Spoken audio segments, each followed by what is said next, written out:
Frank against Eddie. Frank, same as my old man, same as me. We'd like to win. This is something that people will talk about in years to come, and we want to win it.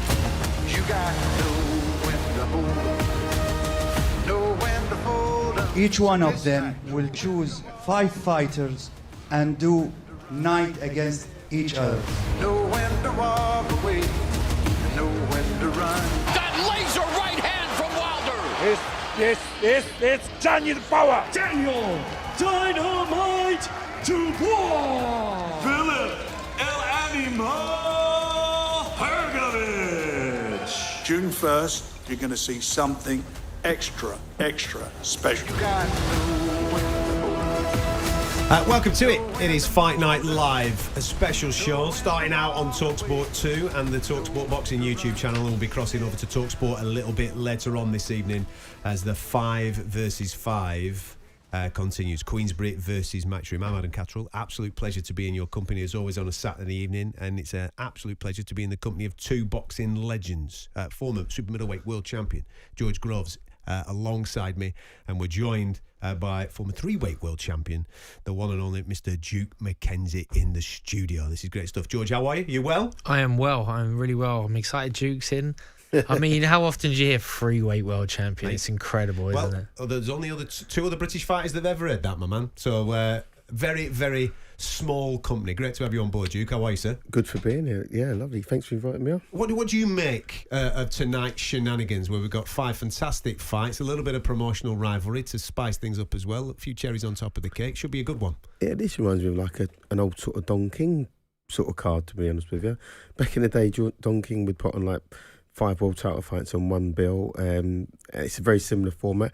Even like it was like the World Boxing Super Series, right? That you competed in, Georgie, if I remember rightly. You know, we had all the best fighting the best.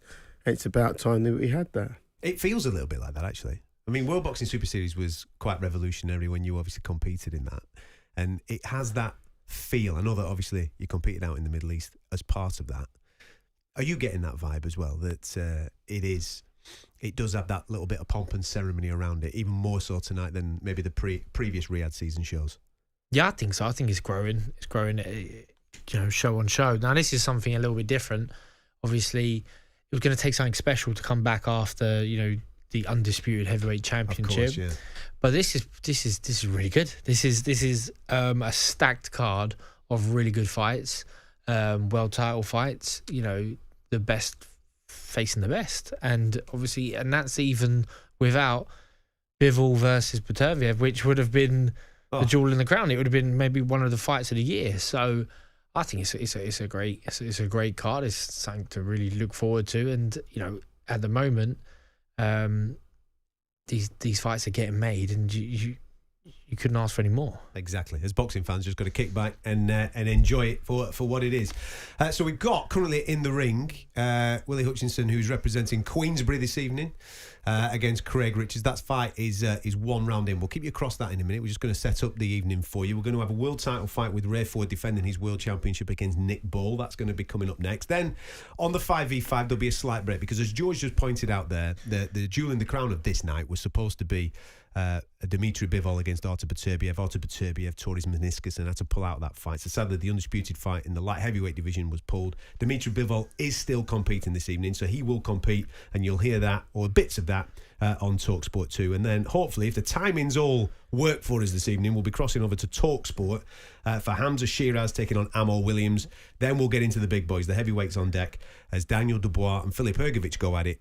And then the main event this evening will be Deontay Wilder against Zhilei Zhang. For those that have not been across this, now, of course, this lovely gimmick, this little bit of fun, pitting promoters against promoters, has obviously captured the imagination of a lot of fight fans, and we're all in on it, and it's given us a talking point throughout the course of the week. There is a little bit on it for them. So as well as obviously having great fights and the normal way of being able to score fights, where obviously you can win on points, you can win via knockout, there's ramifications for the promoter that represents the fighter on those situations. So each boxer will earn 1 point for a decision victory or 2 points for a knockout victory. There'll be no points if there is a draw, and they designated captains, and the captains can double their points. And the captain for Matchroom is Deontay Wilder, and the captain for Queensberry is Hamza Shiraz. So there could be a situation where we get to the final fight and you need Deontay Wilder to win via knockout for Matchroom to win, so to speak. And we'll keep you across that throughout the course of it. I know it's a little bit of fun, and it doesn't really have any major ramifications for the hardcore boxing fans, but it's a little bit of fun, and we'll throw that in throughout the course of the night. I'm sure you've been thinking about this throughout the course of the week, gentlemen. I'll come to you first, George. Who do you think's going to come out on top this evening, if we're talking purely on the promotional side of stuff? Do you know what, Adam? I haven't actually worked out who's going to win. I've thought about who might win these individual fights. Okay, but I've got to get me little me scorecards out. I think I had it Queensberry, but I might be wrong. Oh. So we'll have to wait and see. Okay, I'm going to go Matchroom. You're going Matchroom? Yeah, I'm not doing it to be controversial. I just think they've got a slightly better chance of winning and coming out on top. We'll soon find out. I mean, it's a great format because obviously everyone's fighting an individual fight, right? Yeah. But obviously at the end you want to be like a team captain. You want to be a team winner, don't you? Bit of a team player. So yeah, listen, I think Matchroom have got what it takes. Would you have enjoyed a format like this when you were fighting? Oh, sure. I mean, listen, like I say, George has had that sort of privilege where he's done this sort of thing. You know, it's nice to it's a little bit of added spice, isn't it? Yeah. You know, just makes it a little bit more sort of sexy, if you will. And you know, obviously, you don't want to lose. If you don't want to lose your individual battle, and you don't want to lose the team battle, your fight. If your fight's rising at the end of the fight, let's just say it's even at the end, and then your fight's the last fight, you're going to go out on put everything into it, aren't you? Really. And if it's a success this evening, I mean, they're talking about doing one of these in the UK. I'm sure the British fight fans will come out thick and fast for something like this in a stadium, for example. Yeah, absolutely. I think more so than anything else, it just means that the promoters are working together. So yeah, if you've got the best fighter on one side and you've got the second best or the next best fighter on the other side, they usually never get a chance to fight each other. But what this means is that we can make any fight. You know, any fight can get made, and we can see it. And it, you know, it could have a little bit of a transfer deadline day, you know. He drafted in Wilder. I mean, I wouldn't associate Wilder as a Matchroom fighter, but he's come in, he's Matchroom captain now. So, you know, that's fascinating. That's a bit of fun, and maybe it pushes up the prices for these fighters now because they want to, you know, which team do you want me on? So we're going to keep you across everything this evening, as well as obviously dipping into other parts of conversation. As George mentioned a moment or two ago, we had the Undisputed fight a couple of weeks ago, so we'll have a little bit of a fallout on that. We know that's the rematch for that has been rebooked for December, so we'll talk Usyk and Fury at some point. We'll talk about some of the other fights that have recently been made as well in the world of boxing. But we're also going to be crossing over live to Riyadh, Saudi Arabia, because we do have the gang out there, Spencer Oliver, Gareth A. Davies, and I believe Jim White is in attendance this evening as well. Gentlemen, listen, I know that you're already in there and you just kept across the first two rounds of Hutchinson and Richard. Firstly, how are you, Gareth? Are you well, mate? Very well, thank you. Apart from yesterday evening at the weigh-in, trying to control Spencer Oliver and Teddy Atlas together on the same podcast was absolutely, I'm going to say this, mission impossible. It was a beautiful moment. Watch it on the YouTube channel, but almost impossible. Yeah, we're into the third rounds of Hutchinson and Richards here. We've had a phenomenal week. We're waiting for the fans to filter in. Jim White's going to join us a little bit later, but it's brilliant to be here. My second time in 3 weeks. Back in the Kingdom Arena, and it's great to have Spencer alongside me tonight. Yeah, fantastic card we've got tonight, and Richards and Hutchinson in the ring now. We're in the third round, guys. Spence, talk to me about atmosphere, mate, because I tell you what, the setup, there's no expense spared when it comes to the technology to welcome these people into the ring. It looks some setup there in the arena that you're in. Oh, it absolutely is. I mean, the production is absolutely insane. You know, how it's evolved since we've been coming here 2019 when Anthony Joshua boxed Andy Ruiz 2 back in 2019. So what it's like now is absolutely insane. No expense spared. And I mean, yeah, listen, we've got travelling fans as well. And that's what we was looking for. Dimitri Bivol has brought loads of fans over. They were going mad at the weigh-in yesterday. So obviously it's early in here right now. First fight has just started, but yeah, it's going to be a great night. Right, come on, boys. The lighting ads. I'm just going to say the lighting, Adam. Go on. Yeah, I would say the lighting in here is extraordinary, and you'll see V in here tonight a lot. And obviously it's 5v5 in Roman numerals. It's absolutely amazing. The colours in here, the lighting is extraordinary. It does look an unbelievable setup. Right, you guys have looked into the eyes of these fighters and you've got a bit of a better feel maybe for us sat in the studio of how maybe some of this is going to play out this week. So give it to me, boys. We're gonna do the predictions here. How does this play out? Because there is a bit of extra spice as we've been speaking regarding the promotional pitting together. We've currently got Richardson and Hutchinson going at it. How do you think that's going to play out? And how do you think the whole thing is going to play out by the end? Well, I've got Hutchinson. I've gambled on Hutchinson in this fight, even though he's the underdog. He's just had a couple of great blows there, pushing Richards back onto the ropes. Very close fight after 3 rounds. The third round looks like it's going the way of Hutchinson. I'm going Hutchinson, Ray Ford, Hamza Shiraz, Flip Hrgovic, and Zhili Zhang, and that's 3-2 to Queensberry on my card. Any knockouts in there, Gareth, because it doubles up on the points? Listen, guys, look, let's look at this. If me and Gareth were together and we agreed on something, then you know there would be something wrong. We haven't agreed again. We see a difference in this. I'm actually going for Zhili Zhang to win. I fancy Daniel Dubois to pull up the upset. I know that he's the favourite going into this one. I just think Daniel Dubois could win. Hamza Shiraz, I agree with Gareth on that one. I actually go for Nick Ball. I think he's going to come from behind to win the contest, possibly on a late stoppage or on points. And then who else have we got left? Richardson. Oh yeah, Richardson. We've got a giant screen above us here. That's why we're looking. Yeah, the only one that's fighting right now, and I haven't. Yeah, the one that I've forgotten. And I go for Richards actually to win this one. Although Hutchinson has started very, very well, he surprised me actually. 2 rounds to 1 up. Yeah, 2 rounds to 1 up. Gareth won't let me not hear that, will you, Gareth? Because he has picked Hutchinson, to be fair. But I'm going Richards. I think experience is going to play a part in this. Right, gentlemen. Absolute pleasure to see you on my screen here in the studio. So I'm going to leave you to it. I'm going to let you get on with the rest of your evening.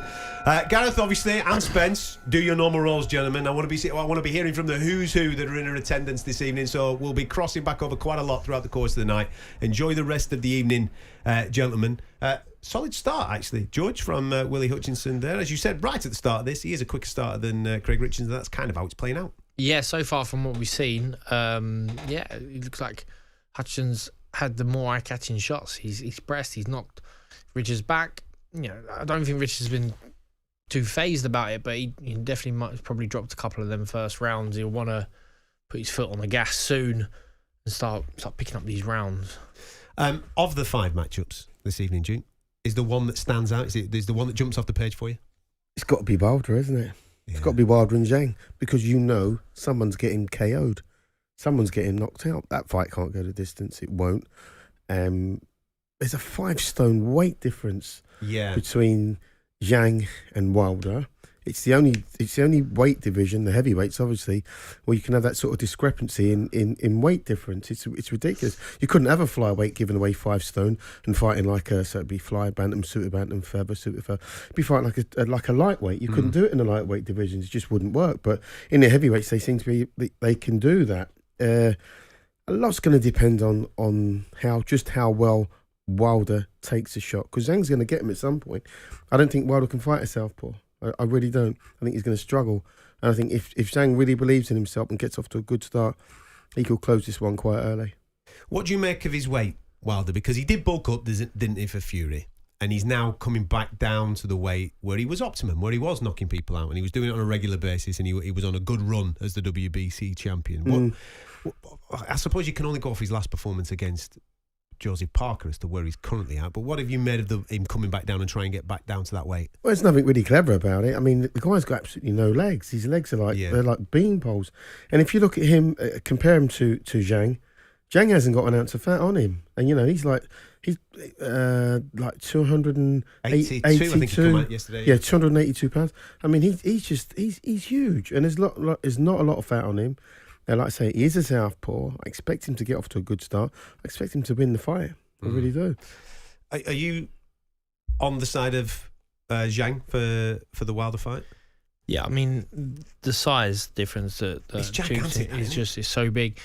But the thing with Zhang, because he's got that size, he does tend to blow up, I think, and he's dangerous early, but then he catches up with him. And Wilder, you know, his conditioning can go through the rounds. You know, he usually used to get you early, but he struggles so much to pull the trigger at times that you might be in the middle rounds before he's even landed that big right hand. And as soon as that pace settles, then he might land, and I think he's got enough power to knock anyone out. So it is up in the air. I don't really have a confident prediction on that fight at all. I would think that Zhang should win, but because Wilder didn't really box so great against Parker, it wasn't that long ago. I mean, Parker was brilliant to his credit, but I wouldn't even be surprised if that one went the distance, because both guys just too tired to get rid of each other. What do you think that the two wars, the second two fights with Tyson Fury for Deontay Wilder, has taken an awful amount out of him at this stage of his career? Absolutely. He's and even if you listen to the way that he's speaking now in interviews before the fight, he's not talking like a guy who's got ambition still of winning the world championship. He's talking like a guy that actually wants to be out of the game. You know, it's the guy talking about his kids and what he's going to do for his kids and what boxing means to him and what he's going to, you know, how he's going to provide for them in the future and how this fight is their security. You know, this isn't a guy that sounds that confident to me. If he wins, I mean, more power to the guy, but I just don't see. I think there's too many flaws in his makeup now, and he's been exposed, like Parker exposed him terribly in their fight, and I just think Zhang will look at that fight and go into this fight with all guns blazing, because he can punch. That Zhilei Zhang can punch. He's an absolute. If he catches anybody with his shots, he's going to hurt somebody and he's going to knock somebody out. Even in the Parker fight, obviously he caught Parker twice, didn't he, and put him down twice. But Parker was just fantastic regarding the boxing side of it. Do you see it as a fight for relevance? That this is, if you still want to be at the top table in the heavyweight division, you have to win this, and you kind of got to do it spectacularly, because the resurgence of Anthony Joshua is probably a fight that both of these two are looking at. Yeah, absolutely. You know, Wilder's got that name as a former heavyweight champion, and he's been involved with the big fights. So even if he doesn't get beat, maybe he lives the fight again. But Zhang definitely can't afford a loss. Like, they're both coming off the back of losses, so this is their shop window, you know. And if they want to remain part of this heavyweight scene, then they've got to win. You know, so it's a must-win fight, in my opinion. You know, just underneath them, you've got Dubois versus Hrgovic. I don't think they've had time to make it, but it could have been for the IBF world title. So, you know, there's already that next crop coming through who want to challenge for world titles, and you know, Saudi Arabia are willing to make these fights time and time again with a great supporting cast. And if you want to be up there, and even if you are Wilder at this stage of his career, Duke, and you're thinking about the future, but thinking, I want to not necessarily build my legacy anymore, I want to build my bank balance, he's got to win. Because if he doesn't win, then, you know, maybe he's had his chance now and he's on his way out. On the other heavyweight fight, what are you wanting to see from Daniel Dubois this evening? I want to see Daniel Dubois, you know, put on his big boy pants and go out and do a number on this guy. You know, listen, we know that he struggled previously in other fights, and I think mainly with his confidence. He has the ability to be an extremely good heavyweight. I mean, compete with the world's best heavyweights, Daniel Dubois, because he's got all the shots in the book, and he's a big, strong, strapping young man. But something's missing in his makeup. Something's been missing. But tonight he gets a chance to really stamp his authority as a legitimate contender for the World Heavyweight Championship. I think this is for the interim championship. Yeah.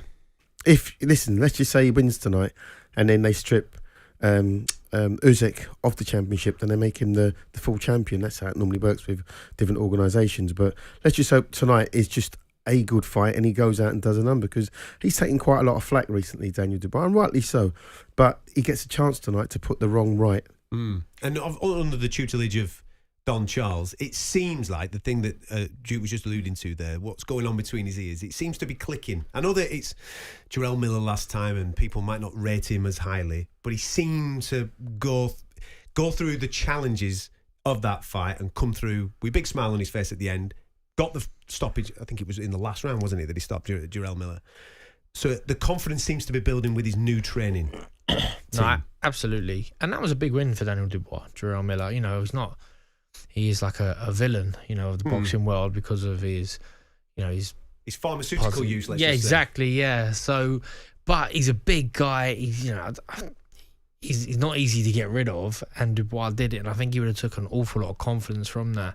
And even his fight with Usyk, I thought he was doing okay. He was boxing really well, and you know, people use that as an argument that Fury would beat Usyk because how well Dubois did, and to the credit of Daniel Dubois and Don Charles, I think that that relationship has worked well, has gelled well, and I think they'll go into this fight supremely confident. Hrgovic has been around a long time now on the scene of being talked about as a future world champion, someone who's going to take the reins and lead from the front. But so is there more pressure on him then, do you yet. think, tonight? Do you think there's more pressure on Hrgovic to get the job done this evening? Well, it could be. I'm not sure exactly Hrgovic's age, but he's 31. 31. Yeah, so he was the one who was the mandatory first for the IBF. It's been a while that he's been waiting patiently, and he's had a couple of fights where he's come through everything, but there has been a couple of question marks, like where he had the Zhang fight and a couple of others where you're thinking when he performs he's spectacular, but maybe he can get beat. And I think that's it's going to be a really interesting fight tonight. Hrgovic is either going to show his class and Dubois is not going to be able to compete, or Dubois is going to show his confidence and he punches so hard and he might just be able to execute his plan. With the way that boxing's now set up and how exciting that this matchmaking that we're getting out of Saudi Arabia, a really good performance. If Daniel Dubois comes in tonight and he absolutely blows Filip Hrgovic away. Calling out AJ. That's it. He's calling out AJ. That's what I'm saying. That's the bigger picture, isn't it? That's the bigger fight for him. If he can get through tonight and look good doing it, let's just say he goes out there and blows Hrgovic out in half a dozen rounds and looks sensational, then his next fight, let's just assume that the IBF make him the full champion. Then you could have Dubois v AJ at Wembley. Yeah. Wembley Arena in December or wherever. It doesn't really matter when. And it's going to be a packed house, and it's going to be two of the tops leading, two guys that are in the top 5 in the world. Squaring off for a version of the World Championship, which would be brilliant for the sport. Listen, heavyweight division, there's some real good life in there. We've had a great fight for the undisputed fight. We know we're getting the rematch. We know that those two guys are the number 1 and number 2. But we kind of need some other names, don't we, just to make a little bit of a statement. And tonight I think we've got 2 fights where we just might get that statement from somebody. I think this is a chance for Dubois, isn't it? Certainly, George, where he can step up tonight with a really good performance and state his claims to being one of the best heavyweights in the world. Yeah, absolutely. This will be his best win to date. He'll be obviously miles ahead of Jarrell Miller, but he'll, and he's been in good company before. Joe Joyce and Usyk, obviously, but he didn't get them, wins that night. But if he beats Hrgovic, this is a massive name on his resume, and it does. All of a sudden now you're talking about Dubois as a top 4, maybe top 4 or top 5 heavyweight. In and around your old weight divisions, I know it's a little bit lighter than where you were competing at, but what do you make of Hamza Shiraz and what he's been doing over the last couple of years? Yeah, I like Hamza Shiraz. I appreciate what he does. I think he's improved immensely, from where he was, and maybe it was doing light middleweight and now at middleweight was a factor. I think, and he probably has a chance to even grow into the super middleweight division. He's a big lad, isn't he? Yeah, he's huge. Big frame on him. And I had the chance to talk to him before, and he telling me about moving to the States and the improvements that he made working out stateside, which is true. You get exposed to a different culture of boxing, and if you're smart enough and intelligent enough to sort of incorporate that into what you do well, then it makes you a much more formidable fighter. But he's been he's the captain tonight for Queensberry, and I think he is one of their rising stars. He's certainly someone who they back and feel is a serious contender. But I think he's in a really hard fight tonight. I think Ammo Williams he's got that American sort of style, that American sass, and he might end up being the full package in time to come in terms of being an American star. But I think he's got to get through Shiraz tonight. We'll find out. Yeah, big fan of Shiraz. I think it's 13 straight stoppages that he's got on his ledger coming into this fight this evening. And what George just said there, I'm sure you love the sound of that. When a young fighter's coming through, you can rest on your laurels, you can stay at home, but he's decided, I'm going to go to America on my own, go and work in California in these odd gyms, get some sparring from Mexicans, South Americans, and all these types of characters to sharpen the tools. Listen, it's invaluable experience. I spent a large part of my career, my early career, I should say, in America. My late manager Mickey Duff took me on a whistle stop tour. It wasn't a whistle stop. We spent several years actually in boxing in Vegas. It was supposed to be a whistle stop. But you stayed there forever. We boxed Vegas, Los Angeles, Reno, Atlantic City, and you go to different gyms, New York. You get to go to all the top gyms. You mix with top class fighters. You get the best sparring. And it changes your mindset. It does. It changes your mindset. And it also shows you a different way to train. Because obviously American, Puerto Ricans, Mexicans, everybody trains different. And the Mexicans and Puerto Ricans are probably the worst because they don't know when to stop. They're machines. They're animals. They really are. They don't know when to stop. And it's but you get that kind of mentality from mixing with that calibre of fighter. So, yeah, more power to the kid. If he can do that and stays over there, spends some time and learns his trade, then you're looking at a world-class performer. Yeah. But as George said, it's a tough one tonight because Ammo Williams is kind of Matchroom's version of Hamza Shiraz. He's the rising star that has been doing things on the Queensberry side. But Ammo Williams, again, over the last 2 years since he's become part of the Matchroom stable, he really has stood out as one of those young rising people in who Eddie is looking after. Yeah, I've brushed up as well this week, and I've been watching footage of him, and yeah, he looks like he punches hard. He punches with authority. Reads the game well. He's got a good eye for boxing IQ, boxing brain within there, and I don't think Shiraz can be predictable tonight because Williams will find them openings, find them gaps, and take advantage of it. So it's a fascinating one because I haven't seen them sort of face to face yet. I've missed that. So I wanted to see what the size difference was like, and you never actually really know until they're in the ring stripped off, and then sort of how they stand in their stance.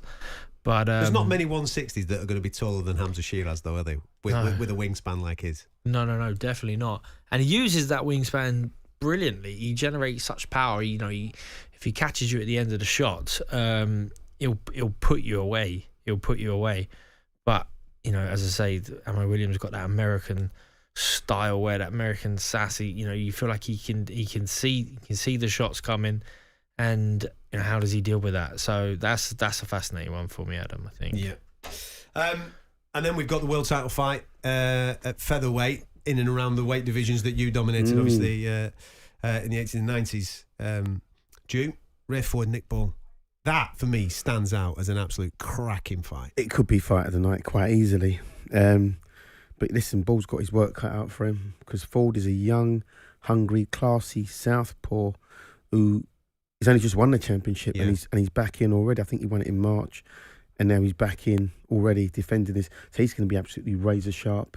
So I mean, listen, Ball's had one bite of the cherry already, come up a little bit short. But I mean, listen, that was debatable. Yeah. But I think he's actually up against a better class opponent tonight in terms of just natural class. Ford's a really good sharpshooter. He's patient, hits you hard with the jab, and he's got a good backhand also. So, and what Ball has to be very, very careful of because his style is made for Ford. Yeah. Because he's super like aggressive, isn't he? He's a little bulldog. He's a little terrier. If he could refine it a little bit, if he could refine his style a little bit and box a little bit more, I know that's not his mentality. He just wants to rip your head off. But no, that's his style. He wants to get in your face, stay on your chest, and just punch. But there's not enough head movement for me. And if you can hit that head, you hit the head or hit the body, and head will fall. He's gonna come unstuck. But let's just hope he gets the result. And just from a Ford point of view, in that fight against Kolmatov, he's down on the cards. He takes the instruction from the corner, and he goes out and makes it happen. That again will give him an awful lot of confidence. That's a sign of a good fighter. That's a sign of class. You can't buy that. You can't buy it. You can't teach it. That's just in him. To take instruction from your corner when you're down and then go out and turn it around. Yeah. That's classy. But, listen, a lot will depend on just how well Nick Ball gets off the start that he makes in this fight. If he can make a good start and put a dent in Ford and get him on the back foot a little bit and keep him there, that's the hard part, then anything's possible. But let's just hope that he can get a result. The first fight of 5 versus 5 is into the 8th round. Willie Hutchinson and Craig Richards going at it. And I've got to I've got to say, George, I'm super impressed with the way that Willie Hutchinson has started this fight. I'm going to get the thoughts of George Groves and Duke McKenzie on it in a moment or two as we enter the championship rounds. And this one will conclude, and the first points of 5 versus 5 will be on the board. Do stick with us. You're listening to talkSPORT 2, and we are live tonight for the watch along on the talkSPORT Boxing YouTube channel. Your live sports station. Oh, what a move. This is talkSPORT 2.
Tuesday night, Women's Euro 2025 qualifier. Live on talkSPORT 2. Oh, that's magnificent! France versus England. Build up and banter from 7. Kick off 8 o'clock. Rock. What a goal! Tuesday night On talkSPORT 2. It's a sensational goal! Night goals cometh. talkSPORT 2. Online, DAB digital radio, and 1089 and 10:53 a.m. Get in the ring and go the distance with Fight Night. The fight starts now. With Adam Catterall I don't think he's going to get up. On talkSPORT, the home of boxing.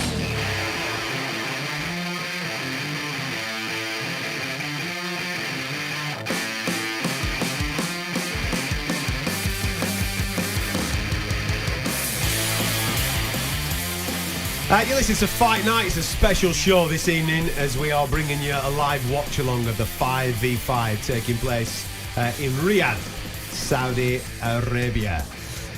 We are in the middle of the first fight that is currently taking place in the arena, and we're going to be crossing back over to the arena in a minute to get the thoughts of Spencer Oliver and Gareth A. Davies. Before we get to that, though, Spencer Oliver sat down with Matchroom chairman Eddie Hearn and discussed just how himself and Frank Warren ended up putting this event on. Yeah, it's surreal, really. I mean, I think when we first come together in probably about September, October for that press conference for the December fight, neither of us felt like it would lead to anything like this. Yeah. It was almost like all right, shake hands, and we're doing this because we've been told to, and I guess it's a good opportunity for all of us, but I'll keep my mouth shut if you keep your mouth shut. Yeah. But actually then there's a few dinners and then a few meetings, and then it's like, to be fair, my old man always said to me, you'll get on with Frank socially. We just never done business together because it's just the competitive nature of what we are. We don't want someone to get one up on us. We just want to win. And we've both had our respective fighters and broadcasters. They work together. I've never worked with him. 15 years, never spoken to him. And in my mind, that was how it was going to be for the rest of my life and the rest of my career. There was no chance. And His Excellency brought us together. But the relationship has developed to a point where stuff like the 5v5, stuff like Kakachi Cordina, stuff like Chev against Ellis Zorro, Shabazz Massoud against Liam Davis, these are like active fights that we're always making now. And these 5v5, you'll see by the concept, this is going to grow and grow to many different times during the year. Sure, I mean, look, I was going to say to you, there is their longevity in this, but you just answered that question. I think Saturday, the answer is yes. Yeah. But this is the first time people keep talking about the narrative, the history, the rivalry. The concept here has never been done before. So a team concept where you've got like a rolling point score, on the graphics throughout the whole card. 2 points here. The captain wins. 4 points for knockout. Matchroom 6, Queensberry 4. 2 fights to go. It's just such a compelling format. Yeah. And then you've obviously got the history, the narrative of me and Frank seeing us both lose our mind at ringside as well. But the reality is, Spence, as you know, the fights are brilliant. Every fight is a pure pick and fight. It's impossible to get everyone right. No, absolutely. It's 60-40 at the worst case, either side. Yeah. And for 5 world-class fights to have that kind of competitiveness, it's brilliant for the sport. It is absolutely brilliant for the sport. Spencer Oliver catching up with Eddie Hearn in Riyadh, Saudi Arabia, a little earlier on this week. And I'm delighted to say that Spencer Oliver is joining the live watch-along right now with Gareth A. Davies. We've just come to the conclusion, I think, of the 9th round between Willie Hutchinson and Craig Richards. And is the tide turning out there, Spence, in this fight? Well, I tell you what, Richards has pulled himself back into the contest. Hutchinson, for me, still in front, still doing well, but there we see Richards really biting down on his gum shield. He recognises he needs to win these rounds to win this contest. I mean, Hutchinson has surprised a lot of people. He was a big underdog, written off by many, and guess what? He's fed off that, and he's putting in a career best performance so far. If it stays like this and he can nick another round or two, he could become victorious. Richards really has to turn the screw now, use that experience and push on in these final few rounds. Gareth, what have you made of Frank and Eddie, obviously, and being in their company throughout the course of the week with the history of their rivalry? I know you've written a large piece about this, which stems way back to when Barry Hearn was obviously promoting boxing as well. What have you made of their company this week? Well, it's been brilliant. We had a media lunch with three Warrens, a Smith and a Hearn a couple of days ago. Frank Smith, Eddie Hearn, and Francis, Frank, and George Warren, all sitting. I was sitting very close with them. Media lunch, 30 of us. It's fantastic to see them all together, working things out for the future, actually chatting about things they're going to do. I've done a big piece in today's Telegraph. I mean, I sent it to you, I think.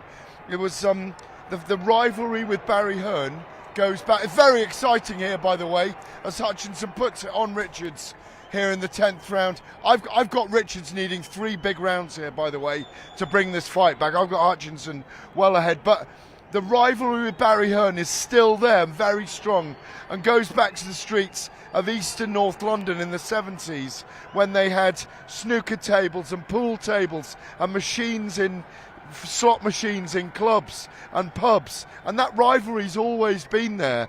And Frank was even saying to me this week, Eddie's a much better promoter than his father will ever be. That kind of spitefulness and resentfulness will be here tonight when they have that rivalry, when His Excellency Turki Al-Sheikh, who spoke to us earlier, gave us a media briefing, spoke as he did 2 weeks ago about how they are insistent on growing the sport and returning it to what it once was. Eddie will be one side of His Excellency, Frank the other, and it's going to kick off.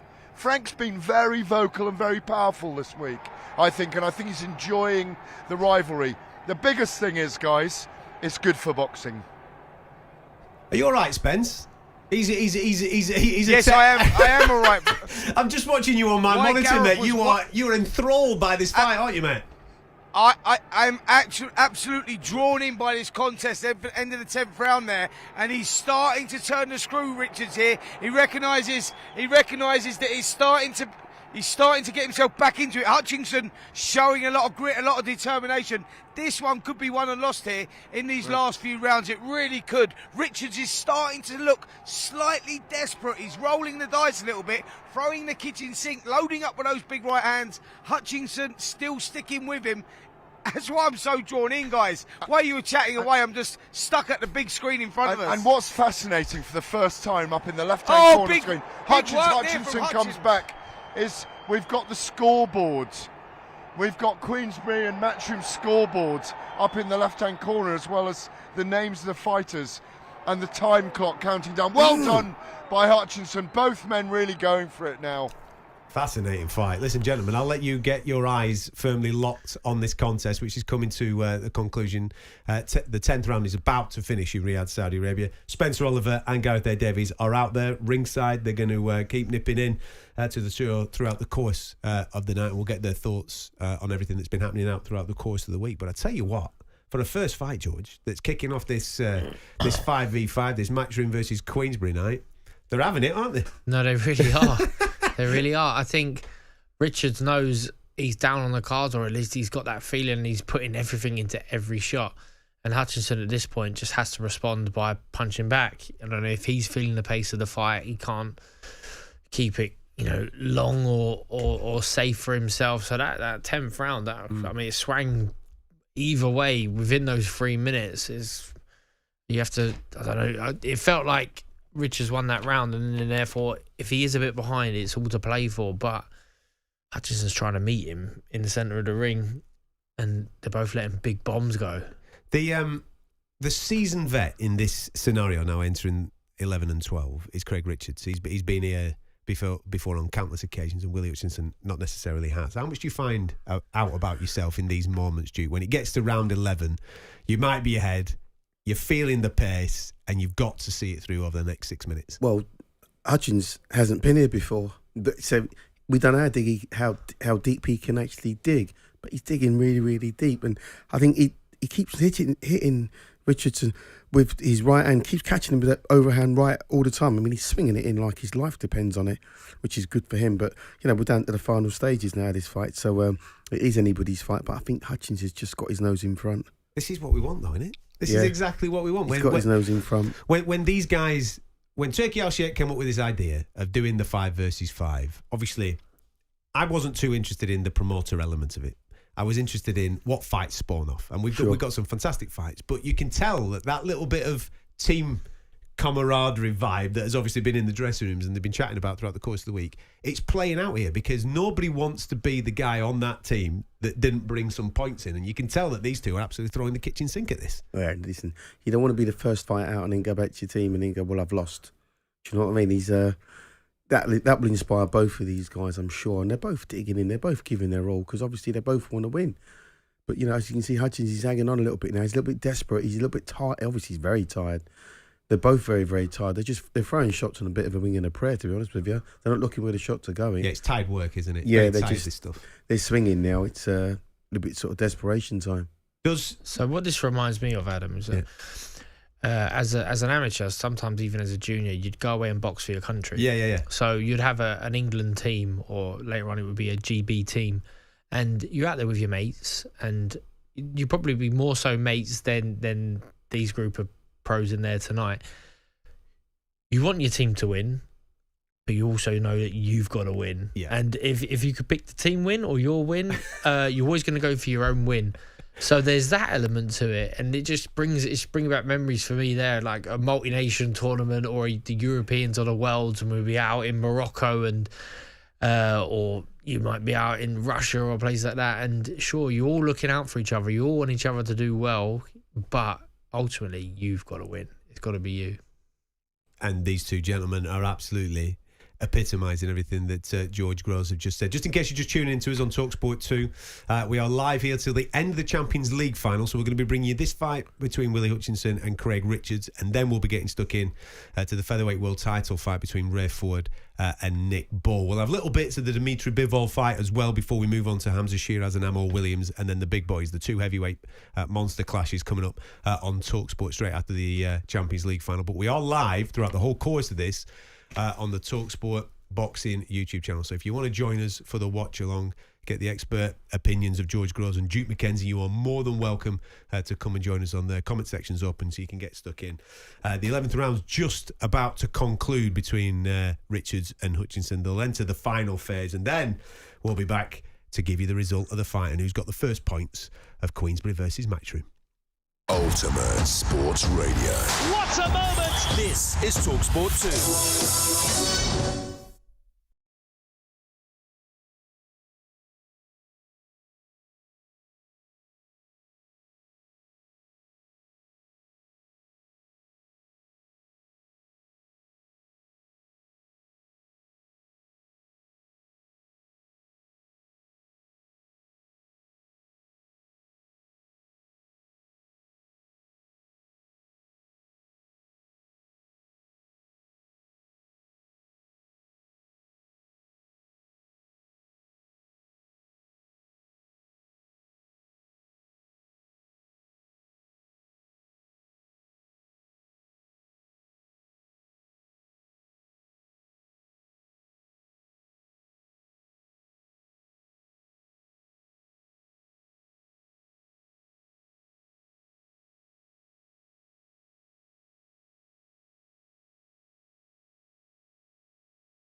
talkSPORT Podcast League. Outspoken, the best of White and Jordan.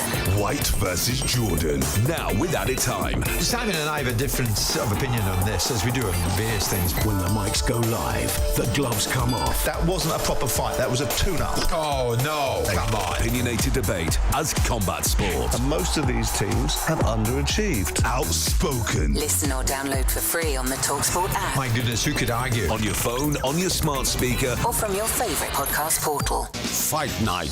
With Adam Catterall. On talkSPORT, the home of boxing.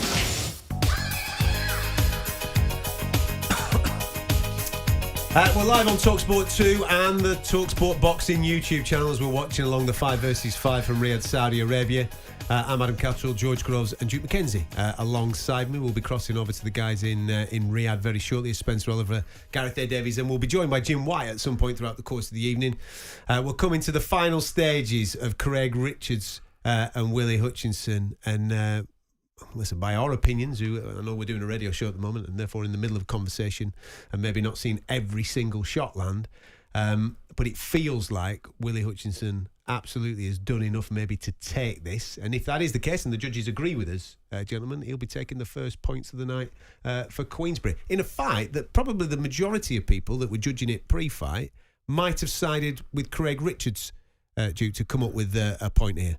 Oh, listen, they had him on the experience. So everybody was saying that Richard was going to win this fight because he was the more experienced seasoned campaigner.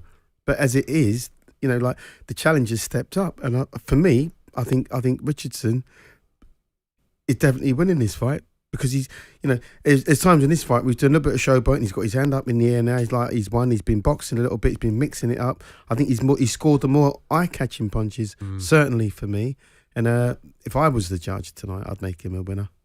Switched stances quite a lot, especially down the stretch there. Then he went southpaw quite a lot down the back end, even though he had a lot of success with the backhand right that Duke was pointing out in the first stage of the fight. He might have run out of gas 9, 10, 11, but he looked like he found the second win in the 12th there. Yeah, no, I think that both guys were feeling the pace. You can see Craig Richards sort of leant over the ropes. I think. Yeah, he had to put in a lot of effort, didn't he, in that second half of the fight, to try and get rid of Willie Hutchinson. But he, to his credit, was sharp. He beaten Richards to the punch time and time again. He was just the faster fighter, and the switch hitting, moving from orthodox to southpaw, didn't really do him any harm. If anything, it probably helped him. As I said, we haven't been able to watch this exactly, but it feels like it punches, should but be it does feel like Hutchins won this, and just through mannerisms at the end of the fight. I mean, his team were already celebrating before the decision. You'd imagine that he's caused the upset tonight, and it means a lot to him. You could tell on Craig Richards' face as well, can't you? You know what I mean? You kind of know at this stage of the fight, don't you, as to the vibe from the corners as to what they're feeling. You can tell that Craig Richards feels like he hasn't done enough to get the nod. Yeah, Richard looks like a defeated man, and rightly so. He's blown it, basically. He's blown it. Listen, on paper he's the bigger puncher. On paper he's the more seasoned fighter. But for whatever reason tonight, he hasn't really turned up. Maybe he thought we could blow this guy out there. Sometimes it happens. When you fight a guy and you look at his record and you go, you know what, I can beat this guy, and you get a little bit overconfident and just don't bring your A game, and then you walk onto a few shots, and then next thing you know, you're taking shots that you shouldn't be taking. And by the time it's time to turn it back around again, it's too late. But body language tells you everything there. Listen, look at Hutchinson jumping up and down, going all around the ring like he's won the fight. And listen, he's putting an absolute shift. The opportunity that obviously Frank's given him this evening as a member of the Queensberry stable to fight on this type of card. What a lift. Absolutely huge for his career, this, isn't it? Yeah, what a lift. Listen, to be part of this tonight, this is a massive bill, right? Okay, it's in a different country, but let's just look at it and see it for what it is. It's a massive bill. You got every fight is a championship fight, pretty much, and that's what the fans want. That's what you want to see: the best fighting the best, and quality fights. Nobody's getting blown out early. Nobody's just getting knocked out. Nobody, these aren't one-sided fights. These guys are all evenly matched. Yeah, but that is, I mean, if these judges agree with what we think we've seen there, then that is a career best win so far for Willie Hutchinson. And given the platform that he's just done it on, there's going to be further opportunities very, very quickly for him. Yeah, absolutely. I mean, if you're going to go to Saudi Arabia right now and perform, then you get remembered, you get brought back. You know, you've only got to look at the next fight, Nick Ball, who people think should have won, and then within almost record-breaking time, he's back challenging for a world title again. So Mark Chamberlain's another example of that, isn't he? Because he keeps getting the shout, maybe not necessarily being on the biggest of cards in the UK, but he performed in Saudi Arabia, and he keeps getting the shout, and he keeps knocking people out every time he goes over. Absolutely. I mean, everyone wants to get there. Now's that the Hutchinson's won. Yeah. We've got the scores yet. We got a 116, 112, a 117, 111, and then a really wide one with 119, 109. That felt a little bit harsh. 119. Oh dear! Sometimes you get asked to what these judges are watching. It wasn't the first scorecard sounded about right. Yeah. So you've got an 8-4, a 9-3, and then you've got an 11-1. That 11-1 just seems miles off it, to be fair. But a unanimous points decision victory in favour of Willie Hutchinson. I don't think anybody in the studio disagrees with that. Congratulations to him. Up and running. Queensberry have got some points on the board. And I'll be honest, in my pre-fight prediction, I actually thought that Craig Richards had come through on points there. So a fantastic performance from Willie Hutchinson. As you were saying 2 seconds ago, George, he's on to bigger and better things now, given a performance like that. Yeah, well, you'd imagine so. We're supposed to have the two number one light heavyweights in the world fighting each other this evening. We haven't, but we've got Bivol, and he's fighting Malik Zinad, who is actually, I haven't seen him of recent form, but he's a big puncher. He's a dangerous dude, and for a long time he was training in the McGuigan gym, and they highly regard him. So a win definitely puts you in the picture, and they're looking after the light heavyweights. So you're thinking, right, how many? This is for the WBC silver title, which essentially is just a stepping stone up the rankings towards a mandatory spot for the WBC belt. The number one, number two, who knows who is number one, number two, Bivol and Petriev, they're going to fight each other at some point before these belts scatter, but it's good to be right at the front of the queue. Mix. Yeah, absolutely. Good performance from him. Let's get out to Riyadh, Saudi Arabia, shall we? Our team's been out there throughout the whole course of the week. Spencer Oliver and Gareth A. Davies. Boys, we're up and running, and it's 1-0. Frank Warren. Indeed, it is 1-0 to Frank Warren. I thought Hutchinson, who I've picked all week, known him a long time, knew him when he was in America, and he had that stumble in his career, but I've always rated him, and I always thought when he fought Craig Richards, he'd be able to be versatile. He would beat him to the punch early on, he got ahead in the fight. Richards was exhausted in the middle and gave everything, and then Hutchinson won it at the end. Exhausted himself. 116, 112 for me. Yeah, absolutely. You're about spot on with that, actually. I think that Hutchinson started very well. Richards started coming back a little bit, tried to turn the screw, tried to use that experience, but Hutchinson just was too quick tonight. He was too quick off the mark. He was throwing the shots. He wasn't sitting in the pocket. He didn't get greedy, and I think that was the importance there of victory. It was a coming-of-age fight for Hutchinson there, because if you go back 4 fights when he lost to Lennox Clark, when he got stopped in 5 rounds, you knew he was a great amateur. But you're thinking, is he not going to quite make it as a pro? Well, guess what? Tonight, he's beat a seasoned pro and a guy that was very much in shape. And I liked his style. I liked the bit of showboating at the end. And he's talking behind us now in the ring, of course. Absolutely flying on adrenaline right now here at the show as it fills up, by the way, behind us.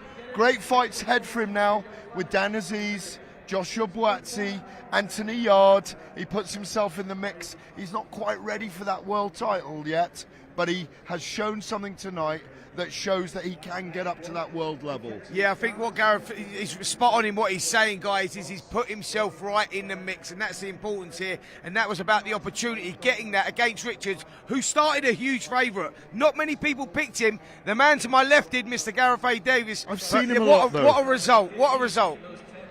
Listen, we're going to have Nick Ball against Ray Ford next. Really looking forward to that fight. I'm going to go not on the fence tonight. Ray Ford has been my pick all week. Listen, heart says Nick Ball because he was brilliant when we were here a couple of months back against Ray Vargas. How he didn't win that under judges' cards, I never know. He should be WBC champion tonight. It's great 2 fighters. Survivor in Ford, battler in Ball. It's going to be a close quarters duel, whatever happens. both of them have the style that you had. Absolutely. Listen, tough one to pick here. I went for Nick Ball all along. I saw Ray Ford on the scales, and I thought, you know what, this kid looks big, really big. We actually saw him first at the open workouts, and you come and thought, how is he making featherweight? I do not know. Yeah. He had sweatsuits on at the open work. You didn't like that about it? Well, I didn't like it, and that's where I'm going to go with this right now. I said he made the weight, he come inside the weight comfortably, but this is where I'm at with it, guys. I think Ray Ford starts very well. He's a class operator, switches his shots to head and body, and he's tough. He can sit in the pocket, he can trade. But Nick Ball, the wrecking ball, is that what he does? Against Vargas, he proved that he can come from behind, he don't feel sorry for himself, and he can kick on. And I think that he'll do that tonight, and I think he'll nick a tight points decision against Ray Ford. Ford. Ray Ford. I think Ford's because got I think weight will get him, Gareth. I think it may get him down the backstretch. Yeah, I just think Ray Ford's got to catch Nick Ball on the way in. We'll be back with you soon. Back to you in the studio, guys. Top stuff. Gareth A. Davies and Spencer Oliver out in Saudi Arabia as the music kicks in between shows there. The DJ's throwing a party out there and the boys are enjoying it. We are up and running with the 5 versus 5, which is available for you as a watch along on the talkSPORT Boxing YouTube channel, and we're currently broadcasting on talkSPORT 2. We will be live on talkSPORT after the Champions League final. If you're interested in the football, it's currently 0-0 26 minutes into that game, all right? But we'll keep you across everything. The news, though, with the first fight of the night done, is that Willie Hutchinson has taken a unanimous points decision victory over Craig Richards, and he goes on to bigger and better things. The epitome, I suppose, Duke, of when you are given an opportunity, grab it with both hands. Don't stand on ceremony. Take it. They've given it to him, and he has literally gone out and taken it with both hands. He couldn't miss the opponent with the right hand that he kept throwing. Hutchinson, every time he threw it, I should say, he landed with it. And he just seemed to improve round on round, really, and got really, really confident. And even when he was tired, the switch hitting that he was doing, that bought him a little bit of time. He went from left to right and right to left, bought him a little bit of time, regrouped, and even when he was knackered like how he is now, he's still throwing shots. So, yes, congratulations to the guy, because more than deserved the victory. And some of the names that the guys were just mentioning there, like the Dan Azizes of this world, that's the level of opponent that you would probably like to see him in with next, Willie Hutchinson, after a performance like that. No, absolutely. I mean, that is the level of opponent that you would class Craig Richards as, a world level fighter, and so we got plenty of them in Britain. The fact that they're domestic dust-ups doesn't mean that they're just domestic level. There's a world level. I think absolutely. If you look through the light heavyweight rankings, when you think about, Buatsi, Yard, Callum Smith, Craig Richards, now Willie Hutchinson, and I've missed a couple as well. They're all world-ranked heavyweights. They're probably all within the top 10. So that'll be who he'll be eyeing up next. One of those guys, I'm sure. Yeah, absolutely. Great performance from Willie Hutchinson. Congratulations to him. And if you're keeping up to date with the promoter versus promoter situation and the point scoring, that culminates in 1 point for Frank Warren, a decision victory to his fighter, which leads us on nicely to what is coming up next. It is the WBF Featherweight Championship between Ray Ford, who beat Komatov in a fantastic finish to that fight a little earlier on this year, and he's taking on Nick Ball, who had a draw with Ray Vargas in one of these Riyadh season fights for the WBC version of this title, and now gets a second bite of this cherry. I love this fight because we're talking two lads in the so coming up to the late 20s, 25 and 27 years of age. So maybe they haven't hit full prime yet, but they're absolutely red hot right now coming in. Listen, I mean, that is about prime for that weight division. 24, 25, 26 years of age, physically ready, mentally ready. It's a good matchup. And, whoever's made the match, you need to pick a little bit of a pat on the back for getting Ball the fight initially. Couldn't have picked him a tougher opponent, obviously a tougher champion, I should say, not opponent, a tougher champion. As I said before, Spencer's already alluded to the fact that the massive size of the champion, he's really big for the weight. Should he be fighting at the weight above? We'll find out. Depends on how strong he is down the stretch. But Ball will give you all the answers to the questions you're going to need, because we spoke earlier about opportunity. This is his opportunity to go out and show the world that he is a world-class fighter and he can mix with the world's best fighters. On the challenger, we'll go Nick Ball first and foremost. Last time out, obviously, against Vargas. I mean, we spoke about Hamza Shiraz earlier on, didn't we, about being such a tall unit for the weight division. Vargas is ridiculously big for featherweight. and Nick Ball just seemed to struggle a touch getting on the inside of those big long wingspan, but he got there eventually, and he dropped Vargas on a couple of occasions, and we ended up getting a draw. A lot of people said that it's controversial, and okay, that debate's still open. Tonight, what does he take out of that fight? What are the learns from that fight, do you think, that he can use and implement in a fight with Ray Ford, who's a completely different size structure? Yeah, when Nick Ball's he's petite, isn't he? He's short and squat, so he always has to give away height. Always has to give away a lot of height, but he covers distance really well, and he's a danger. You know, so you always, if you're a Nick Ball fan, you're going to worry that he's going to get caught on the way in. He has to cover a lot of distance to close the distance and land his shots, and he has to do that smartly, because that's when, you know, the taller guys land their shots.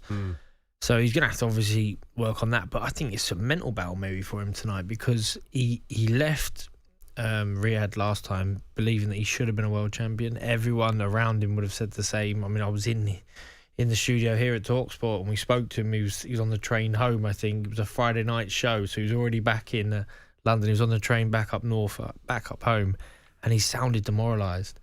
And rightly so, if you believe you should have won. But that's going to be tough now to get back in the gym, you know, close that chapter of your boxing career, get back to work, because you've got this gift now of a chance at another world title. But it was coming around in a real quick time frame, and he's in there with another quality operator. So maybe a tougher fight than what he had last time. So it's a mental battle for Nick Ball tonight, I believe.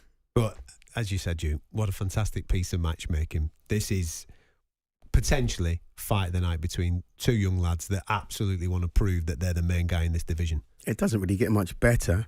And if you look stylistically, it's also it's a brilliant matchup. You got the it's like the Ball against the Matador, because you know that Nick Ball, you know, pardon the pun, is going to be like that's his style. He's a wrecking machine. He likes to get on the front foot, get into the other guys, get onto his chest, and just start punching.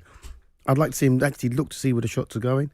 Sometimes he throws shots aimlessly, just throws shots on a wing and a prayer, sling shots in, and he's not looking at where they're going. He's just letting the shots go. He's just ready to hit anything. But he's going to have to be a lot more calculated tonight, because in doing so against the sharpshooter, he could come unstuck quite easily. Do you see what I mean? He's head down normally, and he's just on you. You know, the guy's he's obviously a fitness fanatic, but that can also work against you if you're not looking at where the shots are going. You're going to have to be strong for the 12-round duration, from round after round, and just keep picking up where he's left off. Hopefully, if he gets off to a good start, he's got to pick up on that round after round. It's a question of wait and see. The performance that he put in against Isaac Dogby, not obviously the pre-fighting Ray Vargas, kind of showed a different little wrinkle to Nick Ball. Yeah, he's a wrecking machine, and he comes in and he wings those big shots and he wants to try and take your head off. But it was quite evident that Isaac Dogby's a tough guy, being world champion, and he couldn't flush him, basically. He couldn't get him out of there.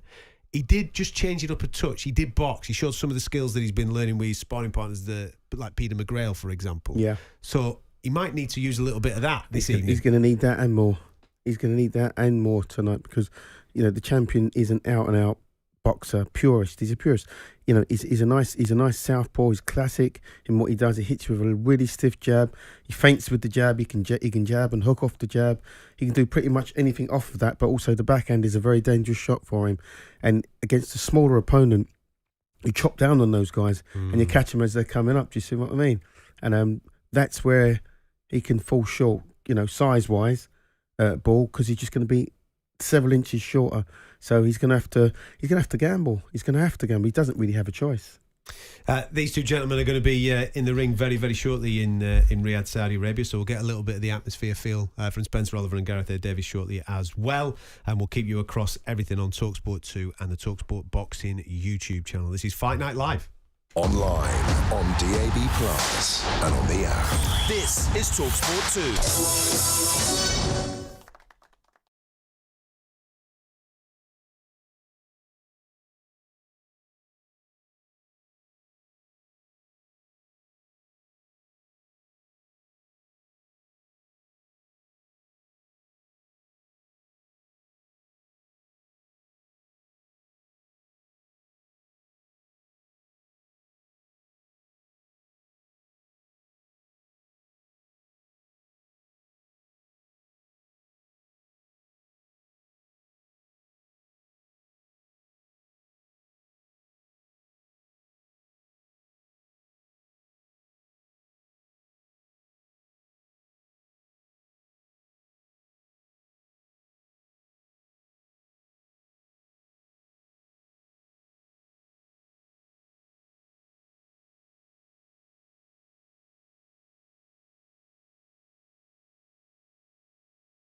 every emotion and total devotion.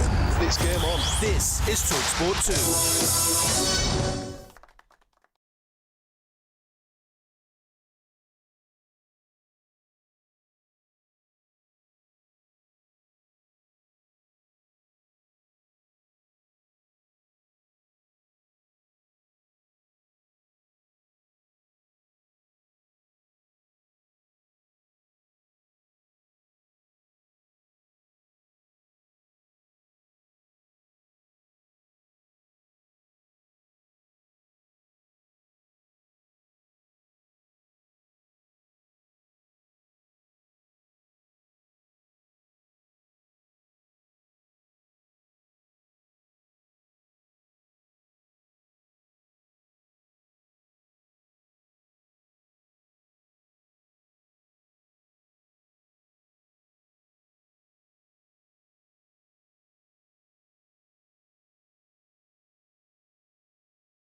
On Track, Tuesday afternoon from 2 on talkSPORT 2.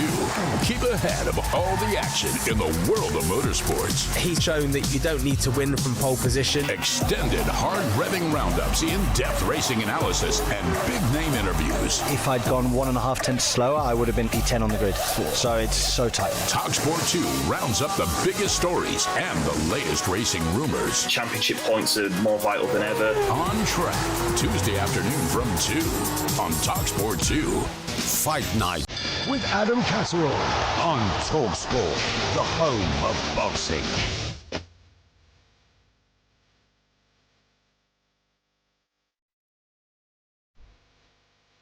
You're listening to talkSPORT 2. We are live on the talkSPORT Boxing YouTube channel, watching along everything that's going on in Riyadh, Saudi Arabia for the 5 versus 5. If you've just joined us, Queensberry are 1 point up on Matchroom. First fight of the night concluded. Willie Hutchinson taking that on points. Nick Ball of Queensberry is making his way to the ring right now. He's going to be fighting Ray Ford. First world title of the evening, the WBA Featherweight Championship. George Groves and Duke McKenzie are alongside me. We're going to get the opinion of those two gentlemen in a moment or two as this fight hopefully gets underway in the next 5 to 10 minutes as Nick Ball makes his way to the ring. But before we do so, let's get an odds update, shall we, with William Hill. In the Zone on talkSPORT with William Hill. Get epic value all season with William Hill. 18 plus, begambleaware.org.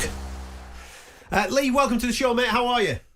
Yeah, I'm really good. Looking forward to this. It's a cracking fight already, to be fair, and loads more to come tonight, isn't there? Well, my first prediction's gone down the toilet, pal. I thought it would be Craig Richards, but Willie Hutchinson did the business. A career best performance from him. Absolutely sensational, putting a point on the board for Queensberry. Where is the value, in your opinion, regarding the remaining 4 fights on the 5v5?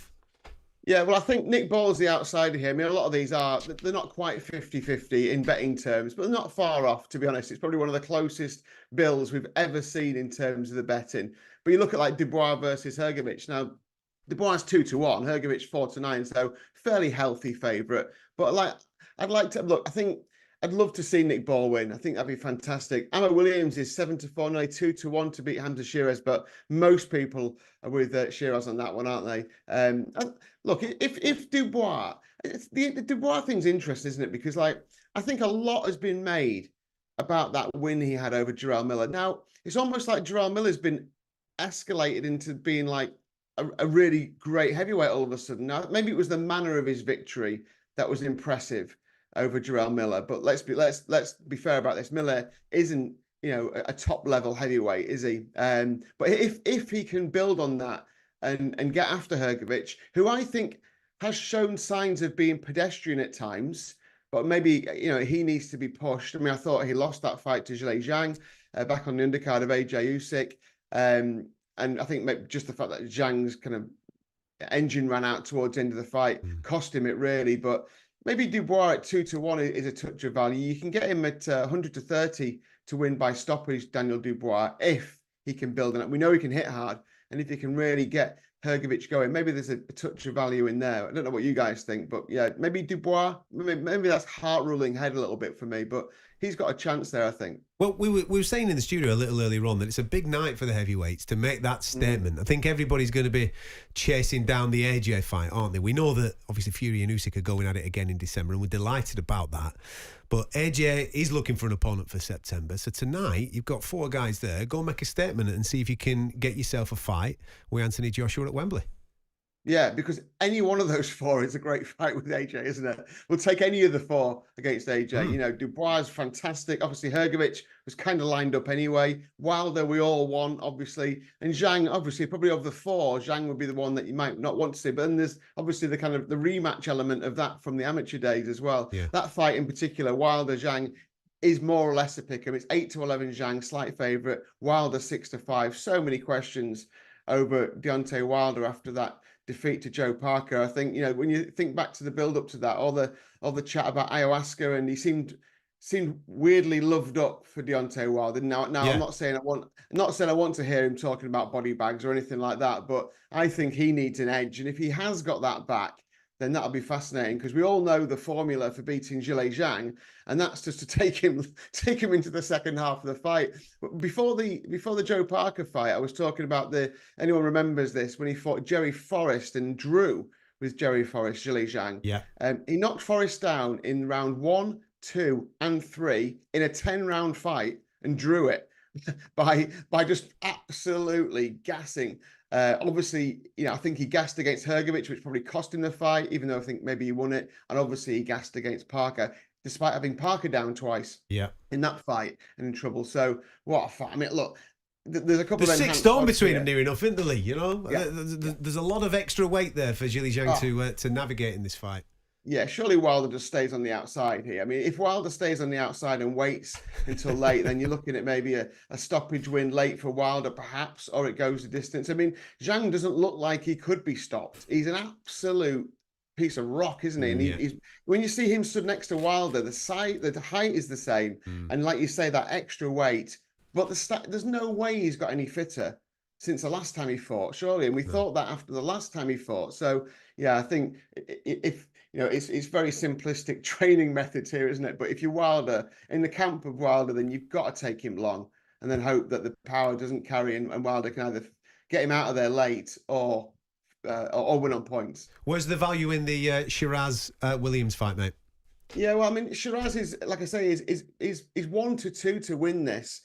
Shiraz to win in round 7 through 9 has been enhanced to 5-1. So a lot of people I've read and listened to think Shiraz could stop Ammo Williams. And look, if you're thinking like mid to late rounds, 7 through 9, so 7, 8, or 9 stoppage, you're getting 5-1 there. Again, we all know Shiraz is fantastic, but this would be a real statement, wouldn't it, if they could stop Ammo Williams? 5-1, 7, 8, or 9. There you go. Top stuff, Lee. I'll let you get back to it because Nick Ball and Ray Ford are about to throw down in Riyadh, Saudi Arabia. That was the latest look ahead to the odds with William Hill. Terms and conditions apply. You've got to be over 18.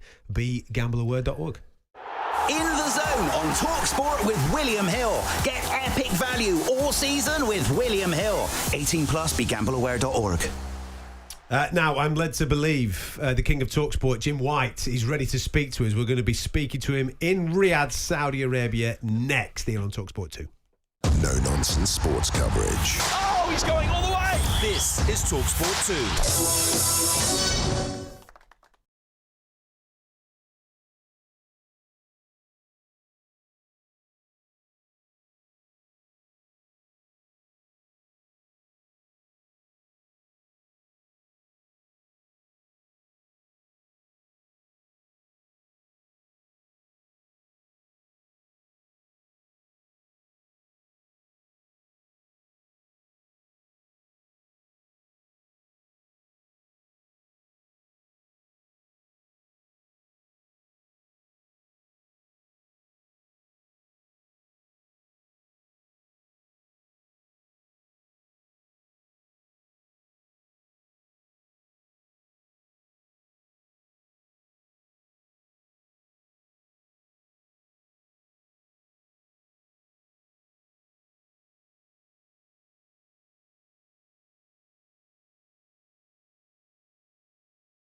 Monday night. International friendly. Live on talkSPORT. Brilliant goal. England versus Bosnia-Herzegovina. Coverage from 7, kick-off 7:45. Oh, what a move. Monday night on talkSPORT. How about that? No one else brings you more. On DAB Digital Radio and 1089 and 1053 AM. Fight Night with Adam Catterall on talkSPORT. 5v5 Matchroom versus Queensberry. I think this is the first time in history something's happening like this. Tomorrow night, it's going down live on The Zone. Make sure you check it out. I'm Team Matchroom, of course. Let's go. And yeah, them Queensberry boys. Frank, Queensberry, all the boys on our team, do the business! Smash Eddie Earn and Matchroom and all the Matchroom fighters. Get up there! Come on, Queensberry and Frank Warren. Get up! All the best to all the fighters. Good luck. Obligatory use of a bit of a Rocky Balboa theme to get everybody in the mood for a fight night. It is Saturday night. Fight night always in its place here on talkSPORT. We're on talkSPORT 2. We'll be crossing over to talkSPORT after the Champions League final, which is still currently 0-0, coming up to half-time between Borussia Dortmund and Real Madrid. But right now, we are going to cross over live to Riyadh, Saudi Arabia, where the king of talkSPORT, that's right, the man that you normally hear in this very seat that I'm sat in on a weekday morning from 10 o'clock. He's out there. He's in the middle of all the atmosphere himself, the one, the only Mr. Jim White. How are you, sir? Are you well? Adam Catterall, always very good to speak to you, my friend. I am well, thank you, and this is going pretty well tonight as well. We're enjoying it. Talk to me about atmosphere, because we've been speaking to the boys a little earlier on, and it looks incredible. The setup regarding the lights, the infrastructure, all that type of thing, the pomp and the ceremony look tip-top. It's absolutely brilliant, Adam. I have to say, the atmosphere is building all the time as well. I think quite a number of people are still taking in the Champions League final, and I think the organisers here thought that that would be the case. But I'm looking at a lot of areas in this incredible arena, and people are streaming in. So as the evening builds, the crowd will build. But the atmosphere's been good from the word go, I have to say, Adam, and it's improving all the time. So yeah, it's building up nicely. It's noisy, and they've got a great thing going here. The actual event is amazing to look at. The facility here is phenomenal, and I would stress this: it is so well organised. Everybody comes in, they know where they're going, they take their seats, and they get into it. I'm enjoying it thoroughly, I must admit. You've been across this for the last couple of days, speaking to the who's who, some of the protagonists that are obviously in competition this evening. Who's impressed you, Jim? Who have you been impressed by, and who you're looking forward to see fighting this evening? Well, I'm in the same hotel as Deontay Wilder and Malik Scott, his trainer, and had a quick chat with them yesterday. And it was interesting there, Adam, as you guys will know, it's kind of win or bust for Deontay Wilder. He's pretty much admitted that. He's got to go out there and make a statement tonight and win. And he stressed that he doesn't really contemplate what defeat might lead to. And Malik's a good guy. He was live with Simon and myself back at the news building some time ago. He was saying that's exactly the case. Deontay can only go out there and think about winning. So, I mean, he's up against Zhilei Zhang. He's got to do it. He's got to do it in style. And I think there'll be a packed house by the time he comes on. I'm looking forward to that one immensely. Have you managed to catch up with Turki Al-Sheikh since you've been out there? Because obviously everybody on talkSPORT, they heard the phone call throughout the course of the week, took everybody by surprise. Have you managed to catch up with him whilst you've been out there? Yes, he's sitting ringside. When I arrived earlier, there was an acknowledgement that he was well aware that I was here and that I'd come out. And I made a point of that, Adam, the other day when he called in, which took us totally by surprise, I have to stress. Nobody knew about it. We didn't know about it. I mean, Simon and I were in conversation with Danny Murphy at the time, and we were looking at coming to the logical end of a show about 10 to 1, well into the final part of the final hour. And when he came on, we were pleasantly surprised but delighted. And of course, I took up his invitation to come out. And I think they are very, very glad that I did. And I'm glad that I did, Adam, because I'm glad to come here and see it for myself, see it with my own eyes. And it is something to behold, I have to say. I'll be reporting back later about how the atmosphere built and where it actually got to. But you can hear it. It's great. And the great and the good are streaming in. I mean, Anthony Joshua is sitting at ringside now alongside Badu Jack. They were in deep conversation a short time ago.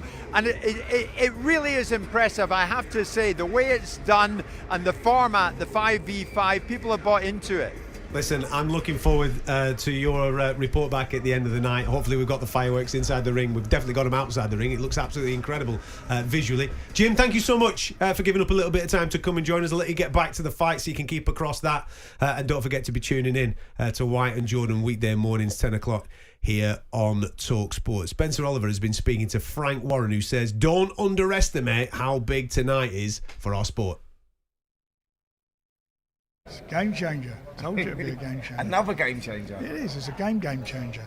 Look, this is marvellous for boxing, for us, for all of us. We're all working hard for the betterment of the sport. We're sitting now in the world capital, Riyadh, of boxing. Yeah. This is where all the big fights are happening, the major fights are happening, and it's brilliant.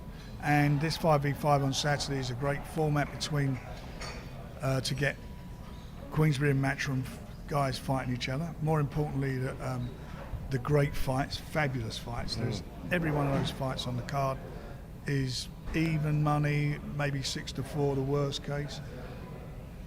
Important fights for all of them. Some of it's, a couple of guys on there, if they're going to get beat, it's going to be the end of their career at the top level. There's no doubt about that. Yeah, I mean, look, the heavyweights is always interested in the heavyweights, and we saw Deontay Wilder last time out against Joseph Parker. You looked at that performance and you go, you know what? I've been in this game a long time. He looked like a shot fighter. Absolutely shot fighter. But what I saw at the open workout last night, I went, it's planted the seed of doubt. I think, have I got that wrong there? Because he looked sharp again, as did Zhale Zhang. And there's a little bit of something in me saying he might still be in it a bit. Well, look, he's got the power. There's no doubt about that. And Zhang didn't train as well as he should have done for the last fight. No excuses, but this one he's spot on. He knows what he's got. He knows what he's got to do. He faded in the last few rounds against Joe Parker. There was nothing in that fight. He had Joe on the floor a couple of times.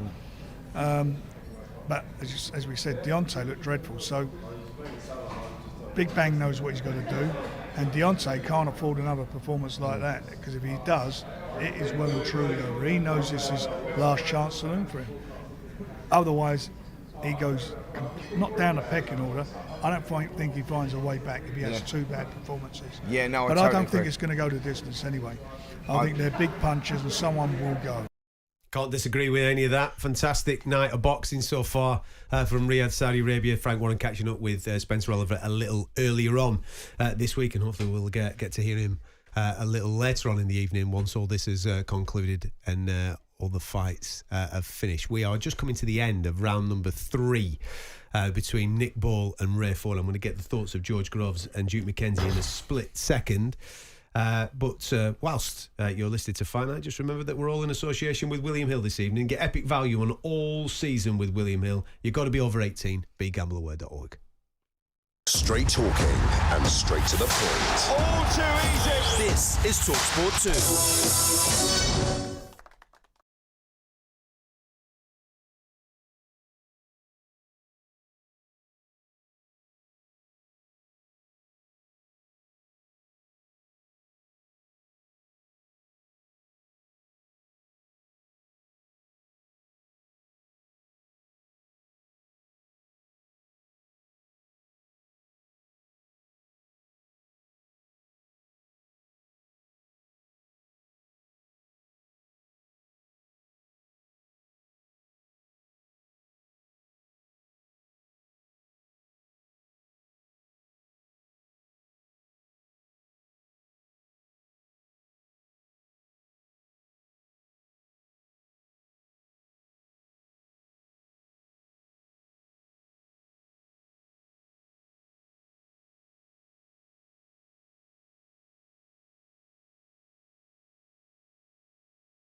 Live Women's Super League tomorrow from noon on talkSPORT 2. It's a landmark moment in Women's Super League. Scrum down for hard tackling full match commentary of York Valkyrie versus Warrington Wolves. What a try! That is simply beautiful. Women's Super League live. York Valkyrie versus Warrington Wolves. And that will do it. Listen to this place now. Tomorrow from noon on talkSPORT 2.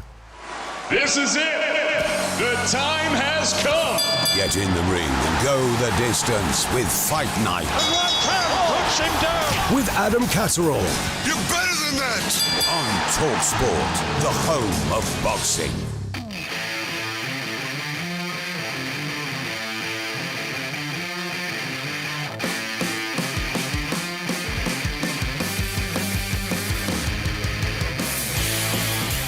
You're listening to a Fight Night special, 5 versus 5. It's Queensberry versus Matchroom this evening. Riyadh, Saudi Arabia is their destination. I'm Adam Catterall, former super middleweight world champion George Groves, and former 3-weight world champion Duke McKenzie alongside me in the studio, watching along everything that is going on in Riyadh, Saudi Arabia. If you've just joined the show, we are available on the talkSPORT Boxing YouTube channel, so you can watch the boys in vision if you wish. And we're also crossing over to Riyadh, Saudi Arabia at points as well to speak to Spencer Oliver, Gareth A. Davis and Jim White, who are out there. And they will no doubt be speaking to the who's who that are going to be in and around the events as this progresses. We're going to be crossing over to talkSPORT as well after the Champions League final. Half-time in the Champions League final, by the way, 0-0 between Real Madrid and Borussia Dortmund. The first fight of the night in the 5v5 was Craig Richards versus Willie Hutchinson. Willie Hutchinson came through via a unanimous point decision victory. So he scores 1 point to Queensberry, and currently we are coming to the conclusion of round number 4 of the world title fight between Nick Ball and Ray Ford. And Duke McKenzie has been all over this. You've actually been loving the way that Ray Ford has approached this fight, the way that his feet are placed, the hand speed, everything about him. He's just looked tip top. Listen, he's not world champion for nothing. And as I said before, Nick Ball's a good fighter, but there's a class difference clearly for me in this fight at the minute. What Nick Ball's trying to do is what he normally does: is walk forward with his hands up and apply pressure. But what he's walking onto is a beautiful backhand from Ford. The straight left is good, and Ford's starting to hit him to the body now and starting to hurt him because he's a good punch picker, Ford. And he reminds me of a southpaw version of like a Donald Curry. Wow. You rate him that highly. This kid. He's like a southpaw version of Donald Curry. He's got a beautiful guard. He doesn't get unfazed.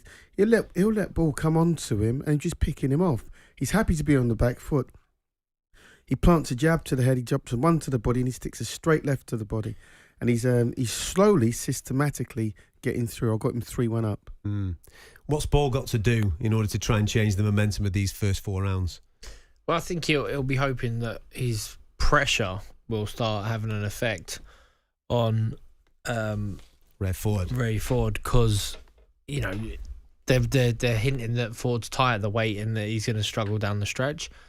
And he once he's closed that distance, Ball, he is a force, and I think he punches with intent. He punches hard, and every now and again a shot will go through. I echo Duke's works though. He's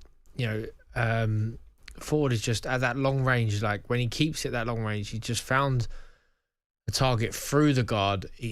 His jab out of the southpaw stance just as a rangefinder, measuring stick the entire time, and it's hard for Ball then to compete with that because he can't punch with him because his arms are so short. So he has to fully commit with every attack, and it's a 50-50 shot on whether he's going to get caught on the way in at the moment. If he doesn't get caught on the way in, he closes the distance, then he can try and get some good work off. But Ford's there, he's covered, he's nice, and he's picking the shots out sweet. And then when he takes the centre of the ring and he shoots long, it is really one-way traffic. It is difficult for him, Duke, as George was saying right at the start of the show, because he does have to cover quite a lot of distance before he can get his hands on Ford. As I said, at domestic level, he can get away with that. But this is like world-class boxing. What world-class fighters do is watch your game. They watch what you're doing and then they adjust. They make the necessary adjustments. And all Ford's doing, he's boxing pretty much within himself.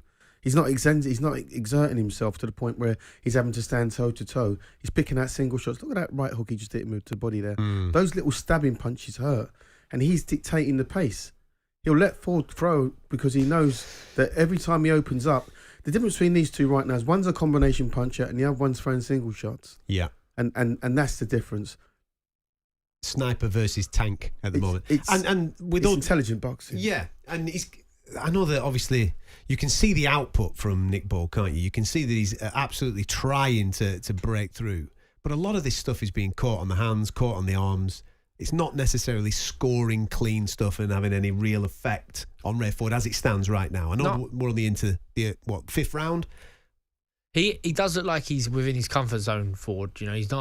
He's picking them single shots, but he's got a good cover with his hands up, and he's catching a lot of them shots on the glove. All to his credit, he gets that lead uppercut, which is just not a nice shot to get hit with, and he seems to be able to squeeze that one up through the guard, but he lands it at the end of a 2, 3, 4 punch combination. So he's got to work hard for any success in this fight. But I think that's his style anyway. He would not be bothered that he's got to work hard to have success. What he does want to do is get caught with big shots at that sort of mid to long range, where he just has no chance of punching back him and landing himself. The pattern of the fight's actually changed now, because what you got is Ford walking Ball down. He's walking him back now. And his eye's getting some eye damage in there, where he keeps hitting him with that right hook and that straight left. There's a lot of facial damage happening now for Nick Ball. Let's just hope he can. He's got to change his game. He's got to do something different, because you can't fight world-class fighters down like this. What would you do in this? Because, like as you just said, Ray Ford seemed to be planting his feet a little bit more in that particular round and holding his own ground. If you're Nick Ball and you're 4-1 down, for example, how do you chase this? Hit him low, put the nut on him, try and trip him up, turn it ugly. You listen. I mean, he's trying to make it ugly by walking forward. And as I said before, you can do that against domestic class fighters. You can walk domestic class fighters down. But when you get to this level, world class level, because Ford would just block, slip and parry and let him throw them shots. He's happily let him throw them shots, but it'll hurt him every time he leads off. Every time he leads off, he'll throw a counter shot and hurt him with it, and slowly take little bites out of him and hurt him. So he's got to try and find a way now to try and take him out of his stride. Can't do it just by throwing punches, so he's got to turn the fight into a really messy kind of a fight. And I don't know if he's got that in him. He punches. He commits to a shot on his way in, or you'd think just slip and slide, tight hands, try and close that distance behind the guard, so you don't get caught on the way in with a big shot trying to attack them. Once you've closed that distance, then punch away. Even if you've got to catch one on the gloves first. Yeah, like I say, there's a shift in the pattern in the fight now. You got Ford coming forward, letting Ball throw his shots, and he's picking up. He just threw a beautiful little uppercut in there, and he's hurting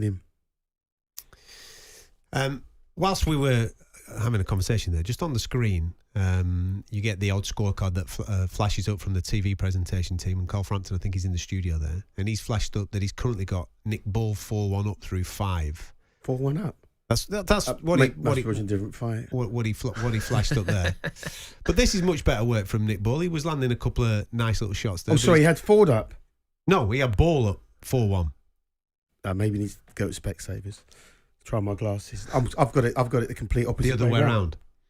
George? Yeah, I mean, from how we're sitting and watching it, I'm not scoring a fight to Ball. The only thing we ain't got is the sound to get, like, to hear the shots land, to have a little bit of a greater sense of the effect that they're having. But it does from here where we're watching. It looks like Ford is in control. He's definitely having more success though in this round, isn't he? This might be Ball's best stint in the fight so far. Yeah, and that might be his game plan. When we're almost at the halfway stage, that he's just gonna let his hands go as much as possible and hope that the pace slows, and he's going to have that success in the second half of the fight. Yeah, he's looking to bulldoze his way through and into those openings, and he's definitely having more success in this round. He's landing a lot more cleaner work. And as I said, the pattern of the fight has changed. Obviously, we had Ball coming forward in the first round and almost bullying Ford, but now what Ford's doing is doing the opposite to Ball and pushing him back and getting him on the back foot. Why do you think Ford has changed that? Because he was boxing quite beautifully through 2, 3 and 4. Well, he's trying to be more commanding now, isn't he? Obviously, Ford, he's pushing Ball back, getting him on the back foot because Ball can't throw. He can't fight off the back foot. He's a pressure fighter. Has to be coming forward to have the success. He's got to be on that front foot. And as you alluded to in the last round, Hugh, he is trying his best to turn it a little bit ugly. He's been warned on 2 occasions now as Nick Ball by the referee for just maybe being a little bit over-aggressive in the clinch and throwing his opponent around. But a little response there from Ray Ford as Nick Ball looks to pile it on him again in the red corner. It's turning out to be a good knock, isn't it? This is Really a great fight. It's a great fight. Yeah, the cleaner, smarter work is Ford in that round. He's trying to finish the exchanges with the eye-catching shot. But Nick Ball, to his credit, he's very much in this. Do you know what I mean? He's very much in this, and he is a handful. Like, if he gets into range and he lets them combinations go, they come at all different angles. I thought he won that round. Nick Ball, did you think he took that? I think, yeah. Oh, second half of that round, did you go, I thought he did right. Ray Ford the other way? I thought Ford won. On that round? On that round. Cleaner shots, harder shots. Listen, I'm not going on work rate. If we're going on purely on work rate, then obviously Ball's winning because he's going on work rate. But his shots are just hitting arms and gloves. They're not hitting clean shots. There's a little flurry here. Yeah. One gets through the four, don't they? Exactly. Only one got through, which was the uppercut. There you go. But everything else is blocked and slipped. Just taken on the gloves. But Ford, on the other hand, the uppercuts landed, the hooks landed, the body shots just gone through. So the 3 shots that he threw, actually, they all land. Yeah. Be interesting to know what the judges are looking at. Yeah. It's going to be a mad little fight, this, to score at the end, isn't it? I think there's going to be a few all over the place. Because the output, definitely, in the last 2 rounds that we've been watching, has gone up. There you go. Carl Frampton's card's just come back up on the screen again. And through 6, he's got it 5-1 in favour of Nick Ball. I've probably got it 4-2 in favour of Ray Ford the other way. And are you saying, Duke, that you're 4-5-1 through the 6 rounds? Yeah. Listen, Ray Ford is a slick operator, and definitely 2, 3, and 4. He was slick, sniper-esque. But Nick Ball in the last 2 rounds has absolutely upped that work rate, throwing 4s and 5s. And as Duke just said there, one of the 4 and 5 is landing clean. It's going to be interesting to see if this does go the distance, what the judges have seen. But I tell you what, it's a captivating fight, this, because both guys are absolutely throwing the kitchen sink at it, as you would expect for a world title fight, gents. Yeah. It's a good fight. And listen, Ball's doing the right thing because obviously, the kid, he needs to win. He's got a second shot at a world championship fight. So he's going to want to make up for lost time because he feels robbed in the first attempt. Yeah. The problem he's got is he's fighting a slick southpaw who's getting more confident, I should say, as each round goes on. Some of that body work from Ray Ford is absolutely beautiful, isn't it? Like, it just as a little gap just opens up, he just lands a couple round the corner downstairs. Yeah, which stops Ball pretty much in his tracks every time he drops a shot downstairs. So the versatility that you're getting from Ford, right, he's on the back foot now, obviously, because, Ball's coming forward and throwing everything that he can. The question is, can he maintain it? It's a 12-round fight. Can he maintain it? Yeah. We're in the 7th round, just in case you're joining us. talkSPORT 2 is where we are live, and we are on the talkSPORT Boxing YouTube channel right now if you want to watch along with us. Obviously, get the screen on, watch the pictures. Great shot from Ray Ford there. Landed 2 really clean backhands, didn't he, on the whiskers of Nick Ball, who seemed to take it quite well. His confidence is growing now. His confidence, what he's doing there, that little combination was it's a lovely, classy salvo of punches. 2s and 3s every time now. So his confidence, he's just tucking up and walking him down. His defence is so tight as well, isn't it? He's like you said, Duke, you pointed this out in the last round. There's 4 and 5 coming from Nick Ball, and 3 and 4 are being caught on the gloves. And it's the uppercut that you were pointing out, George, a moment or 2 ago, that is the one that gets through the 3rd or 4th shot. Yeah, from Nick Ball, this is. Yeah, from Nick Ball. He lands the lead uppercut and it knocks your head back, and it's like a catching shot. And I think it's been a good response from Ford in the second half of this round because he was just starting to get out-hustled, And even here, in the dying stages of round 7, Ball's putting it on him. And what are you after? What are you trying to score? Because sometimes it is the guy, not necessarily the guy who's thrown the more punches or applied the most pressure, but if he's willing to throw 4, 5 shots, knowing that only one's going to go through, but still that one that goes through is more than Ray Ford's landing. Yeah. It should be clean, effective work, though, shouldn't it? It should be the one who's doing the most amount of damage on that person in that 3-minute section. Yeah, well, who knows? Who knows? I talked to so many judges and so many referees about how to score a fight, and no one comes together with the same answer. But this was probably the most best eye-catching shot of the round. Two southpaw left hooks land from the backhand from Ray Ford. From Ray Ford.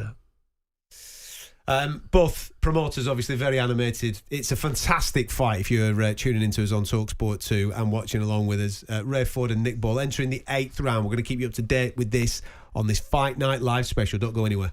Ultimate Sports Radio.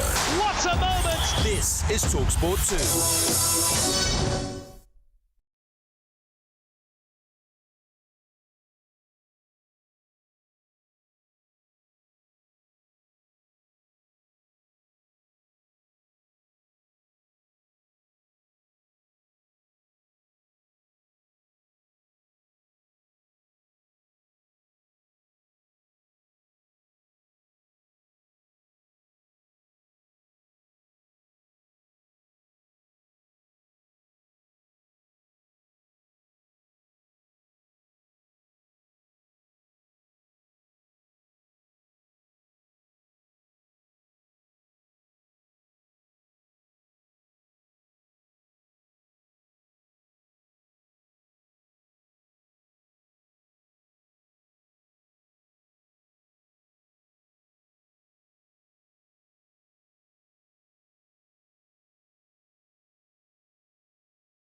Bob and weave your way through 3 hours of knockout radio.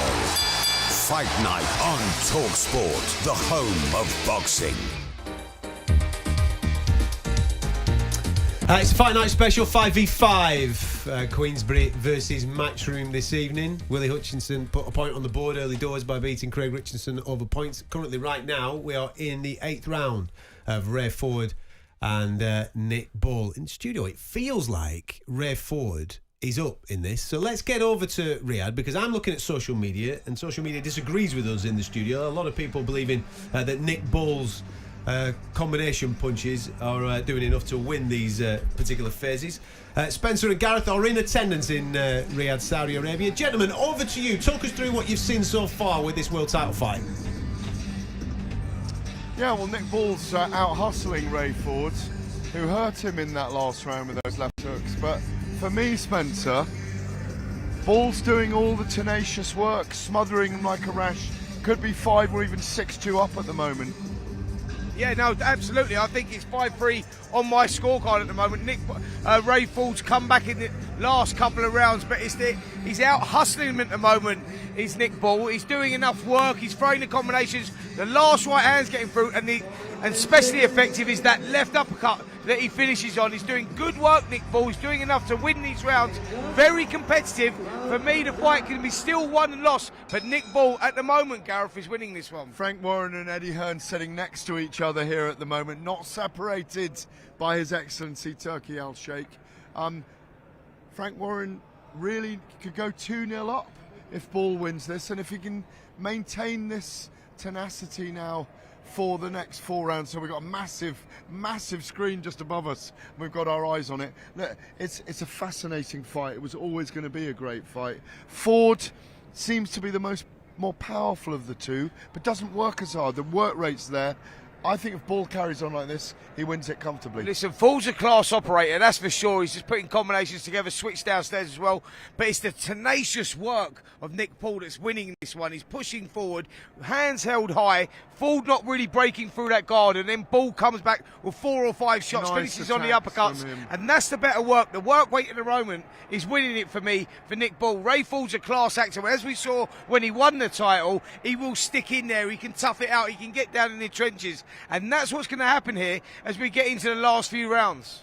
Yeah, I mean, I think Ball's, I mean, the guys back in the studio are watching this as well.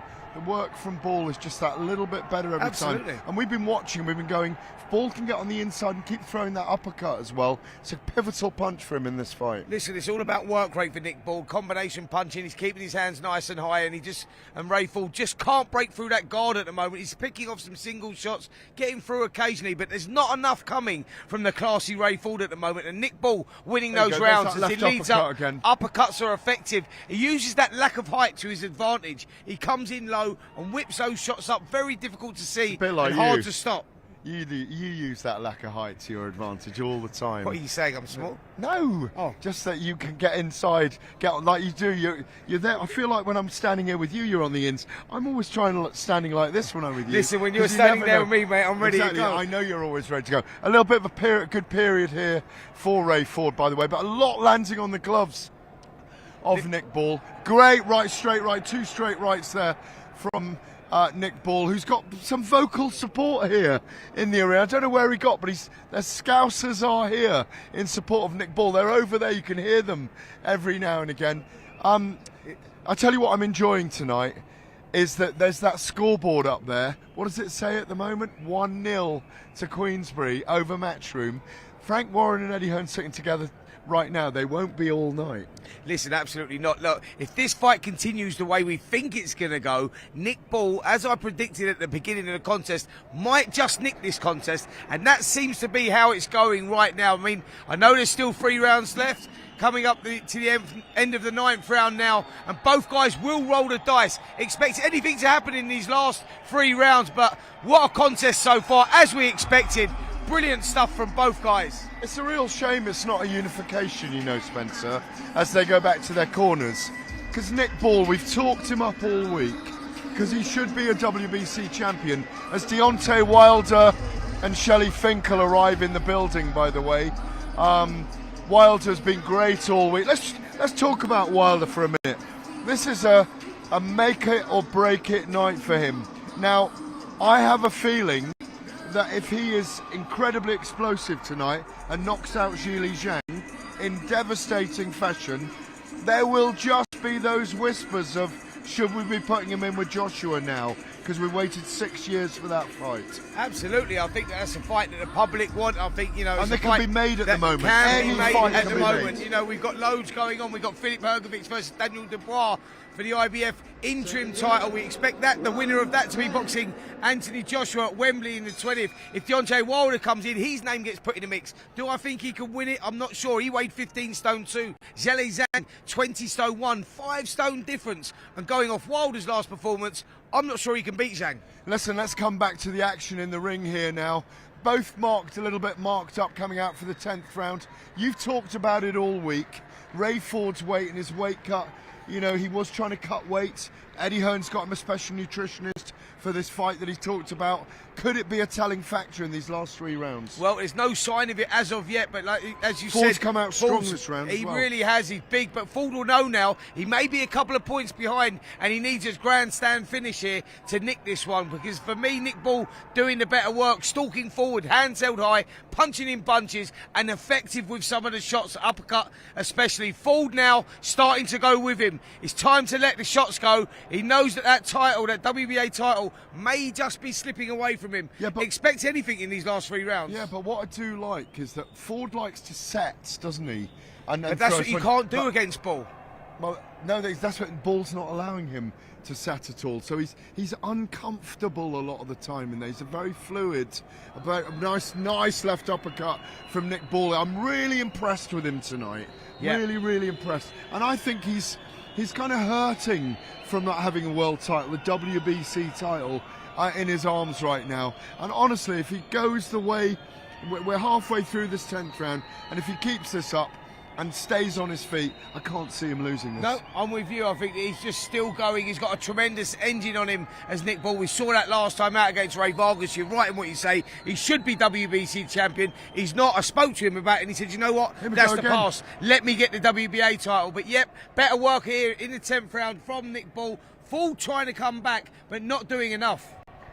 They're trying. It's a titanic tussle right now for ascendancy. I hope the judges are seeing it like we are. I think Ball's fought a tremendous fight. It's coming up just under 7 minutes left in the fight. You can see Eddie Hearn there and Frank Smith in the background. They've been brilliant all week, by the way. Turkey Al-Sheikh there and his team. Frank Warren there. Anthony Joshua, eyes under his cap. He arrived last night. Are we going to get a word with him tonight? Are you going to get him over at all or not? Are you in the WhatsApp group with him tonight or not? I'm in the WhatsApp group with him every night, my friend, but whether we can get him up or not is another matter. He's here for business. He's here to see Daniel Dubois versus Filip Hrgovic. Who's he going to fight next? Wembley Stadium. That's why he's here, my friend. Back to you in the studio. Top stuff, Gareth and Spencer, live in Riyadh, Saudi Arabia. Just giving you a little bit of a flavour for everything that's going on out there as we come to the end of the 10th round between Ray Ford and Nick Ball. It's really interesting, and the gents that I'm alongside here, George Groves and Duke McKenzie, they've been bringing this up regarding how this fight is going to be scored. It's looking like we're going to get the full stanza. We're going to go the full 12 rounds here, so we're going to be hearing from judges at some point come the conclusion. Do you like the clean, effective back foot work early doors of Ray Ford, sniper stuff, or are you looking at the tank work of Ray Ford, of Nick Ball, where he's trying to overwhelm his opponent? I think in the second half of this fight, I'll come to you, George, first. Nick Ball has absolutely made some improvements. He upped the pace, didn't he, after around about round 4, round 5, and started to put it on Ray Ford and have moments of success, throwing 4s and 5s and definitely landing 1, maybe 2 in those exchanges. Yeah. I mean, he's done better in my cards, in these last few rounds. But I still think Ford's winning, and Ford won that last round. I'm scratching my head a little bit listening to Spencer and Gareth, but maybe I'm seeing it totally different. But those guys are elite level fighters. I suppose they know what they're watching. But I think. So what score have you got it then at the moment? Well, these close throws, I haven't been writing them down. I think I've got, after we're in the 11th now, aren't we? So 10. Yeah. I think I've got like 7-3. 7-3 in favour of Ford. Yeah. Duke, are you on board with that? I'm 6-4 Ford. I'm 6-4 on Ford. Okay, so you're both in the same ballpark. Yeah, and it might be 6-4 as well. But I just think even here at the start of this round, you'd imagine that Nick Ball's corner have said you need to go out and win these last 2 rounds. Well, that's the right instructions, isn't it? When it's tight like this, and I think most of us would conclude it is relatively tight. These last 2 rounds are absolutely gigantic. Go and win them and rubber stamp this thing.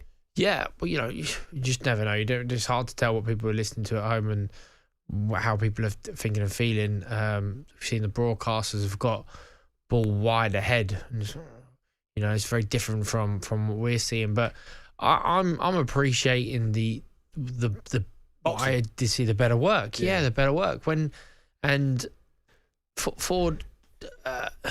He's the one who's dictating the pace a lot of the time. Definitely dictating the distance and picking out those neater and tidier and better shots. Like, this is great work from Ball, but it's been caught. It's not landing, is it? So. But if you're already on that side of appreciating that from Nick Ball, and when he's doing it, you might not see nothing else. I don't know. Yeah, if you're going on aggression, obviously, Ball's ahead. But if you're going on cleaner shots, classier shots, the better punch picking, you've got to go with Ford, certainly. We're going to find out in a few moments' time as to how the 3 people that are ringside scoring this fight have scored it. It's a world title fight in the featherweight division. Nick Ball looking to become world champion, taking on the current champion, Ray Ford. It's an absolutely fantastic fight. Second one on this 5v5 card as they're coming into the final minute of the 11th round. We're going to have that 12th round and the scorecards for you next here on talkSPORT. Online, on DAB+, and on the app. This is talkSPORT 2.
talkSPORT. Hi there, I'm Jeff Stelling. The season is well and truly over, but talkSPORT and talkSPORT 2 bring you some vital international friendlies ahead of a summer of excitable football in Germany. That is huge. Monday afternoon from 5, get full match commentary of Gibraltar's showdown with Scotland live on talkSPORT 2. He's done it! Followed at 7:45 by kick commentary of England's head-to-head with Bosnia-Herzegovina live on talkSPORT. Oh my goodness! Live international football this Monday night on talkSPORT and talkSPORT 2. Go toe-to-toe with the biggest names in boxing. Fight Night on talkSPORT. This is Fight Night Live on talkSPORT 2. We will be on talkSPORT a little later on for the 3 fights remaining after this one on the 5v5. This one being Nick Ball versus Ray Ford, currently in the final round, and they are absolutely having it, as you would expect in a world title clash like this. It's been nip and tuck. It's been very, very close throughout the whole course of it, and it's going to be really interesting how the judges have scored this fight. We're going to get that in the next minute 30 seconds or so as this fight comes to a conclusion. I'm expecting wild scorecards. I think it's going to be all over the place here. I really do. Yeah. It depends on where you're sitting and what you're watching and what you're actually scoring. But for me, the cleaner shots, the better shots are from Ford. I mean, all right, you know, Ball's going forward and he throws lots of shots and he hits arms and he hits elbows and he hits heads, hits everything he can possibly connect with. But the cleaner shots for me are coming from Ford. Yeah. You could tell. Listen, Nick Ball is absolutely he's doing everything he can in this round, isn't he? He's throwing the kitchen sink at it. But Ray Ford, he's just showing that championship class. He's covering up nicely, catching a few things, and then it's singles, but it's landing and it's clean. I mean, both guys are fighting like this. All got it all to play for.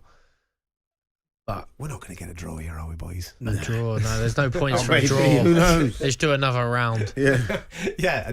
I won't be surprised with everything that's going on in Saudi Arabia. They could arrange that, couldn't they? Is he hurt? He looked like he hurt him then on the way in. Ray Ford did look like he had Nick Ball on the way in then, didn't he? 20 seconds remaining of the fight. Just having a quick flick on social media. I mean, it's all over the place. There's people scoring it in favour of Ball. There's people scoring it in favour of Nick Ball.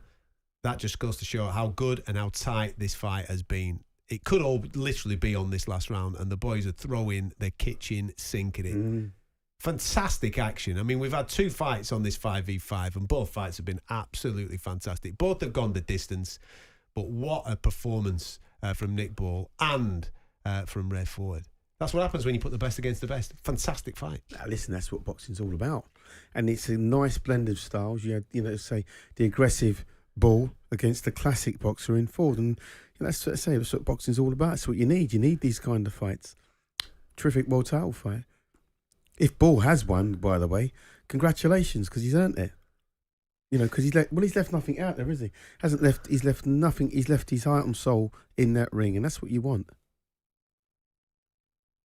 These moments are absolutely horrible, aren't they? When you've had a fight like that, yeah, they're the worst. And your future, I suppose, especially if you've got it's a world title fight, and you've got the aspirations of winning that world title. Yeah, they're the worst. And it's all in somebody else's hands.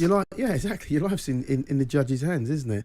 You're waiting for them to give the scorecards to tell you whether you're still or there's a new world champion. Yeah, Nick Ball there in his white shorts, and as Real Madrid just pull ahead in the Champions League final, I'm wondering, is that a sign? Is Frank Warren going to go 2-0 ahead over his nemesis Eddie Hearn? As George Groves just give you a little, he give you a score update there in the Champions League. We've got many screens going on in our studio at the moment, and Real Madrid have just taken the lead in the Champions League final. But we'll keep you up to date with the final scoring of this. It's going to be really interesting to see how these 3 judges have this scored, because I thought early doors, especially through the first 4 rounds, Ray Ford, nice, clean, effective work. Ball put it on him, absolutely. Maybe overwhelmed him with some of those rounds early. And then at the back end, you just saw the class of Ray Ford. So, listen, I would not be surprised, gentlemen, if they come up here and say, right, go on, 6 apiece, there you go, that's that. 114. 114. I'm sure one of the judges will probably have it like that, and the other one's going to have it to Ford by 9 rounds, and the other one will give it to, give it to Ball by 10 rounds or something stupid. But that's why scoring is such a subjective thing. You can be sitting at different sides of that ring and see completely different fight. You've been in this situation, both of you, on many, many occasions. How horrible is it, Duke? It's the worst. It's the worst. It's even worse, obviously, when you lose, because it's your title gone. That's your dinner money gone. It's horrible. It's like you say, you're waiting for the referee. For the referee to get the judges' scorecards and then give it to the MC to announce who's won.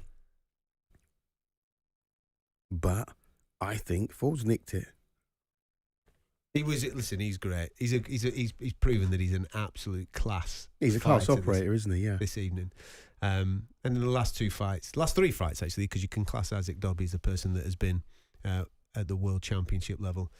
Nick Ball has proven that he belongs at this level because he's given us some fantastic, fantastic fights. Here we go. We're going to find out which one of these guys is the WBA featherweight champion. Our production team are on standby there just to give me the exact scores. We'll probably get the hand raised before I get the scores in a moment or two. You can see the nervous look on both fighters' faces and both promoters' faces, because this has big ramifications as well for the 5v5. A little earlier on, it was Willie Hutchinson who got the job done against Craig Richards, taking 1 point for Queensberry. So it's currently 1-0 if you're interested in the promoter versus promoter battle. But this being a world title fight, it is absolutely all about these two fighters.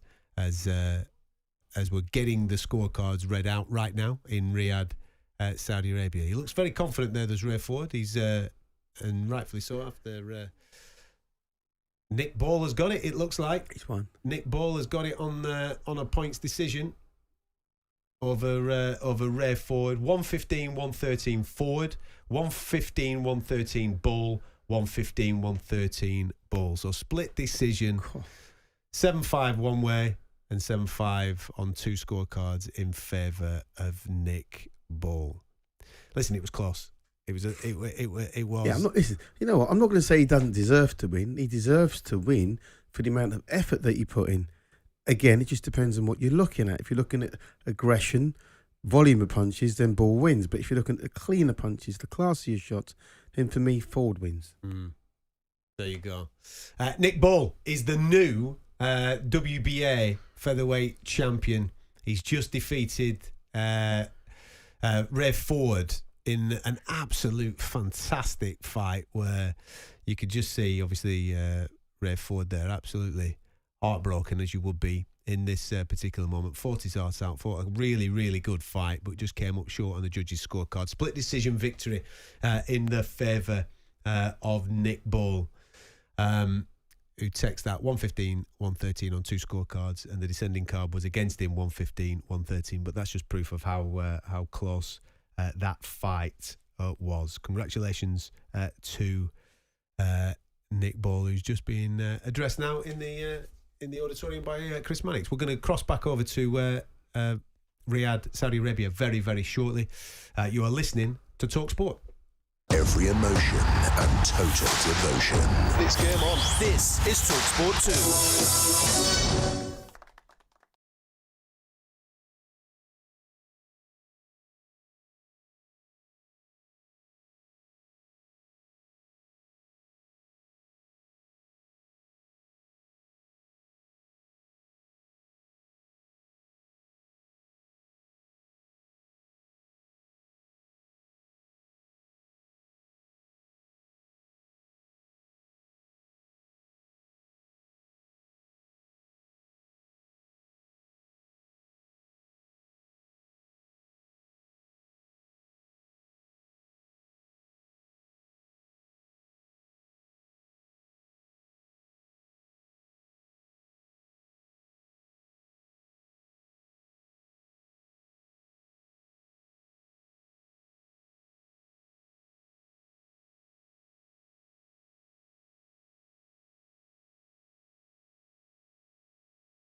Monday night. International friendly. Live on talkSPORT 2. He's gone straight in! Gibraltar versus Scotland. Well, what was that all about? Coverage from 4:45. Kick-off 5 p.m. Brilliant goal! Monday night on talkSPORT 2. Oh, yes.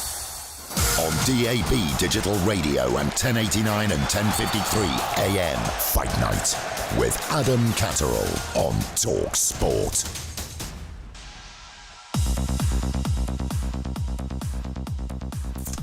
You're listening to talkSPORT 2, and we are live on the talkSPORT Boxing YouTube channel. I'm Adam Catterall, former super middleweight world champion George Groves, and 3-weight world champion Duke McKenzie. Alongside me for 5 versus 5, we can tell you that the first fight of the night went in favour of Queensberry. Willie Hutchinson getting a points decision victory there over Craig Richards, and we've just seen Nick Ball become world champion, beating Rayford in a split decision victory, 115, 113 on all 3 cards, 1 in favour of Ford and 2 in favour of Nick Ball. He did enough to nick it, but I tell you what, I won't be against them boys running it back, because stylistically it just matched beautifully and epitomises how good this fight card is. Fantastic fight. Yeah, it was a great fight. Without writing down the scores, I think 7-5 to Ford was probably about where I was, but you can't argue either way, I suppose, in that regard, and it's what you appreciate, what you enjoying. Nick Ball, to his credit, just does what he does so well. You know, he does keep coming. He lets those combinations go, and he will get at least one shot through, which has a value. You know, like you think if you're gonna. You don't always want to let your hands go, throw 2, 3, 4, 5 punches even, and then land nothing. Whereas usually one will creep through, even if it's that lead uppercut that goes through, which is not the shot you want to get hit with. It's almost like an embarrassing shot, really, in boxing terms. But yeah, he's done it, and he must be over the moon to come back from his last time out in Saudi Arabia, where he thought he should have won. He got the draw, and now he is the champion of the world. Little bit of an update on the football before we continue with the boxing conversation. It's now 2-0 Real Madrid, 82nd minute. Danny Carvajal got the first one. I've just looked up and I can see him celebrating. I'll try and get an update on who's got number 2. Vinicius Junior is the boy. Surprise, surprise. There you go. 2-0 Real Madrid in the Champions League final. Bit of a bobble of a finish that, as I can see on my watch along here. But let's get over to Riyadh, Saudi Arabia, shall we? Because Spencer Oliver and Gareth A. Davies are across this. I'm sure they'll be speaking to some people throughout the course of the night. But as it stands, gentlemen, it's 2-0 to Queensberry. It is. It's 2-0 in the Champions League final, and it's 2-0 here to Frank Warren and Queensberry. We are going to be talking to other people, but you got me and little Spence now. Spenny boy is here with me still. Lawrence Sokoli's going to join us shortly. We really enjoyed that fight live, didn't we? Nip and tuck, tenacity, better work rate from Nick Ball, poetic justice after the last time here. Deserved that 15-13. I had it 15-13 to him. I think you did as well. Well, yeah, I had Nick Ball winning by a round, actually. I thought it was very, very tight. And, yeah, it was one of those fights that Nick Ball started very well, and then Rayford done what he does best. Bit down on his gum shield and started turning it a little bit, pushing forward, won those middle rounds. Then Nick Ball started coming back into it again. It was nip and tuck right away, right down to the wire. But for me, Nick Ball doing the better work. As George said there in the studio, you know, those combinations, punches, 3s and 4s, but that final one getting through and finishing with that uppercut, and I think that was nicking the rounds in a lot of those rounds. It was a very close fight, tough fight, but a deserved winner, Nick Ball. And how he bit down on his gum shield in those the 11th and 12th rounds when Ford came on with very heavy shots as well. So impressive. And Ford now moving up to super feather, rightly so. He says he can't make it anymore. Listen, as we saw with Rayford out here, I mean, we're in 42, 40 degree heat. The open workout was outside and he was in a sweatsuit. That told me all I needed to know on which way I was going to go, on who I was going to pick in that contest, because I thought as the fight was going to wear on, I was always leaning towards Nick Ball, the wrecking ball. We know what he does. He pushes on, combination punches, great engine he has on him as well. So yeah, deserved winner for me. Rayford, great fighter and will do better at Super Feather in my eyes. Big guy. Right, and here's another big guy now. The Bridgerweight champion of the world. Congratulations. Talk us through it. Smash and grab they accuse you of doing, but you did it in Poland. Yeah, no, it was great, it was good to go against the odds, go against the crowd and go get the knockout. Do you stay at Bridgerweight? I mean, you're a giant human being to make 223 pounds still. Do you have to cut weight to get to it? No, definitely. You have to cut, I have to cut a fair bit of weight, but, if there's obviously an opportunity at Bridgerweight that I like, I'll do it, but if the opportunity at heavyweight comes, I'm up for that as well. Yeah, I mean, you're talking about unifications, possibly with the WBA champion at Bridgerweight. Perfect thing for you to do, by the way. I was out there in Poland, and it was a demolition job of Rosansky, who was the hometown favourite. You was going into a hostile crowd. You knew you was going to go into that hostile crowd, but you actually fed off that, Lawrence. You went out there, took the fight to him, and it was a perfect performance. Yeah, no, definitely. But it's something I want to take going forward. So obviously, you have to understand the attributes I've got. Size, power, strength, athleticism, and boxing ability. So I have to go and impose that on anyone that I'm boxing and be assertive. So yeah, I'm looking forward to the next one. We are all wanting you to meet. We've been talking about it in the media row. We all want you to fight Dillian Whyte at heavyweight. I'm with you on that one. I asked for that fight when I was Commonwealth Cruiserweight champion, let alone now where I'm putting on size. I'm going in this direction, and I think Dylan's going in the opposite, so it's a great time to get him out of there. Is that the big call out then? I still don't need to be a big call out. He knows that I want to fight, so we'll see. Listen, two-weight world champion now. That's what you wanted to achieve. Now you want to move up to heavyweight. You was talking about that. No secret. That's where you go. Well, this is where the heavyweight Super League is going on out here in Saudi Arabia, and you can put yourself in the mix. Two-weight world champion, surely. Yeah, I'm looking forward to it. I'm looking forward to the heavyweight opportunities that lie ahead. So yeah, we're good. You've been based out in Dubai for a while, haven't you? Talk to us about the growth of boxing here in the Middle East and the recognition for boxers out here. Do you want to play a part in all of that? Yeah, definitely. I mean, obviously I have a coach in Tony Davis who was on the Great Britain system. He's now in Bahrain. So it's not even just Dubai, it's the whole GCC region. They've started doing tournaments where it's Bahrain versus Saudi versus Kuwait. So it's bringing up the amateur boxers. I think that's how you really get good pros, is you give them a lot of experience in the amateurs against each other, then against the rest of Asia, and then the rest of the world. And then eventually some of those fighters are going to end up being good enough to compete with the rest of the world, and that's how you really get homegrown talent. Lawrence, I interviewed Jai Opataya earlier on in the week, and he showed a big interest in moving up to Bridgerweight. He's got a big appetite in fighting Lawrence Okoli. I like that. He said that's where he wants to go. He wants to follow your footsteps. Cruiserweight into Bridgerweight and then eventually heavyweight. Is that a fight that you would like? That's a fight that I stay at Bridgerweight for, because when I was Cruiserweight, it's one that I wanted. As we all know, I was desperate for unifications. That's part of the reason why I stayed at the weight a bit too long. If he felt like he could come up and fight me when I'm 225 pounds, I look forward to that. You're both out here right now. Surely conversations can be had, because that is a mouth-watering contest. I'm sure we'll bump into each other, and we'll have a chit-chat. Love it. Opataya, Okoli. Thank you, Lawrence Okoli. Back to you in the studio, boys. Lawrence, best of luck, mate. Well done. Gareth A. Davis and Spencer Oliver there with Lawrence Okoli, who got himself a victory last weekend. And interestingly, Deontay Wilder, for his contest this evening, has weighed in, I think it's 11 pounds lighter than what Lawrence Okoli weighed in for his Bridgerweight contest. I would imagine that Lawrence at some point is going to be a heavyweight. He's going to make that full step. I know that they're talking there about matchups for this particular weight division that's just been created by the WBC. But the step surely is to heavyweight for where the big fights are. The money's in the heavyweight division. That's where the dollar is. So if he wants the big dollar and the big names, because let's get it right, that's where all the big names are in the heavyweight division. The Wilder, the Zhangs, the AJs, the Furies, the Uzaks. That's where they are, and you got to call them out. He's a Bridgerweight world champion. He can do that. He can call those guys out, and with a bit of luck, he'll walk onto one of those guys. Will he beat them? Well, only time will tell. But as he's saying, he's filling out all the time. I think he said he weighed 225 for his last fight. Yeah. He's heavier for his last fight than Wilder is for this fight today, and Wilder is a heavyweight, so that'd be a good fight actually. Wilder against Okoli. That's an interesting fight. That would be a nice fight to make your debut at and get into the weight division. Straight in. Love it. Obviously, Wilder still to come this evening as he takes on Zhili Zhang. They might need Deontay Wilder to deliver that knockout for those extra 4 points, Matchroom, because they're 2-0 down through 2 fights with obviously Nick Ball and Willie Hutchinson winning. We do have a little bit of a break in the 5v5 because Dimitri Bivol's going to be performing very, very shortly. And then we'll be on with Shiraz against Amor Williams. Will the tide turn in that one, do you think, George? Will it go the other way there?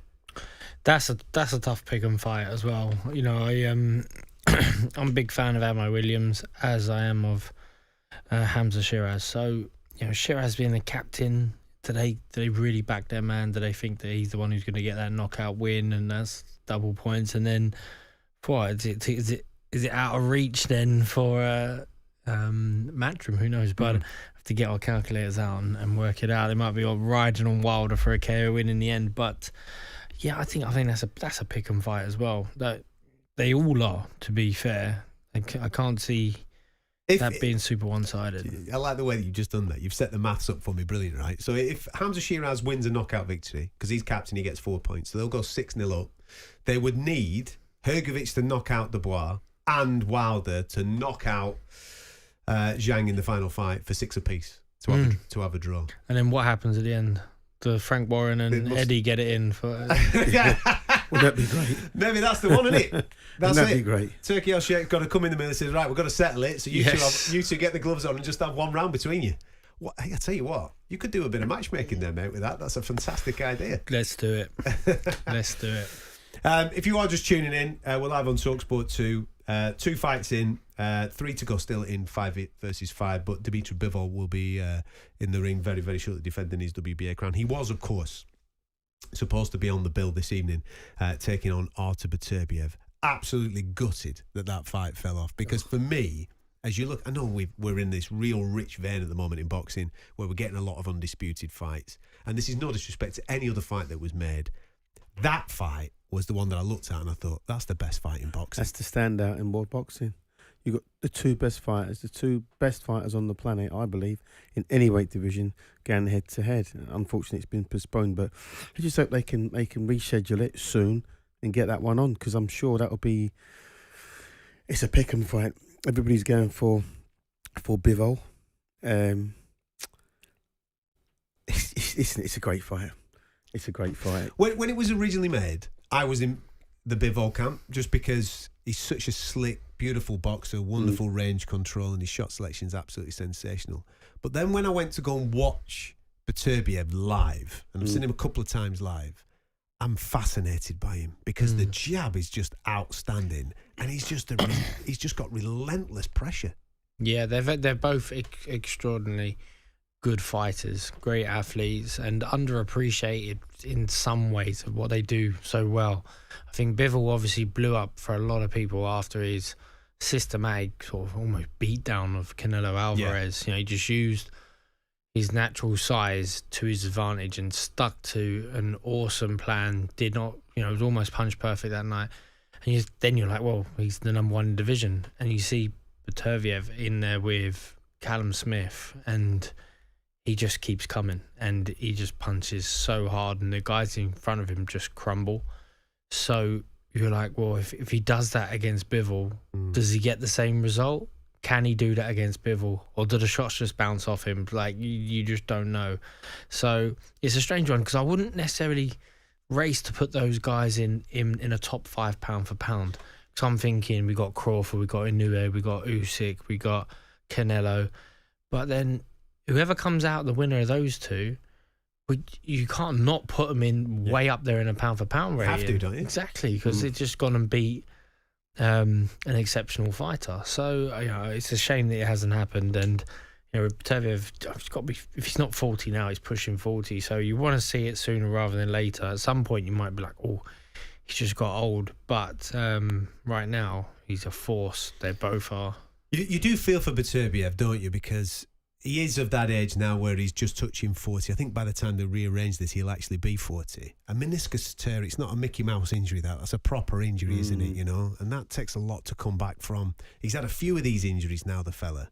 I just hope that we get them at the best. You don't want a version where he's not at his best, Beterbiev, because it's going to need the best version of him Yeah, he's a to bit do a job. shop-worn. When I say shop-worn, the injuries are shop-worn, aren't they? Yeah. That's just wear and tear. That can't be helped, unfortunately. And he's probably gone into the fight of his life against arguably his equal, or certainly his rival in every department. So that's the sort of one. That's the sort of fight I'd pay me own money to go and watch. There you go. We're all on it. Yeah. There you go.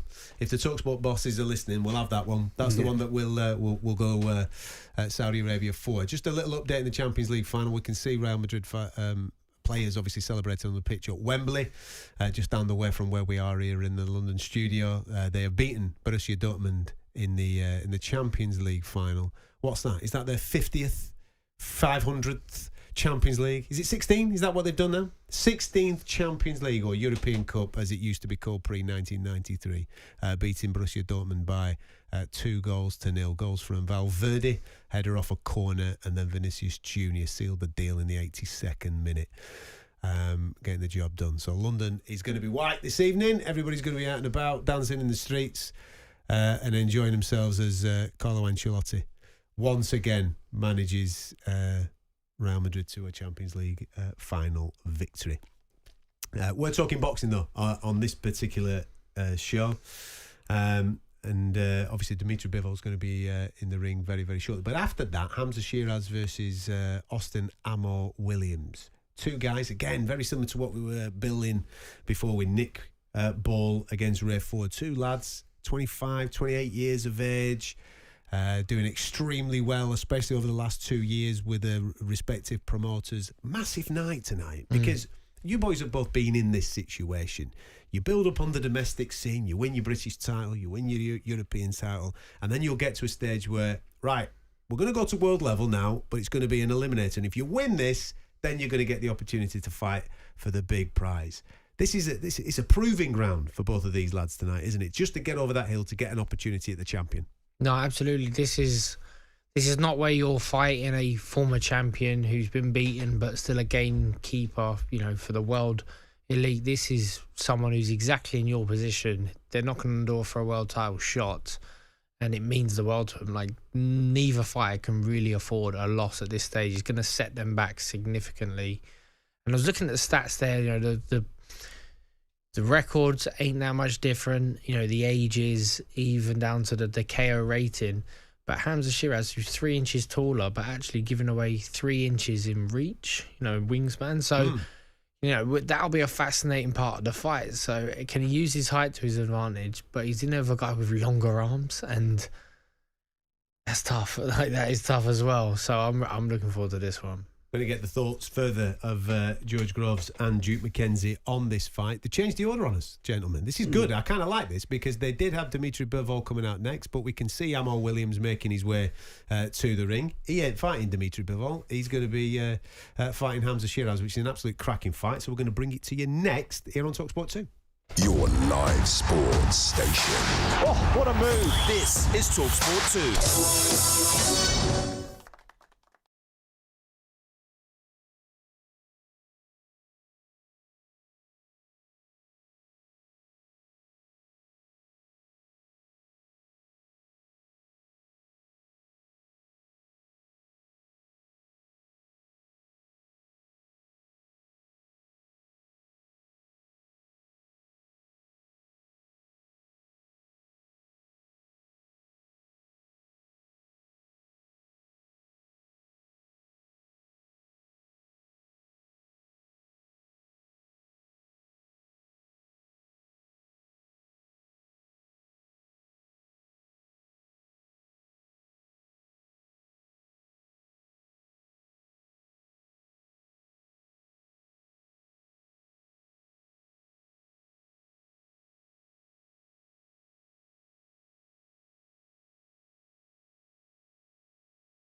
Fight Night Extra on talkSPORT 2. Tuesday evening from 5. Get weighed in for a massive night of big boxing drama. I'm just ready to go to war. Explosive insight and heavyweight boxing banter. I'm the generation fighter. I actually feel sorry for all these guys who's had to fight me.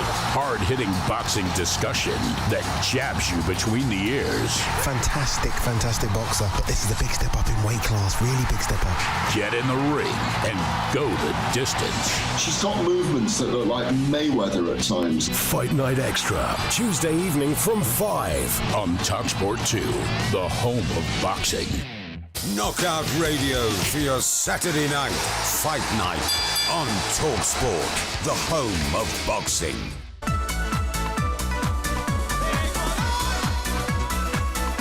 You're listening to Fight Night Special 5 versus 5. It's the watch along on talkSPORT 2. We will be crossing over to talkSPORT very shortly as the Champions League does come to a conclusion on talkSPORT. We're available on talkSPORT Boxing YouTube channel. I'm Adam Catterall. Pleasure to be with you. Three-weight world champion Duke McKenzie and former super middleweight world champion George Groves alongside me in the studio. And the guys are out in Riyadh, Saudi Arabia. Gareth and Spencer Oliver keeping across everything that's going on out there. The two fights that we've had so far. Willie Hutchinson has beaten Craig Richards on points. And we've got a new world champion in Nick Ball, who defeated Ray Ford on a split decision, taking it 115, 113 on two cards. And the other card was 115, 113 against him. In the ring right now, Hamza Shiraz and Austin Amo Williams are going to be going at it. And if you are across the football as well, we can tell you that Real Madrid are the Champions League winners once again. And Carlo Ancelotti's become the first manager in European Cup Champions League history to win the competition 5 times. Wow. Sensational from him. And Jude Bellingham in his first season in Spain, who's currently doing an interview with the television broadcasters, has won the league and cup double. He's 20 years of age. Phenomenal first season from him, and hopefully that continues into the Euros with England. Before I get the thoughts of the boys in the studio about what's going on in our next fight, Hamza Shiraz and Austin Amo Williams, let's get back out to Saudi Arabia, shall we? Get a bit of that atmosphere as Hamza Shiraz is being introduced. Gareth A. Davies is with Spencer Oliver. I am indeed with Spencer Oliver over here. Change in the order, by the way. We were going to have Dimitri Bivol walking out next against his opponent Zinad, the undefeated Libyan fighter. But as you say, we've got Hamza Shiraz and Amo Williams. Shiraz, composed, statuesque this week. Very, very deeply rooted in Islam and very sacrificial to the cause in his boxing career. Amo Williams out there like Ryan Garcia all week. Amazing stuff. Can't wait for this fight. Change in the order. Again, yeah, but changing the order, but another 50-50 fight here with Amo Williams, the American who comes forward, likes to throw the shots from the outside, and Hamza Shiraz, who we know, very tall, Thomas Hearns-like, and likes to whip those shots from the inside. Great contest, this one. A real 50-50 split on who people think is going to win this one. I'm going with Shiraz. I think it's his time, and it's going to be a great contest. Southpaw and orthodox as well. Much straighter punches generally coming from Hamza Shiraz. 13 knockouts, 13 fights. He is the favourite going into this, marginal favourite. Amo Williams needs to be elusive, fast on his feet, and try and bedazzle Hamza Shiraz, who is going to hurt him. Both of them are stepping up a level for the very first time, the hardest opponent that either man has faced. Listen, it's a coming-of-age fight. You know, the winner for this gets to fight for the world title, the middleweight world title. So that's what's on the line here, the importance of this one. And these are the fights you have to go into if you want to step up onto that level. So Amo Williams, there's a lot of talk over stateside how good this kid is. He's going to be a world champion. We think the same for Hamza Shiraz as well. Well, guess what? We find out tonight as this first bell's gone. Oh, that right hand of Hamza Shiraz looks so dangerous already. Amo Williams looking to be light on his feet.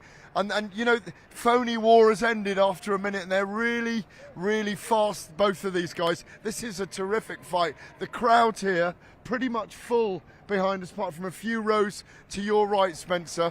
They're going to really enjoy this one. Yeah, they are, absolutely. And Hamza Shiraz looks a weight or two above Amo Williams in there. Lands a good jab there, Shiraz, but there's a real solid look as he takes the centre of the ring. And there's, like I say, a solid look as he just misses with that right hand. Yeah, this is going to be a great contest, this one. We will find out. I believe the winner of this will go on and become a world champion. It's a bit of success here for Amo Williams. He's just finding the range a little bit. Well, we know about the power of Hamza Shiraz. Williams is going to be hit harder than he's ever been hit before tonight. And if Frank Warren wins this one through Hamza Shiraz, the captain, 2 points. He goes 4-0 up. Yeah, absolutely. Great start here for Queensberry. Let's just talk about the atmosphere in here, because it is now well over 3/4 full now. But Hamza Shiraz has brought a big crowd in the atmosphere has just picked up a level or two. Can I just say I love working with you?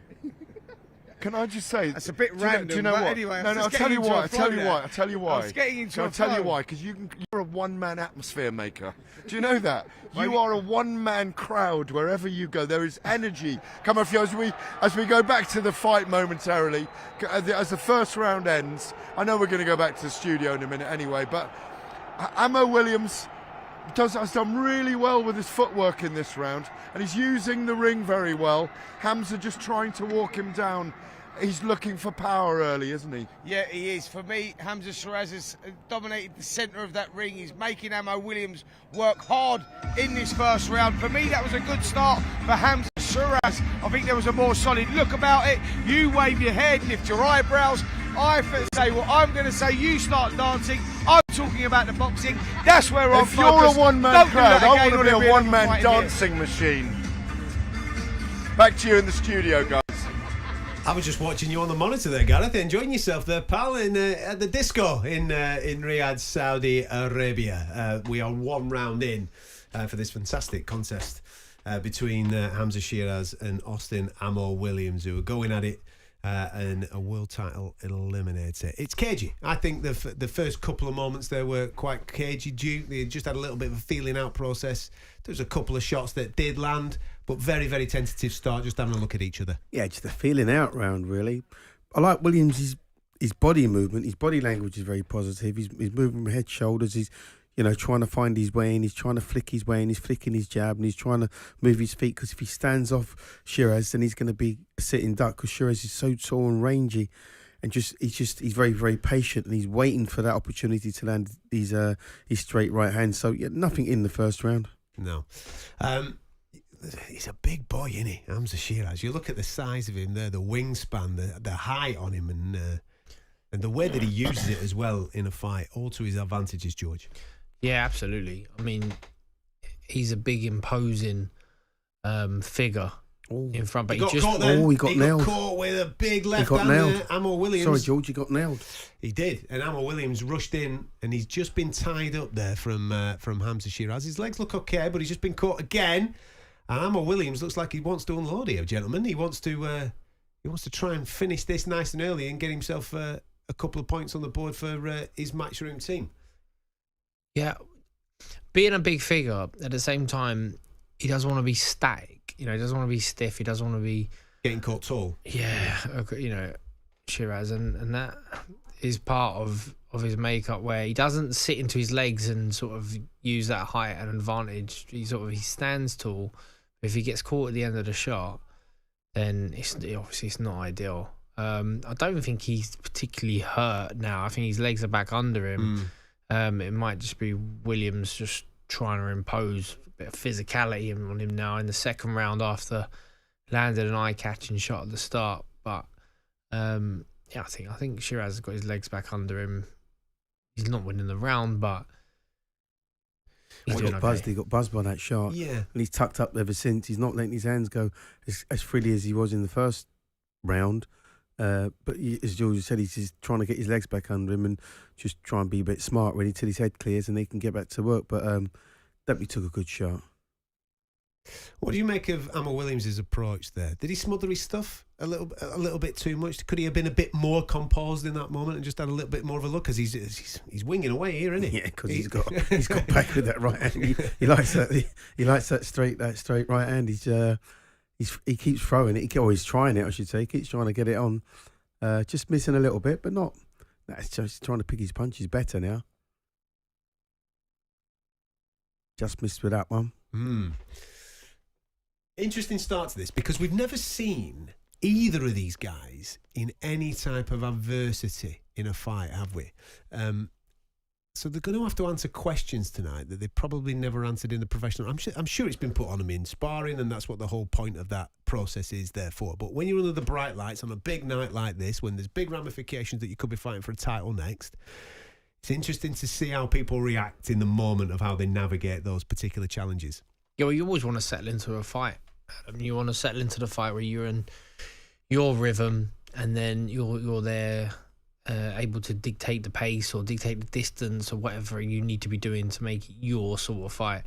And we are pretty much still in that stage, but you know, Ammo Williams in that round out of southpaw stance, landing that big left hand and bossed it a bit. He hasn't quite got his feet under the table yet, but he landed another one at the end of the round. Yeah. And he's coming away feeling good right now. I think he's, 2 rounds in, he's thinking, right, this is soon going to become my fight, and I'm taking Shiraz out of his comfort zone. He's not letting him settle into any sort of rhythms working for him.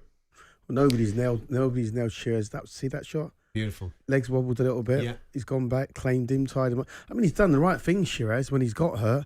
He's tied the other guy up and smothered him, but that's probably the first time he's been nailed with a clean shot in his career, and he's responded well to it. We get caught cold as well sometimes, Yeah. don't you? Like it's the second round, and that's like a awakener. You're like, oh, and then liven up. Exactly, it all comes down on top of you quickly, because you're like, right, liven up. Don't give away no more free shots. You're in a real fight here. But this is what we want, don't we? I mean, the whole point of this card tonight is to provide proper 50-50 fights that mean something that fans can get excited about. Any casual sports fan or casual boxing fan that tunes in this evening and they're tuning into that, they might not know these names because they're not household names. That's not disrespect to Hamza Shiraz and Ammo Williams, but by the end of it, one of them could be, because it's a great contest. Contenders, aren't they, on the way up? Yeah, these guys are knocking on the door. Yeah, the big one. And you see a little bit of adversity. Like we've just seen Hamza Shiraz just get clipped there in the second round. And now all of a sudden, can he rally and can he do a little bit? And Ammo Williams looks like he wants to try and take his head off with every single shot at the moment. Shiraz has landed his right hand a few times in this round. Third round, he's found his range now. I think they've had an effect on Williams. This is the beauty of great matchmaking, though. This is what it's supposed to look like, isn't it? You have a go, I have a go. Yeah. But the 2 points for a KO victory ain't going to mean an awful lot to the fighters when they're in the middle of it.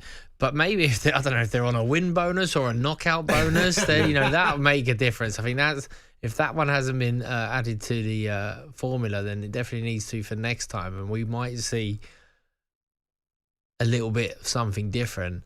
Maybe fighters acting slightly out of character. Like do you remember Prize Fighter, when they used to have the little 3-round shootouts, but there was always a knockout bonus on the end of it, wasn't there? Yeah. So I think Rocky Fielding did one of those one night, and he ended up doing 3 knockouts and getting 3 different bonuses. But it does add to it, because it can make a massive difference to somebody's pay come the end of the night. I'm sure they're being well recompensed this evening, these gentlemen over in Saudi Arabia, but you know what I mean? A little bit of a Brucey bonus on it. Whoa, great shot from Hamza Shiraz there. Lovely left counter, wasn't it? He took it well, though, did Ray? He took it well. Ammo Williams? Yeah, he took it well. The last thing I like about Williams at the moment is he seems to take a good shot well, but there's plenty of head movement from him. There's plenty of upper body movement from him. So he's not letting off any sort of distress signals. Neither of them, really, because to be fair, Shiraz also, although he's got nailed, but he fights back pretty well as well. Good response, this. Do you reckon, gents? It's a great round for Shiraz. I think he's hurt Williams, and Williams at times trying to punch himself out of a bad situation, and he's leaving openings. Yeah. And Shiraz is... And again.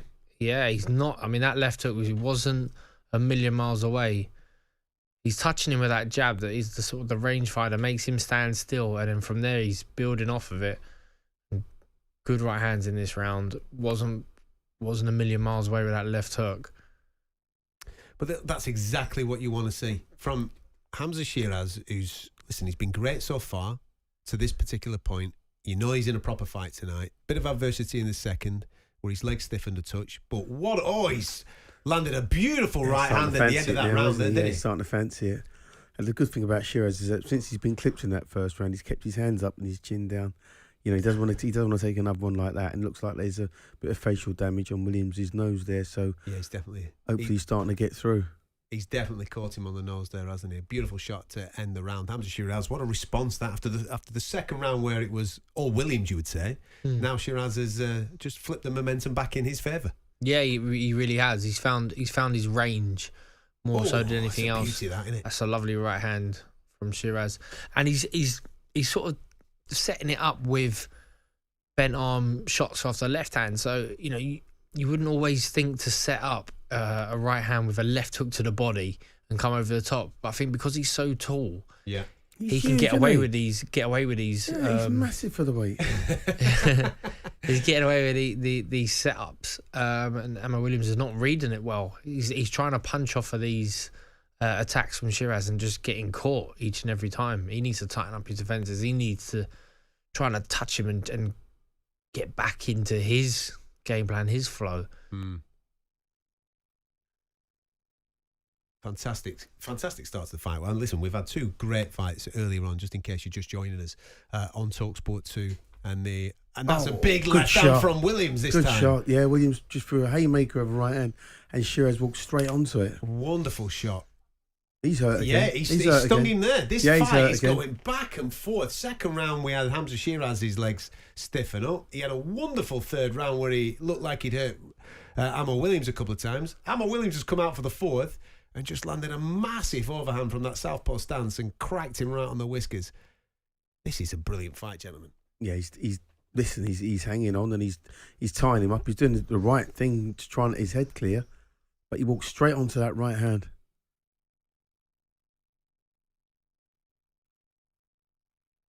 He does the right things though, doesn't he? When he gets hurt, listen, okay, just take a breath. Let's stiffen up here. Let's stop him from winging these big hits in. But it just goes to prove that Williams does have some power in that backhand. He's done it again there. Beautiful shot again. Confidence is growing by the second, isn't it? For Williams. They're still at that point now where, well, Williams in particular, he might land something, then he wants to get in close, he wants to hold, he wants to spoil even so he doesn't get caught on the inside, rather than maybe try and cut out an angle and come on with the second wave. This is what I was asking about that second round to you. Is he smothering his own work a little bit here? Should he take that little half step back and try and create those angles? He's happy to try and land first and then hold. So it's almost like land and smother yourself. Like even here where he's put his arm around the side, and it's a safety tactic, you know. It's where you close the distance so tight that you can't get hit. And if you're in there with a taller guy who might need a slightly more room just to get his shots off, this is ace. They're both backing each other's power. Love it. It's not a bad tactic, actually. It's not a bad tactic. It's only, Williams only gets nailed when he stops moving. Yeah. When his head and his arms come down, his head stops moving, then he gets nailed with shots. But like he just did there, yeah. Now Shiraz is back in the game. Love it. This is fantastic. Fantastic bit of matchmaking. Two lads, hungry young fellas that want to become world champion. You can see how much it means to each other. And they are absolutely throwing it at each man. Fantastic round so far. In fact, Hamza Shiraz seems to have got his feet going again, and he's back in this. He's landed some nice shots. I think it's Ammo Williams' round. Yeah. But he's definitely responded to that early shot. Well, it's the first time in his career that he's been hit and hurt, visibly hurt. So it's nice to see he can do something a little bit different, you know? Nobody can get momentum. It's probably gone ebbs and flows, doesn't it? First round one guy, second round the other guy, and it's just gone back and forth. We're through 4 right now, and I've got it 2-2 on mine. I don't know where you gentlemen are at, but it's absolutely fantastic stuff. But that's a big shot on the whiskers, that from Ammo Williams, as we're just watching the replay. It's a beautifully timed left from that southpaw stance. It's a beautiful shot, that, George. Yeah, and it stops Shiraz in his tracks. He has to step back. He has to concede ground. I gave that round to Williams as well. I think from the quality in the first half of the fight, but Shiraz seemed like he came on. Came on, didn't he, near the end? He showed that his legs were under him. I don't think he was hurt in that round, but it was enough to gain respect, and you definitely don't want to be giving away any more of them free shots. So it's still up for grabs in terms of who's going to impose themselves on this fight. That's it. Nobody's got a full foothold on it. Just as they think that they're getting a little bit of momentum. Having said that, though, Ammo Williams seems to have taken off from the...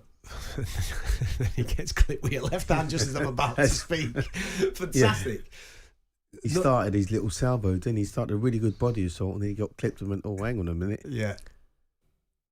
But that's the beauty of the fight. It just as you think somebody is getting some type of momentum or a foothold or some type of success, the other guy does something just to stop him in his tracks and send him back the other way. It's absolutely fantastic, and what a fight of this magnitude should absolutely look like. Both guys absolutely having it. Well, Shiraz's height is definitely giving Williams problems in terms of getting in and closing that range, because the shots are missing slightly. It's when he throws threes and fours, he normally gets home with the last shot. Yeah. That backhand, though, when he crouches and throws the backhand over the top, that's the one that's coming through on the chops, isn't it? Mm-hmm. That he's had success in the second and in the fourth round. Ah, brilliant. Brilliant stuff. You're listening to talkSPORT 2. We are live on the talkSPORT Boxing YouTube channel as Ammo Williams just tries that backhand over the top once again. We are going to be crossing over very, very shortly to talkSPORT as the Champions League final has concluded at Wembley, where Real Madrid have won the big trophy once again. They beat Borussia Dortmund by 2-0. We're going to be crossing over to Riyadh, Saudi Arabia as well to be speaking to Gareth A. Davies and Spencer Oliver very, very shortly as we are taking in this absolutely captivating fight in the middleweight division. We're in the 5th round. We've probably got it on our unofficial scorecards in the studio, 2 apiece, ebbs and flows, and this round is just epitomising the previous 4 rounds that we've gone through. So do stick with us. We'll keep you up to date with everything that's going on this 5v5. Online, on DAB+, and on the app. This is talkSPORT 2.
No-nonsense sports coverage. Oh, he's going all the way! This is talkSPORT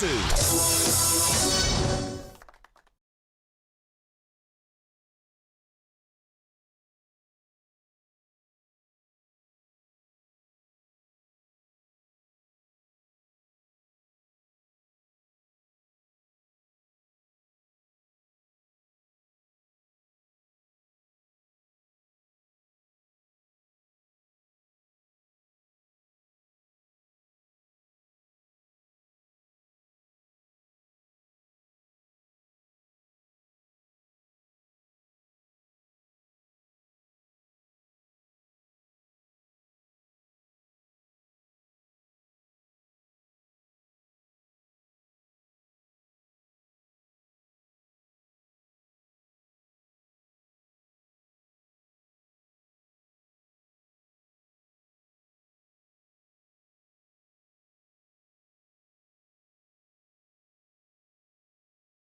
The Monday Club on talkSPORT 2.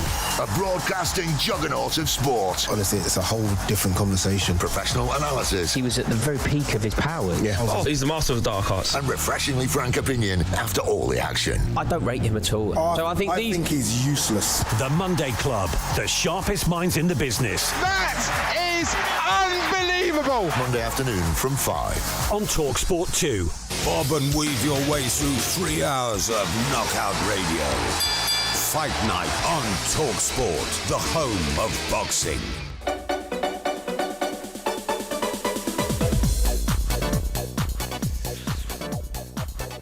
You listen to a Fight Night special this evening.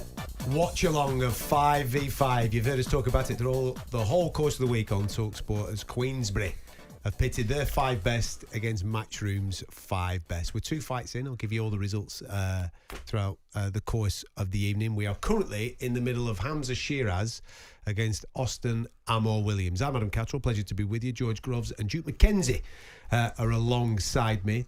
We've been talking about getting a foothold in the fight and momentum. It feels like, to me, just watching that, and you two are the experts, it feels like Hamza Shiraz has just got a little bit of a grip of this in the last 2 rounds. Am I right in what I'm seeing there? Are you seeing the momentum with him? I think so. I mean, it swung one way then the other, but I've given the last 2 rounds to Shiraz. I think he's just finding that range and he's keeping Williams at that longer range that suits him. The jab is just pivotal for him right now, because even though it's not a huge sort of knockout shot, it sets up what we just saw, that straight 1-2, the right hand follows quick, and it just always unsettles the chap in front of him. He doesn't let him set, because Williams wants to press. He wants to be off the front foot and try and back Shiraz up. That's where he's having success. But as soon as Shiraz puts authority on that jab, it forces Williams to have to throw back, doesn't it, Duke? Yeah, he's a bit of a freak of nature, isn't he, Shiraz?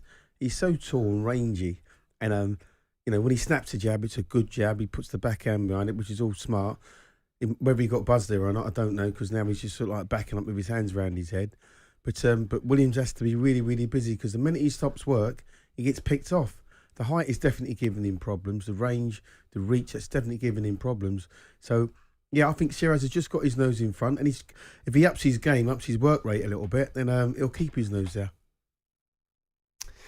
I'd like to welcome listeners on talkSPORT to our watch along of 5v5. We've been billing all week on talkSPORT that we've got an epic night of boxing lined up for you, and it has been epic so far. We're into our 3rd fight of the Queensberry versus Matchroom on this Fight Night special. We are available as well as being available on the radio and listening along to us. You can watch along to us on the talkSPORT Boxing YouTube channel. As always on a Saturday night, with Fight Night being on the radio, it's me, Adam Catterall, and tonight I'm joined by former super middleweight world champion George Groves and former 3-weight world champion Duke McKenzie, who've been watching 2 epic battles earlier on where Nick Ball, beat Red Ford and became the new featherweight world champion. Splits points decision in his favour, and we also saw Willie Hutchinson beat Craig Richards too. So if you're keeping up to date with the scoring of Queensberry versus Matchroom and you're interested in promoter versus promoter, it's currently 2-0 in favour of Queensberry and Frank Warren. Right now in the ring, we're into round number 7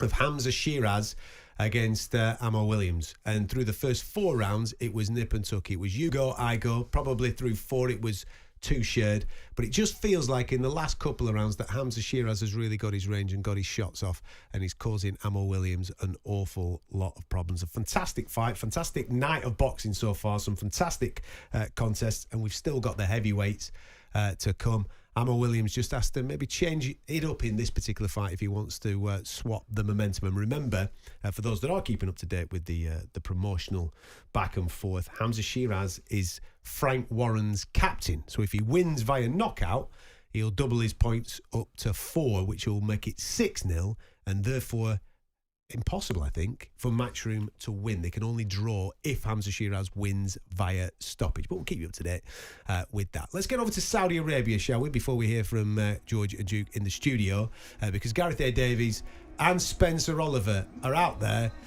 right in the midst of this fantastic contest. Well, I am. Spencer Oliver isn't here, but look how much he's grown. It's Moses Itama Rico, the 19-year-old heavyweight, 9-0 WBO Intercontinental Champion.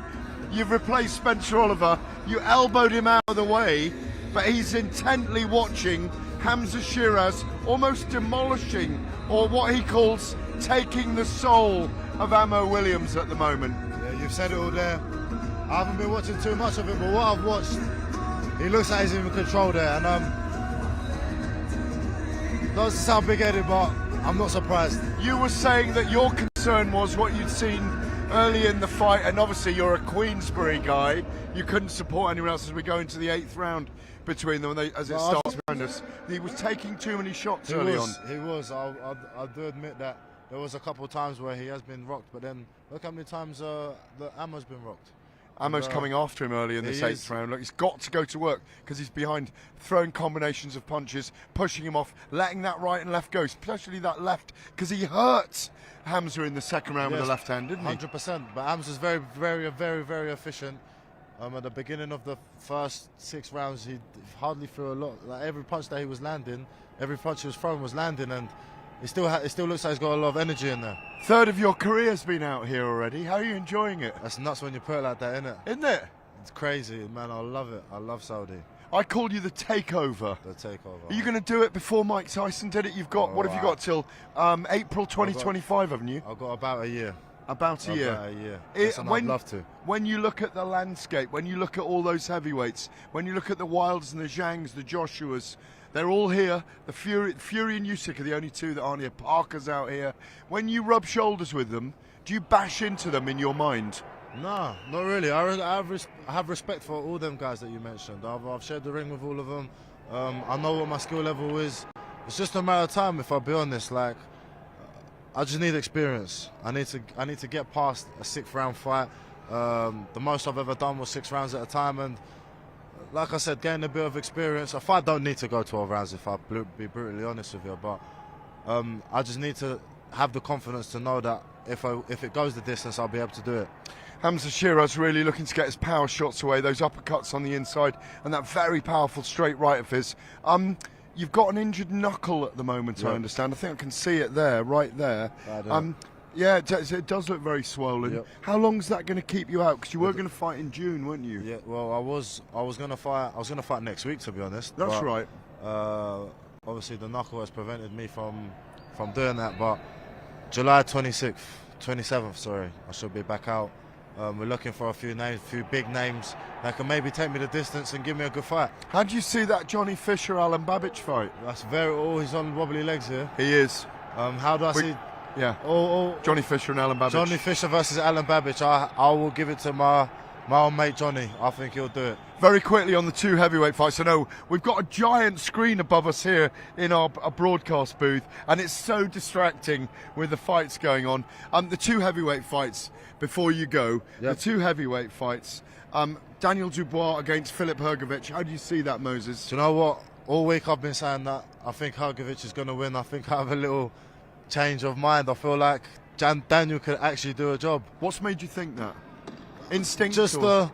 Just the experience that he must have gained from the Jamel Miller fight, the Usyk fight, and even the upset to Joe Joyce. I believe that's edged him on. If you have a look at his weigh-in, his press conference, it's not the same usual Daniel. So I don't know. I think he can do it. Well, if Hamza Shiraz wins that's going to make it 4-0 to Frank Warren going into the last fight, meaning all the pressure. I know that he can't win it at that point. Deontay Wilder's got. I think Zhang will walk through him, but then yet again, I was saying it earlier. It's unfair. Deontay Wilder is unfair. He could be losing 12 rounds of a fight, and then just like that, he's won by KO. So I'm not writing him off, but I do think that Zhang will knock him out. It's extraordinary that he's 5 stone lighter though as well than Zhang. It's crazy, but weight doesn't win fights. speed and power does. IQ. As you know from the Southpaw stance, your security cordon have arrived. You will get escorted back to your VVIP seat, sir. Enjoy. You Thank young you very teenager, much. you. Thank you. We'll see you later. Thank you very Cheers, much. back to See you you in the later. studio, boys.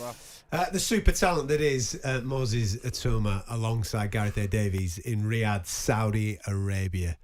They're just keeping an eye on everything that's happening in the ring right now between Hamza Shiraz and Amo Williams. As we enter the 9th round, Amo Williams comes out and he is absolutely attempting to throw the kitchen sink at Hamza Shiraz, who's tucking up nicely, catching a lot of this stuff on the arms and gloves, and has been really, really good. Probably from the 5th round onwards.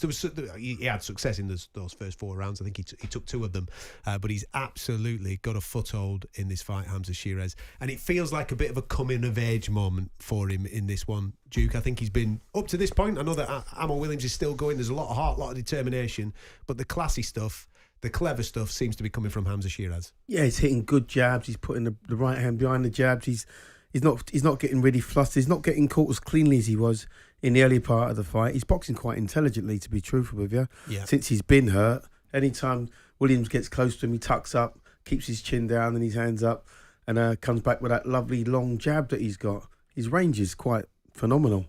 This is one of the things that we kind of wanted to see from Hamza Shiraz, because he's been brilliant over the last 2 years. He's been brilliant. I saw him on the undercard of the Usyk Dubois night out in Poland, and he was really good that night. He's had some good step up fights over the last 2 years, and this tonight just shows that he's gained a lot of maturity over that period of time. I know he's still only a relatively young man, but he looks like he's really grown into this particular weight, and he's ready now for the top level. No, absolutely. I think he's boxing exceptional here.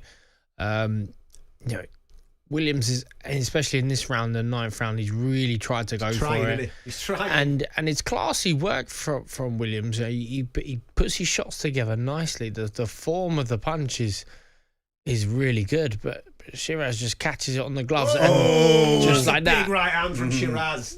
What a shot that was! A lovely counter right hand as Amo Williams came in. He was looking for that body, wasn't he? And he just chopped down on him beautifully and rocked him back. He seems to have ridden it well. He's ridden a lot of shots well, hasn't he? As Amo Williams this evening. But brilliant shot from Hamza Shiraz, who's putting together such a calculated, patient, mature performance.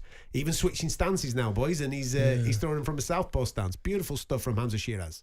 He's not and a big uppercut there as well. Yeah, he's not getting too excited with it. He's not rushing in. Everything's calm and collected. But again, that jab's lovely tonight.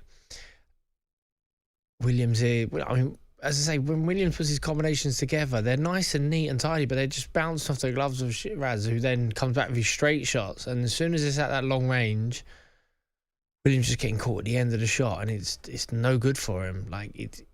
He's never in a position to punch back. He just can't bridge that gap. He can't bridge the distance, can he? Williams, he can't quite get. I mean, like you say, he throws classy little combinations when he's in close enough, but every time he stops punching, Shiraz just keeps peppering him with that jab and hitting him at long range and catching him cleanly and stopping him in his tracks. Really classy work. 9 rounds down. Hamza Shiraz, as we've been saying, if you've just been joining us on TalkSport, we've been across TalkSport 2 and the TalkSport network throughout the course of the afternoon. But if you have just joined us off the back of the Champions League, we could tell you that the current score, if you're keeping up to date with everything that is promotional connected to this 5v5, Frank Warren has won the first 2 fights, so he's picked up 2 points there. And this fight, his captain is in action. So I know that Gareth was just going over it there, and maybe he got confused with a few little bits. So what will happen tonight? If Hamza Shiraz does come through and wins this on points, normally you would pick up 1 point, but because he's the captain, he doubles. So he would pick up 2 points. That would take Frank Warren to 4-0. But if Hamza Shiraz can get a stoppage in these last, where are we at? Entering the 10, 11, 12. He can get a stoppage here. That would normally be 2 points. That would take him to 4. And if he can get that stoppage, that then would make it impossible for Eddie Hearn to actually win this. He could only get a draw. He could only get it 6 apiece, and he would be relying on Deontay Wilder knocking out Zhilei Zhang in the final fight of the night. But as it stands right now, listen, Amo Williams, he's proven that he can take a shot. He's a very, very tough boy. He's throwing the kitchen sink at it. He's trying. He's damnedest to get as close as he possibly can and get his work off against Hamza Shiraz. But Shiraz is just, it's such, for me, this is such a mature performance. After the first 4 rounds, when it was you go, I go, he just seems to have gone, okay, we're going to box and I'm going to do this the classy way. And he seems to be enjoying himself right now. Yeah, Williams actually He's had a go there, hasn't he? He does really well. At the beginning of every round, he starts most of the rounds with a body assault.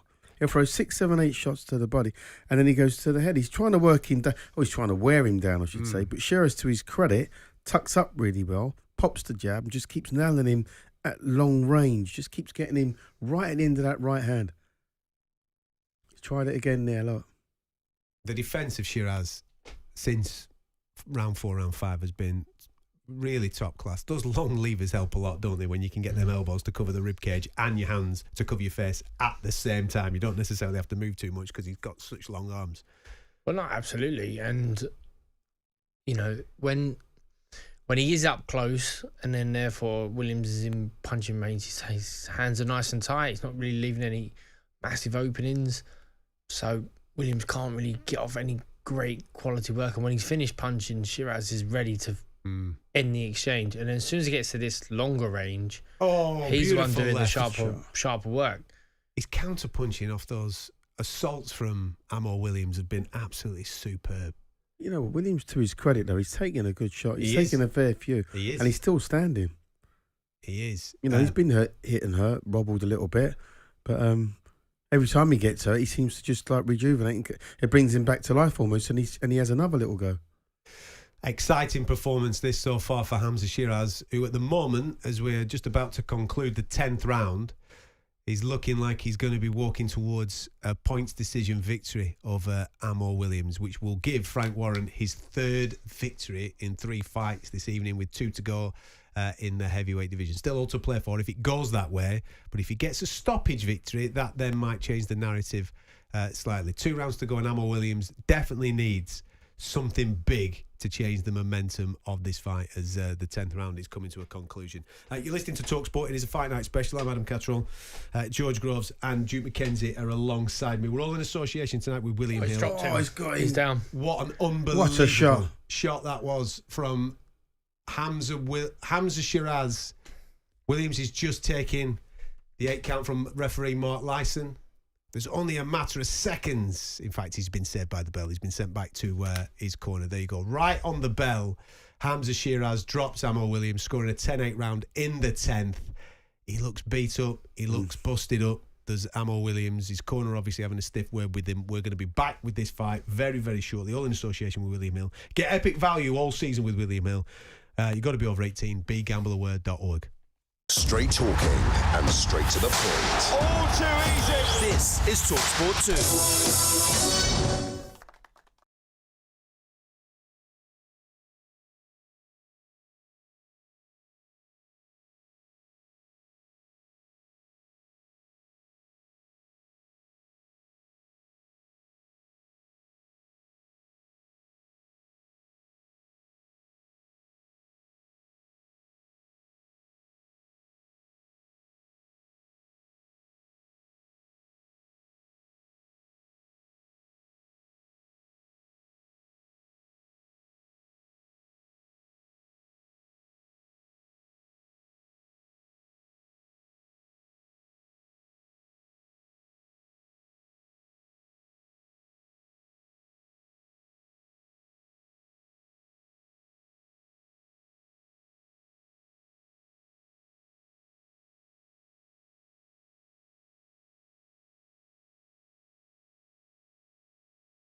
Tuesday night, Women's Euro 2025 qualifier. Live on talkSPORT 2. Oh, that's magnificent! France versus England. Build up and banter from 7. Kick off 8 o'clock. Rock. What a goal! Tuesday night on talkSPORT 2. It's a sensational goal! Night goals cometh. talkSPORT 2. On DAB Digital Radio and 1089 and 1053 AM. Fight Night with Adam Catterall on talkSPORT.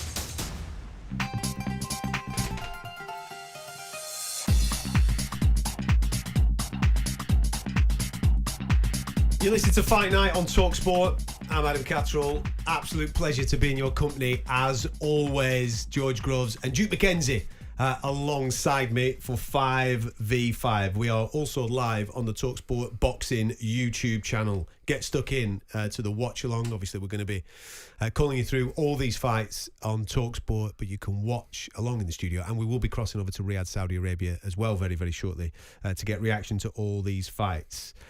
We can tell you that it hasn't gone the distance in Riyadh, Saudi Arabia. It has just concluded with an 11th round stoppage for Hamza Shiraz, who was classy, mature, and in the end, incredibly spiteful. That's his 14th straight stoppage victory in this division.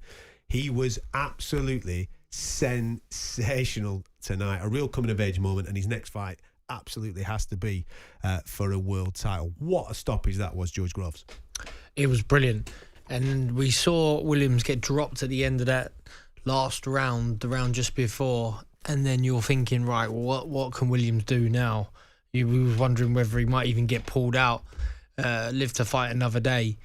But maybe with the whole point scoring thing, they thought, well, we'll see him, see if he can survive the last 2 rounds and see how he goes. But his legs were still shaky, and Shiraz landed. Not even sure which shot started it. I think it was a straight right, and then he just puts his shots together, and the referee made a great call. Brilliant stop decision. it right there. Yeah, there and then. He was cooked. Brilliant refereeing from Mark Lyson there to wave the fight off in the 11th round, and a sensational performance, Duke, from Hamza Shiraz. Listen, you know what, Shiraz is he's proven tonight that he can go a few rounds. You know, round 11. Yeah. So he was very, very patient from the outset. Even when he got rocked in the early rounds, he kept his hands up and his chin down, and he wasn't prepared to trade. And he did the basics well. Just kept behind his jab and worked his way back into the fight. Rode the early onslaught, and every time Williams tried, to roughhouse tactics, the body shots were good, little combinations were good from Williams, but Shiraz didn't once get flustered or didn't look like he'd had his nose put out of joint. He kept doing the basic things over and over again, and that's what brought the results. Awesome performance. Really impressive that. Listen, I've been impressed with him over the last 2 to 3 years, and the matchmaking that Frank and the Queensberry guys have put together for him has been really, really good. Tonight was a test, a proper test. Ammo Williams has been equally as good, hasn't he, since he joined the Matchroom stable. He's been flawless, fighting some good level operators. But tonight, they said that there's levels in the game, don't they? And that tonight, he used all of his physical attributes. As Duke was just saying there, it was a classy, mature moment there. After 4 rounds, you're thinking, which way is this going to go? Because it kept ebbing and flowing, and he just used his brain a little bit, showed a lot of ring IQ, and then when he got a sniff of the finish, he was spiteful, and that's what fans love to see. Absolutely. And he just, let's not get away from it. He's so big, isn't he, for the middleweight division, and he used it to his advantage, Something for being so big can be an advantage, but also in equal measure can be a disadvantage. But he doesn't. He uses his size so well. He carries the power of a fully fledged middleweight, maybe above and beyond. And great performance from tonight. Definitely a maturing performance from him tonight. More credit to Williams, because he brought that performance out of him, didn't he? Do you know what I mean? He asked a lot of questions, didn't he? Yeah, he did answer a lot of questions. The pressure that he put on him was pretty good. He wasn't not in the fight. He's tried his heart out tonight, but obviously he's come up second best just against a much classier boxer. Shiraz is quite classy. It's my first real good look at the kid, and like I said, I like what I see. Yeah, fantastic performance. Let's get into Riyadh, Saudi Arabia, shall we? Where Gareth A. Davies and Spencer Oliver are there. I've no doubt they're going to eulogise over a sensational performance from Hamza Shiraz, which now takes that, by my calculations, gentlemen, to 6-0, with that being a knockout and it doubling up with him being the captain. Therefore, Eddie Hearn can't win, he can only draw the promotional battle between him and Frank.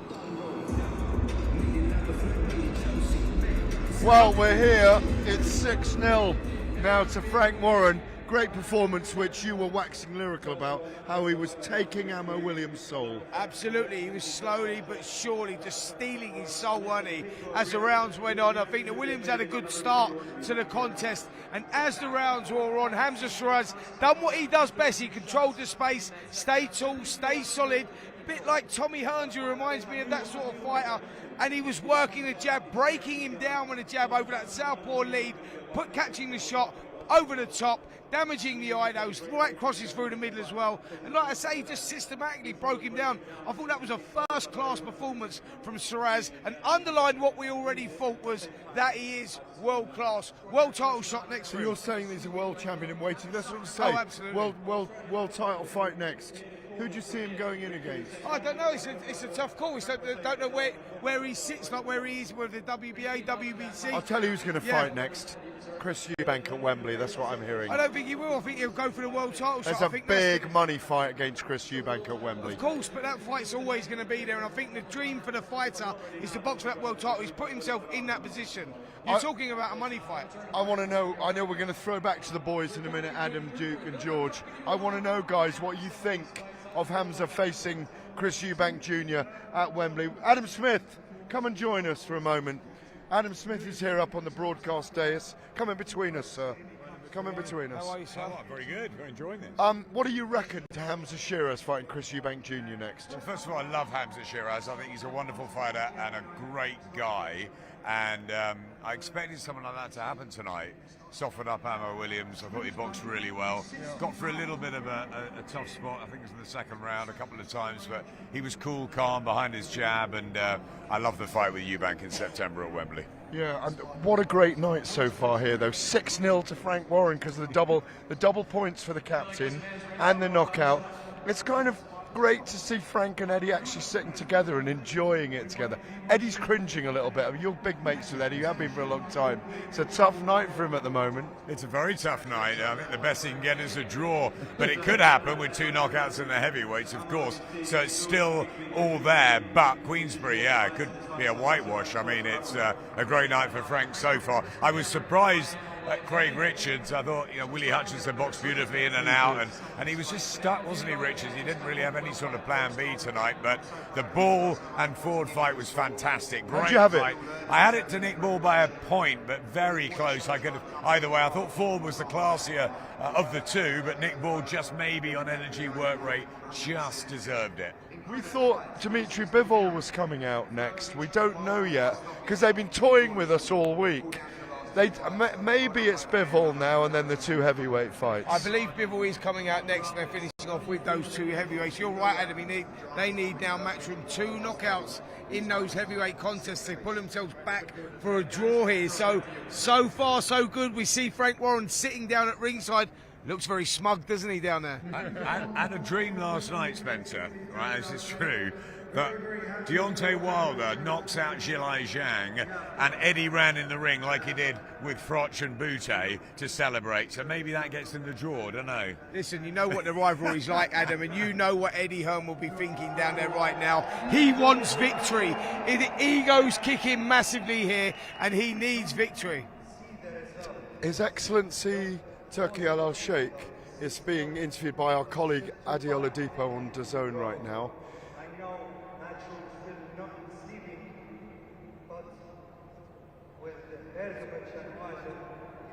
Here we go, he's saying exactly that we don't know what's going to happen in these 2 heavyweight fights. And it's so true, anything can happen in both of them. Yeah, I fancy Hrgovic actually to beat Dubois, probably by knockout. I think Dubois will give it everything, but I think Hrgovic might just be a bit too technical, too tall, too powerful.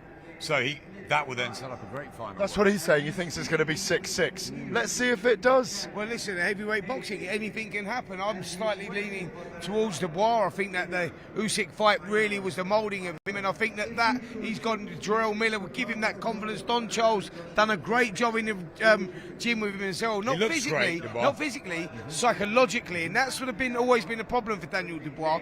So I'll tell you what's going to happen. Dubois will come out and he will start fast. He'll take take the fight straight to Hrgovic, and we, as we know with heavyweights, anything can happen. And Hrgovic is a strange one because he can perform brilliantly, but he can also go walkabout, and you're not quite sure what you're going to get. The Zhilei Zhang fight in Jeddah was odd, wasn't it, from Hrgovic? But I just think he's on it for this one, and I think he knows the AJ fight at Wembley is there. It's a big year for Hrgovic, and I just think he'll be a little bit too much like he was in sparring all those years ago. There's going to be pressure on from Daniel Jabbar, who's onwards and upwards. Adam, thank you so much indeed for joining us. We're going to bring in Ziad Al-Mahouf just to join us now as well. Thank you, Adam Smith.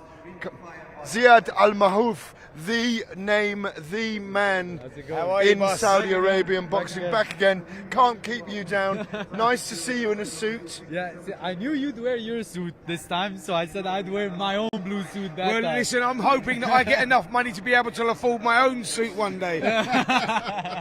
He looks great, doesn't it? From Zara last time, this is from Zara this time. All right, forget the advertising for now, you two, the sponsorship and all that. You haven't got your gloves on tonight. We're expecting you to be back soon. How much do you want to be on these cards? It's about time you signed with one of these two and got in the 5v5. Look, you know what? It's very exciting what's gonna come. I had just spoken to His Excellency right now. Yeah. Very exciting news coming. Come on.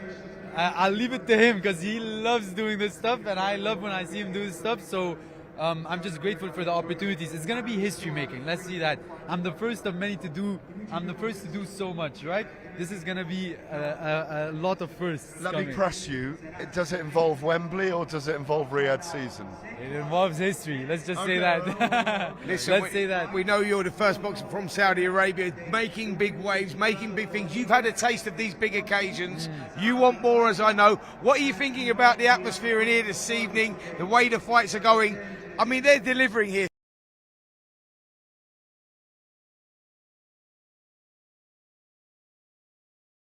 Because every single one of them has been amazing, but the atmosphere is great. People are loving it. It's the last one of Riyadh season, and I can't wait for the next one. And you know, I'll also say the arena is absolutely silent with everybody listening to His Excellency Turki Al Sheikh, because he's like the emperor of fight sports here right now, isn't he? He does this, and for the last two fights, and I think Bivol, it probably dominates his opponent. We've got a really exciting atmosphere. I suspect you might be fighting for a world title soon. It's the most important thing for me right now is to bring the title back to Saudi. To be honest, that is true. By next year, by the end of next year, I want to bring a title back to Saudi, keep climbing, keep progressing. But I want to be the people's champ, a champ of the people, a global champ of the people. We sat with His Excellency earlier on, and I wanted a chance to ask him if Wilder's really dramatic tonight, can they put him in with AJ? He has just said if Wilder wins dramatically tonight, he wants Wilder and AJ at Wembley. Spence, 6 years we waited for that. Listen, that's the fight. Wilder's the name, isn't he? Wilder's the one that we want to see. He's explosive. He can take an opponent out any one time. So, of course, you want him in the mix for the heavyweight scene. It's good for boxing. Boxing is on the rise at the moment. Not just in this region, not just in this part of the world. Globally, boxing is on the rise, and we need that. We need young men like this young man to deliver for Saudi Arabia. Go on. And by the way, yesterday, I put my neck on the line with you. So he has to deliver. I put my neck on the line for you. So final one, because we've got to go back to the studio. Wilder's sitting in his dressing room and he's just heard that. Is that a big boost for him to think, man, I'm going to go out there and do Zhang. HE will put me on at Wembley against AJ. And they're going to break records, he told us, for the number of people there. Well, if you were hearing that in the studio, would that lift your spirit? Oh, definitely. But look, as Buddy McGirt would say, if you're trying to lift your spirit now, it's too late. You had to lift your spirit the whole week. So I'm sure Wilder, as the experienced fighter he is, he's ready to seize the moment, take it, and we will see Wilder AJ. I believe so. I truly believe so. Ziad, thank you very much. Guys, back to you in the studio. Well done. Super stuff. Riyadh, Saudi Arabia. It's party season out there because they've put on 3 fantastic fights so far, and we've still got 2 big heavyweight contests to go. And the world champion at light heavyweight, he was supposed to be fighting for their undisputed championship this evening against Artur Beterbiev. Dmitry Bivol still to fight. But as it stands right now, if you've just joined us on talkSPORT for this Fight Night special, I'm Adam Catterall. George Groves and Duke McKenzie are alongside me. We can tell you that earlier on this evening, Willie Hutchinson beat Craig Richards over the distance, so he took 1 point for Team Queensberry. We've just seen Hamza Shiraz stop Amo Williams in the 11th round. Fantastic, mature, spiteful, all those words to wax lyrical about Hamza Shiraz. Fantastic performance from him, and he will definitely move on to a world title fight next. We'll talk about that in a moment or two.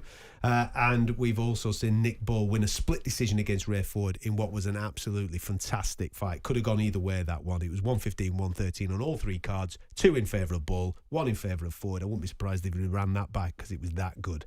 So there you go. That's why we're currently at 6-0 to Queensberry on the point scoring system, because Shiraz, the captain, scored a stoppage. He gets maximum points. And now it's impossible for Matchroom to win this contest, but they could draw it. They need a knockout for Filip Ergovic and a knockout for Deontay Wilder, who is the Matchroom captain too. Now, lots to pick out of that conversation that Gareth A. Davies and Spencer Oliver were having over in Saudi Arabia. First and foremost, Hamza Shiraz. The conversation about potentially fighting Chris Eubank Jr. I understand it. It's a name. It's big. I'm sure there's a few quid involved with it. And I'm sure with everything that's going on in Saudi Arabia, they might throw a few quid at that. But if I'm Hamza Shiraz and I'm in this form, I want to crack at a world title, don't I? That's what I want to be doing. Well, yeah, you always want to crack at a world title, but if that's not quite available, or even if there is a possibility to fight Chris Eubank Jr. on the table for Hamza Shiraz, that's a massive fight for him. You know, Eubank's obviously a huge name, and this might be the time to fight him. And maybe Eubank's sitting at home and watching Shiraz and thinking, "No, thank you. I don't really want any of that." He hasn't been particularly active of late, Eubank Jr., but he's always gonna. If you put him in with an exciting fighter, it's always going to be a fight that sells. So I can see why that fight will get made, and I think if His Excellency Turki Al-Sheikh decides that he wants to see a bit of Eubank at Wembley, then you know that could well happen. He's a free agent now, isn't he, Chris? I think he's split with Wasserman, so therefore I don't know where the conversation would be. I'm sure Chris would want a crack at a world title as well. He's been waiting for a Conor Benn fight indefinitely, and I don't know how long he was willing to wait. And what are the other options? He wanted a Crawford fight, but was that real? Did he just price himself out of that situation? He'll back himself maybe against Crawford. He'll definitely back himself against Conor Benn, but would he back himself against Hamza Shiraz, 6'3", huge middleweight in great form? Probably not.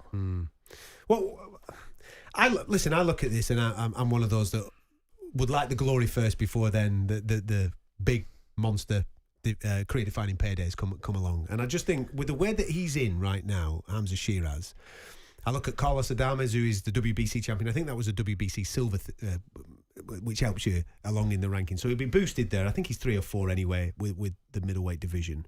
He's also highly ranked with the WBO, where Janibek Anamakuli, who's probably the best in the division, is there. You could probably set up a fight with Adames as a voluntary challenger. Maybe even get a unification with Janibek. I know I'm getting ahead of myself here. And then you've got, I think the Eubank fight, will it not always be there? It's always going to be there, but I think Eubank would probably be thinking to himself, I'd avoid Shiraz like the plague right now. The kid's young, he's hungry, he's unbeaten. He's good, he can punch, he's awkward, he's got good attributes to his whole game. He's very much on the ascendancy. Eubank's been around the block and some, so the inactivity that he's had will hurt him against this kind of an opponent.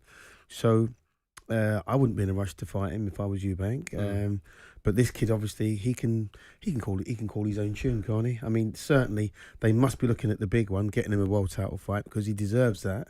But if he can't get the world title fight, then the Eubank fight is the most natural fight for him. It's a money fight for him, and it would be a good scalp to get on his record if he could beat Eubank, which is by no means a certainty. Styles make fights, and a lot would depend, obviously, what weight the fight would be made at, whether it be middleweight or super middleweight, and then you roll the dice and take your choice. He's in a great position, is Hamza Shiraz, isn't he? When you put a performance like that, where the guys in Saudi Arabia are obviously willing to pay, get people back on time and time again when they put in great performances. He is. I don't think he's going to be short of offers from Turki Al Sheikh, is he? No, I don't think so. And if a world title is available, I'm sure Turki Al Sheikh will put the money up to try and get one of those champions to fight him. Well, that's the thing, you know.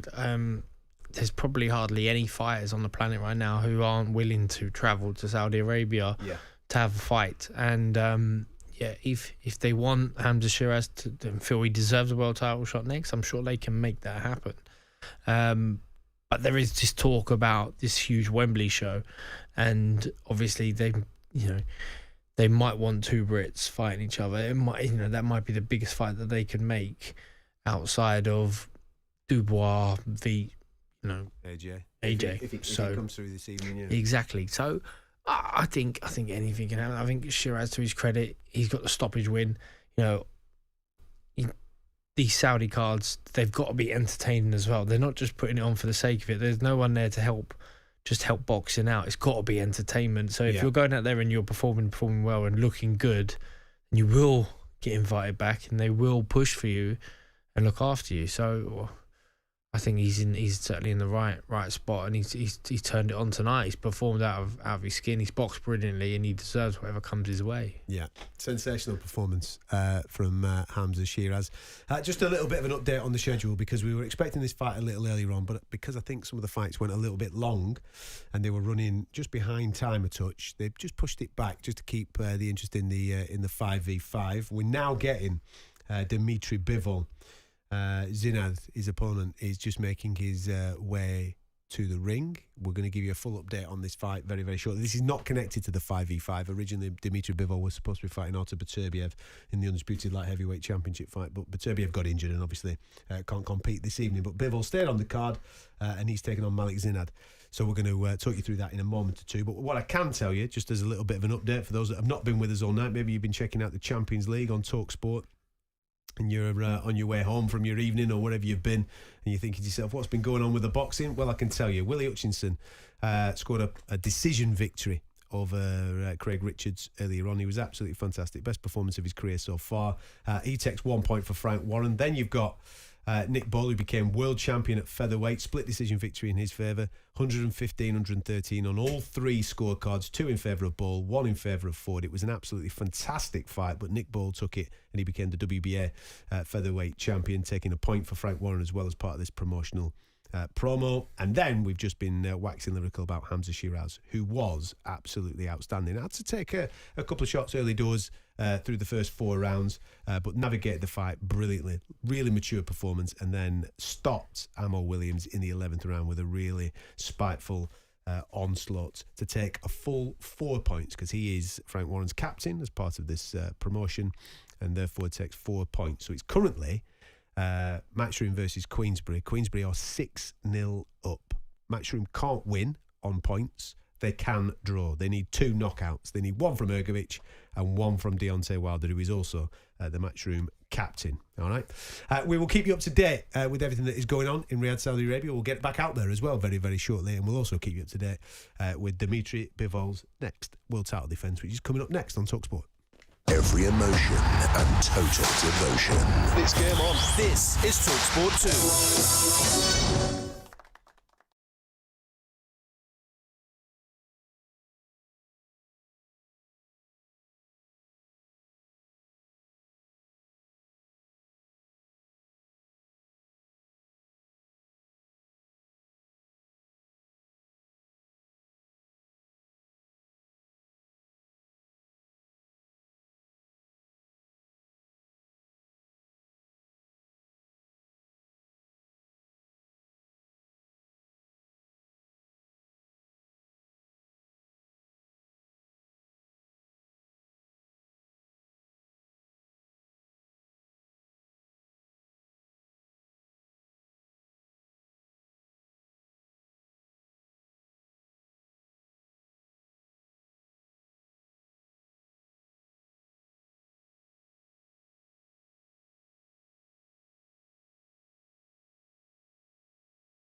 talkSPORT. Hi there, I'm Jeff Stelling. The season is well and truly over, but talkSPORT and talkSPORT 2 bring you some vital international friendlies ahead of a summer of excitable football in Germany. That is huge. Monday afternoon from 5, get full match commentary of Gibraltar's showdown with Scotland live on talkSPORT 2. He's done it. Followed at 7:45 by kick commentary of England's head-to-head with Bosnia-Herzegovina live on talkSPORT. Oh my goodness! Live international football this Monday night on talkSPORT and talkSPORT 2. Bob and weave your way through 3 hours of knockout radio. Fight Night on talkSPORT, the home of boxing.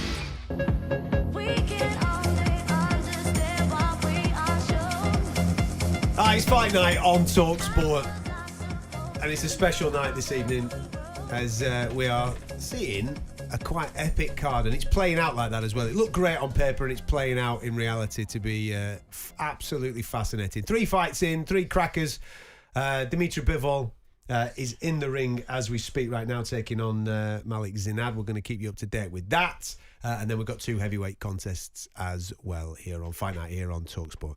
I'm Adam Catterall. George Groves and Duke McKenzie are with me in the studio, but we're going to get over to Riyadh, Saudi Arabia, where Gareth Davis, Spencer Oliver, I believe that they are with Adam Smith and Jayo Pataya right now.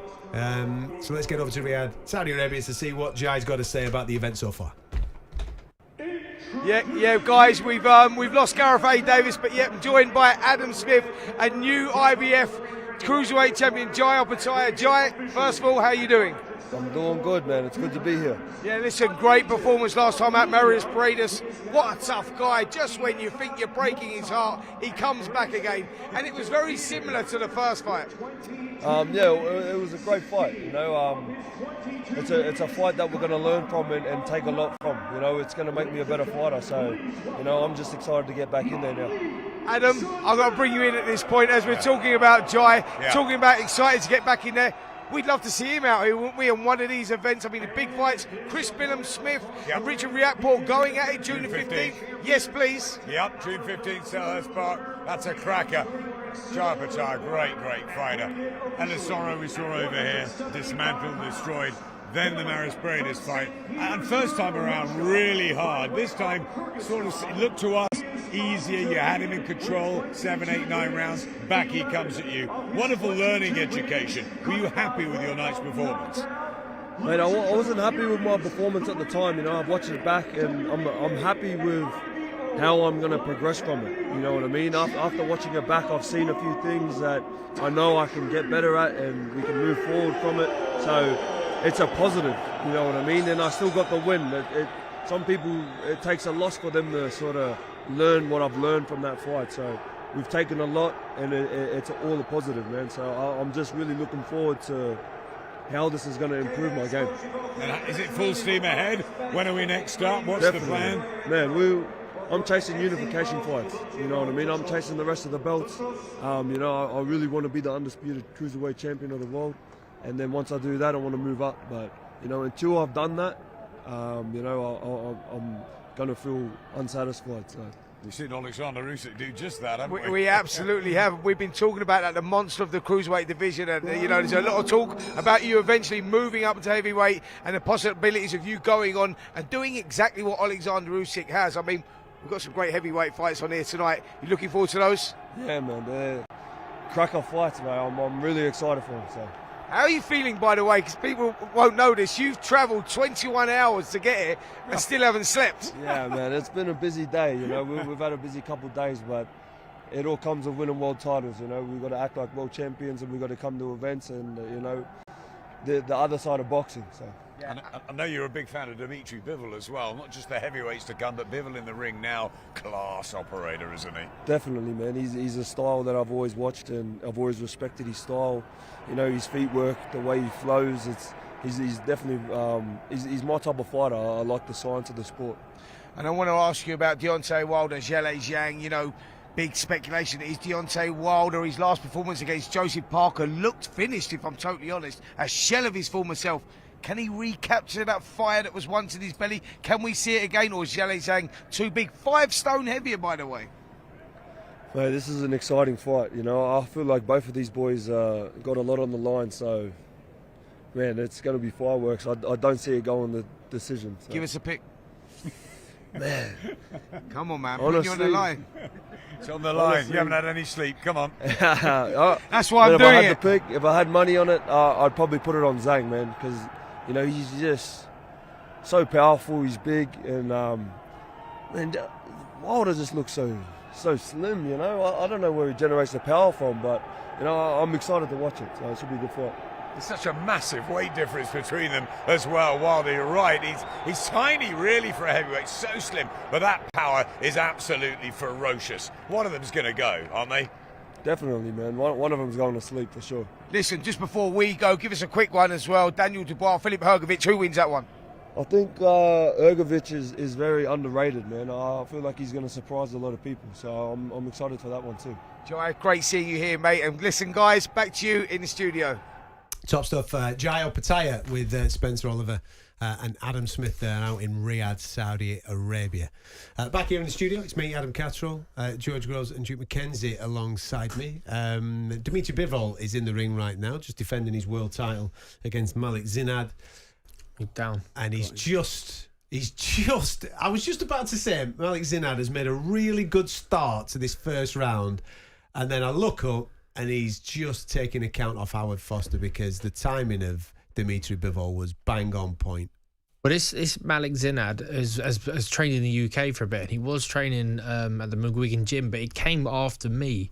And you used to hear these stories of this wild child sort of character, but was a ferocious puncher. And in the first round here, he's landed a couple of right hands on Bivol, but if anything, it's just woke him up. Yeah. And Bivol's shot back, dropped him here in the first round.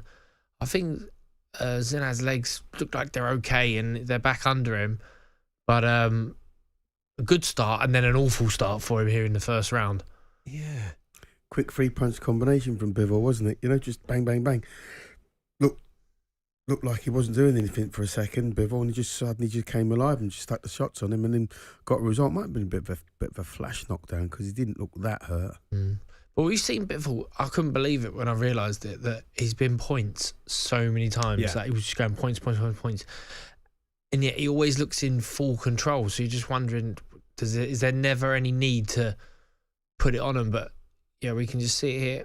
I don't know if the feet maybe come together, maybe a little bit flattering. But he lands 3 straight shots, jab, right hand, jab follows. It's good enough, but... It's that one there, isn't it? It's yeah. Right hand, yeah. No, yeah, it's definitely a definite knockdown. But I think Zinad landed a few shots here in this first round. Has woke Bivol up sooner than he usually does. And it's making for a great fight for us watching. It's interesting what you just said there, George, about Bivol, because he is technically superb. He's a fantastic boxer to watch. His performance against Canelo was mesmerising. But you just want to see him, when he does get somebody on the hook, you want to see him go through the gears a little bit and be a little bit spiteful and get those finishes. And hopefully he can do that tonight, because what it does, it captures the imagination of the fans that are watching and then whets the appetite even further for the Beterbiev fight, of which you want to be a mainstream fight. We all know that it's an absolute belter. The boxing fraternity knows that it's an absolute belter, but you kind of want it to, resonate with the football fan. Absolutely. And tonight he's going to have to put in a shift, because Zinad's not a household name. And if he has success, then people will be raising eyebrows at Bivol. There'll be question marks over him. So really he wants to go out and show dominance and blast his man away. Easier said than done, of course, and it's not stereotypical of a Bivol performance when he's been points so many times again. But that was a lovely left hook from him. He started sharp. This is the Bivol that we always want to see. This is exciting stuff from both fighters. It's sharp shooting and almost risky stuff. Like, it always looks like one punch away from someone getting in a world of trouble. It's kind of in conjunction with everything that we've seen so far this evening. It's been all action so far on this card, and it's good to see that this fight, that maybe didn't capture the imagination of a lot of fight fans because it isn't part of the 5v5, and of course you were all anticipating Bivol versus Beterbiev, which you know was an absolute cracking fight. But if Dimitri Bivol can, I won't say make a statement, but if he can do something that just quickens the night up, gets that viral moment, it just reignites that conversation about wanting to see him back in with Beterbiev as soon as Beterbiev's knee is healed up. He's boxing well, like you say, George. He's a lot more aggressive than he normally is at this stage of a fight. I know we're only 2 rounds into it, but he looks like he's looking to try and make a statement. I think he's got to be. He's got to be because he's creeping forward with that front foot. There's a bit of nose damage for Zinad now because he punches loose and long, and that right hand's not a million miles away. Bivol, I think, it's just got. He's a tough man. He's got a strong guard, a phenomenal chin when stuff goes through. But he probably knows he needs to land something heavy on the chap in front of him, put a dent in him, and discourage him from sort of just letting his hands go. That's the sign of a good champion, though, because obviously this is a substitute opponent, right? And sometimes when your original opponent pulls out for whatever reason, you get a drop down and you can't raise your game. You come down to the other guy's level almost, and then you start picking up silly shots. Next thing you know, you're climbing off the canvas. But he's made a quick start to this fight, Bivol, because he doesn't want his standard to drop, his levels to drop, and obviously if he can make a statement and get this guy out of there really quick, all bodes well for the next fight. How good are Bivol's feet when you watch him? Yeah, he's a classic boxer, isn't he? Hands up, chin down, lovely balance. He's well poised, uses his jab well. He's a bit of a pot shotter, and as much as he picks his shots really, really well, doesn't waste anything, if that's what I'm trying to say. Doesn't throw punches in a general direction where he hopes they're going to land. Everything's pinpoint and accurate, but that's him in a nutshell. He doesn't waste anything. He's your consummate pro, isn't he? He's fantastic to watch, and hopefully we do get that undisputed fight. But he's got a little bit of action this evening. A wonderful opportunity for the standing opponent, Malik Zinad, who's got a lot of home support out there. There's a lot of people in that arena cheering for him, and they want to see that upset. And as you said, George, he can crack a bit. He's got a high percentage knockout ratio. Okay, it's against a level below than what he's in with tonight. But if he lands, he's going to hope that he can cause a little bit of trouble. No, exactly. He's a big light heavyweight. I mean, so is Bivol, and he's matching him size for size. Big frame. He's got his weight planted on that back leg, and he's trying to wing that right hand in. He's doing it behind a low left hand. I mean, he's a man after my own heart, to be honest, Adam. So it's exciting stuff. I like this sharpshooting stuff. And Bivol with a tight guard, you're thinking... Do you think he's been watching George Groves in the gym there where he's throwing that jab from? Can you imagine, yeah. I think he has, mate, hasn't he? I think he's trying to mimic that jab. Well, that's the way to beat the high hand opponents. You can't match them with high hands if they're naturally better at it. So that if that jab starts from below the waist, out of the eye line, by the time it's up at shoulder level, sort of you've hoiked it up and then you're shooting it out. It's at full speed. Yeah. And if you are that sharpshooter type of fighter, then that's the way to go. Bivol's pressing. He's pressing off that front foot, and it's hard to be pressed with a guy with high hands if he's not showing a lot of openings and you can't land your power shots. At the moment, Bivol hasn't really landed anything in this round. But you can see him, that jab was a bit of a push jab. He wants to tidy that up, but it's coming out sharp. And you can just know, once he's touched him a few times with that jab, then the right hand is going to be a fast one too, coming from Bivol. There it is. It's just when he puts the twos and threes together, Bivol, that's when he gets the success. He goes jab, cross, and then he comes through the little hook, comes back with the right hand every time. Can't seem to miss with the right hand every time he throws it, Bivol. Yeah, he counters off that jab really well, doesn't he? Once Zinad throws he's countering the right hand. He's countering the jab, so he's letting the other guy throw his jab, and once he's thrown, he counters with the right hand straight away. Well, Zinad's just standing still a little bit too much. I mean, that's not going to work for him. When Bivol, he rocks back and forth with the waist, so he's changing that distance. It's just only slightly, almost like a glove's width, whilst creeping forward with the front foot. So he's forever chopping and changing that distance. But he's therefore trying to control it, and he wants to land.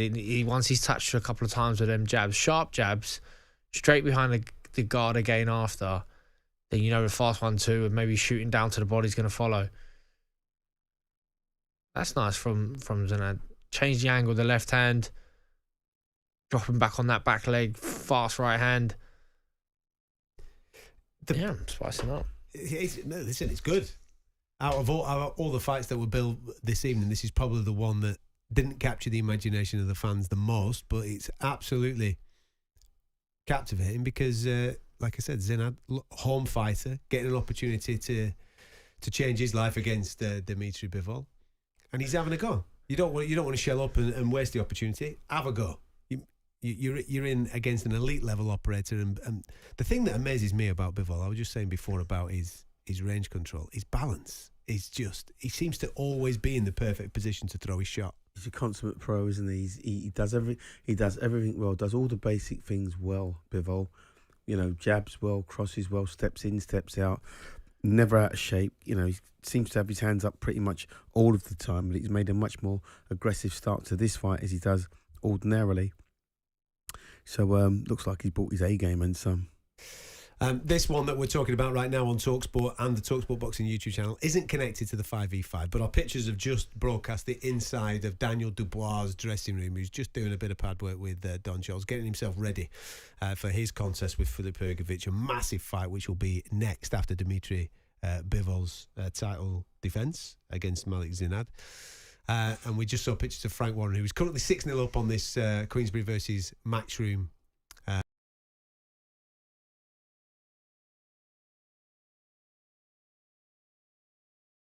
final pep talk there to Daniel Dubois. Frank's obviously after the old whitewash this evening. What unbelievable bragging rights that would be if all of his fighters came through and did that business. We will keep you across everything that's going on with Dimitri Bivol and Malik Zinad in a moment or two, and of course we'll start building up towards the two massive heavyweight contests here on talkSPORT. Your live sports station. Oh, what a move. This is talkSPORT 2.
Online, on DAB+, and on the app. This is talkSPORT 2.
The Social with Adi Oladipo and Rory Jennings. Monday afternoon from 3 on talkSPORT 2. An in-depth look at the biggest sports stories. Bit of boxing, bit of horse racing, even a bit of rugby. And it's a try! And some phenomenal guests. If you can't get in this squad after showing the form he showed, I don't think it looks too good for him. This is the place to be. It's Addy and Rory. It's The Social on talkSPORT 2. Oh, that's a beauty. That's a ripper. The Social. Monday afternoon from 3. It just works, doesn't it? On talkSPORT 2. Sucker Punch your Saturday nights. Fight night on talkSPORT, the home of boxing.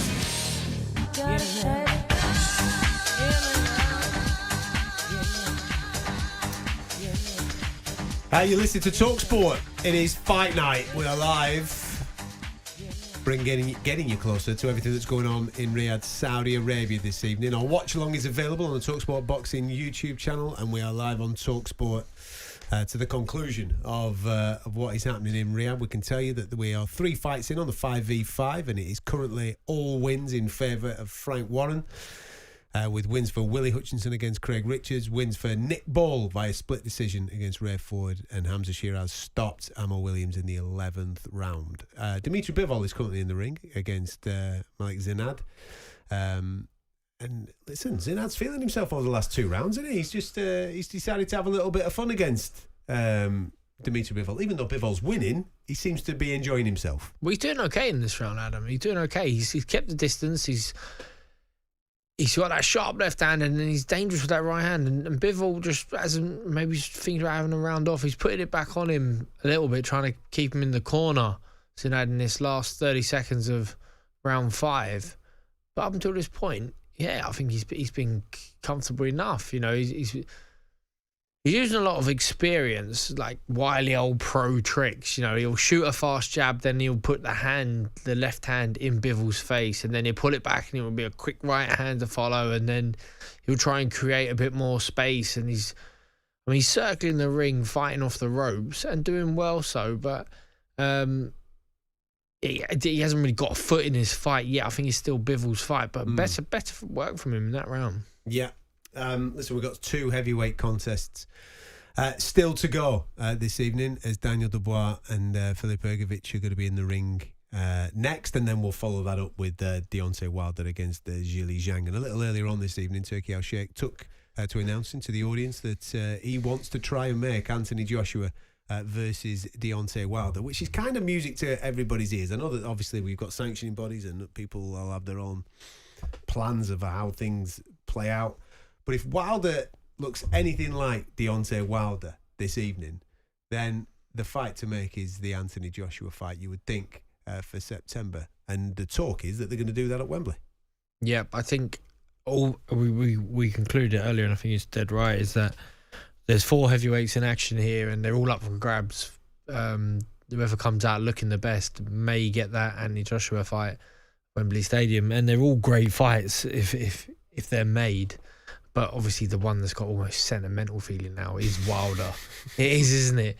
And you kind of want Wilder to roll back the years. We want to see something special from him so that we can get excited about an Anthony Joshua fight. Because Anthony Joshua feels like he's rolled back the years. He's in great form. He's had 2 good wins. Yeah. I bet against a cage fighter, but still he done the job right. So yeah, I'd love to see Wilder v Joshua at Wembley Stadium, be the bonus as well that the British fight fans can get there, with ease. Well, think about that run if that materialises, having the undisputed fight. No, he's done. I can't. In which way? Wilder, for me, I think this is his swan song tonight. I think I think that Zhang does a number on him. I don't think there's any way back for him. I think he'll get crushed tonight. I mean, I wouldn't argue against it, but just in case. Oh, you look at him, he's only boxed. You look at Wilder's run. 5 fights ago, he's had a fight a year, hasn't he? 2019 was Ortiz. I can't believe that's in the list of last 5 fights. I feel like that was a lifetime ago. The 2 Fury fights were in 2020, 2021, and he hasn't been busy. He had the Hellenius fight sandwiched in the middle of all something, didn't he? Yeah, Hellenius was 2000. Well, back end a year after the third Fury fight, and obviously recently Parker at the end of last year. Yeah, his activity levels have been really, really low. I think the majority of people would agree with what you've just said there, Duke. But from Bivol, absolutely teeing off there. This is a bit. I tell you what, he took them shots then, didn't he? Yeah, we won't be able to take too many more of them. That was beautiful work. The referee stopping it. There you go. Dimitri Bivol with an onslaught. 6th round is this for Dimitri Bivol. He just started to open up. He connected a couple of times, clean on the whiskers of Zinad, and then he just went through the gears. You could see him physically change when the opportunity came, and that's kind of what we wanted to see. We wanted to see a bit of spitefulness, didn't we? Absolutely. I think Zinad landed a right hand that sort of woke Bivol up in that little exchange, and then he catches him straight back, and he doesn't let him off the hook. I mean, Bivol, matchroom fighter. He ain't going to score any points tonight. Eddie's smiling in the ring there, but there's no points, nil points for Matchroom in that dust up. But at least he can go home with a nice feeling. He's got a win this evening. But yeah, that was brilliant finish from Bivol. Listen, the division's brilliant on the domestic scene, and I'm sure there's plenty of lads that would want the opportunity to be fighting for world championship level. But the fight that we all need to see is Beterbiev, don't we? We need to see Beterbiev get fit and hopefully get that on by the end of the year. That's the one. Listen, everybody wants to see that fight, and as I said before, it's probably the best fight that can be made in world boxing right now. Where you've got the best fight in the best. Bivol and Berbitev, take my gum shield out. The two best fighters on the planet. Who would you favour in it, Jude? It's a tough one. It is, this Bivol's a lovely, lovely boxer, and he can do it round after round after round. But as we said before, Berbitev is an absolute beast, and anybody he can catch and hit on the chin, they're going over. So it's a pick 'em, isn't it? I think it's an absolute. Every time we watch one of them box, you change your mind. I change my mind. Yeah, so I after seeing Beterbiev last time out, I thought, oh well, if he lands on Bivol, he just has that equaliser power, that concussive punch power, and it just keeps coming. It keeps coming. Deck, who's on the podcast with me, calls it the lava. The lava just keeps coming. And I was like, yeah, you can't argue against that. But then Bivol tonight, you're showing him, he's got that Eastern European style, where he grew up in, ex-Soviet Union boxing. That they fight boys. this way. They are super tough, but they're technically sound. They're great athletes. And they're very hard to beat. But then when he's got this attitude of he wants to get rid of the guy in front of him, he's a danger, then he's again hard to back against. Like, how would you not pick Bivol against any light heavyweight in the world right now? So well, that's the sign of a great fight, isn't it? It's a great fight. It's a great fight. Berbitev could grow old overnight. Yeah, and with an injury, 41. If it is a bad injury, and he's had injuries of late, he's had to postpone a few times. Yeah, it might just be getting him at the right time. But if that's going to get delayed, we've got so many great light heavyweights in the country right now. I'd love to see another one back in there with Bivol, whether that be a Buatsi or a Yard or Callum Smith. Someone just keep it. Everyone's fighting frequently now out in Saudi Arabia. If you're in the Saudi mix, then you can get out 3 times a year, which is almost unheard of. Usually these top level guys are fighting once a year, twice at best. But when there's multi-millions on the table, you can get the fit. fights. You get back in the gym, don't you? Yeah. I'll get back to work. And you've got Frank Warren and Eddie Hearn shaking hands, so it's all good for the sport, isn't it? Yeah, and don't get me wrong, fighters would love to get back in the gym. I mean, I was fortunate enough when I signed into the tournament, they said 3 fights in 12 months. I didn't leave the gym because we knew the fights were set. And usually it is the out of the ring stuff that takes so much time. Of course. Yeah. But, the between everyone getting on, they make the fight so quickly. It's a joy to be holding. It allows the fighters to stay in the gym, and then the likes of Parker and others are putting in some best performances, I think, because they've got activity. Well, we've seen Anthony Joshua benefit from that. He's been active, hasn't he? I think it's the most amount that he's fought over a 12-month period for the best part of 5 years, and we're seeing him reap the benefits. Doesn't he? Let's get it right. Needs to be active. You know, it's not necessarily. Of course, everybody wants to earn money, but it's the activity that wins you fights. If these guys are fighting, you know, every 3-4 months, then you know it's great for the sport. It's great for them because you're going to get the best out of these guys. Yeah. Listen, we're going to pick this conversation up in a moment or two. Do stick with us here on TalkSport. We're live on the TalkSport Boxing YouTube channel as well. We'll cross over to Riyadh, Saudi Arabia. Bivol's done the business. He marches on in the light heavyweight division. We're back on the heavyweights next. Can Daniel Dubois get that statement victory against Filip Hrgović and propel himself forward as a candidate to be fighting Anthony Joshua in September? No-nonsense sports coverage. Oh, he's going all the way! This is TalkSport 2.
The biggest prize in European football is up for grabs once again. What a fantastic strike! UEFA Euro 2024, Germany. 24 teams, 10 venues, 51 games. You can't get closer than that. Euro 2024 starts June 14th on talkSPORT. Yeah!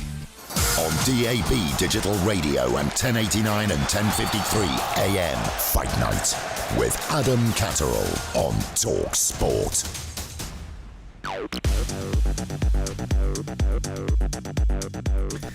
It's Fight Night on TalkSport. Hope you're all well. Thank you very much for your company this evening. I'm Adam Catterall, George Groves and Duke McKenzie alongside me in the studio here in the UK. If you've just joined us, I can tell you that we've had 3 fights in the 5v5 and all 3 fights have been won by Queensberry fighters. Nick Ball is a new world champion in the featherweight division.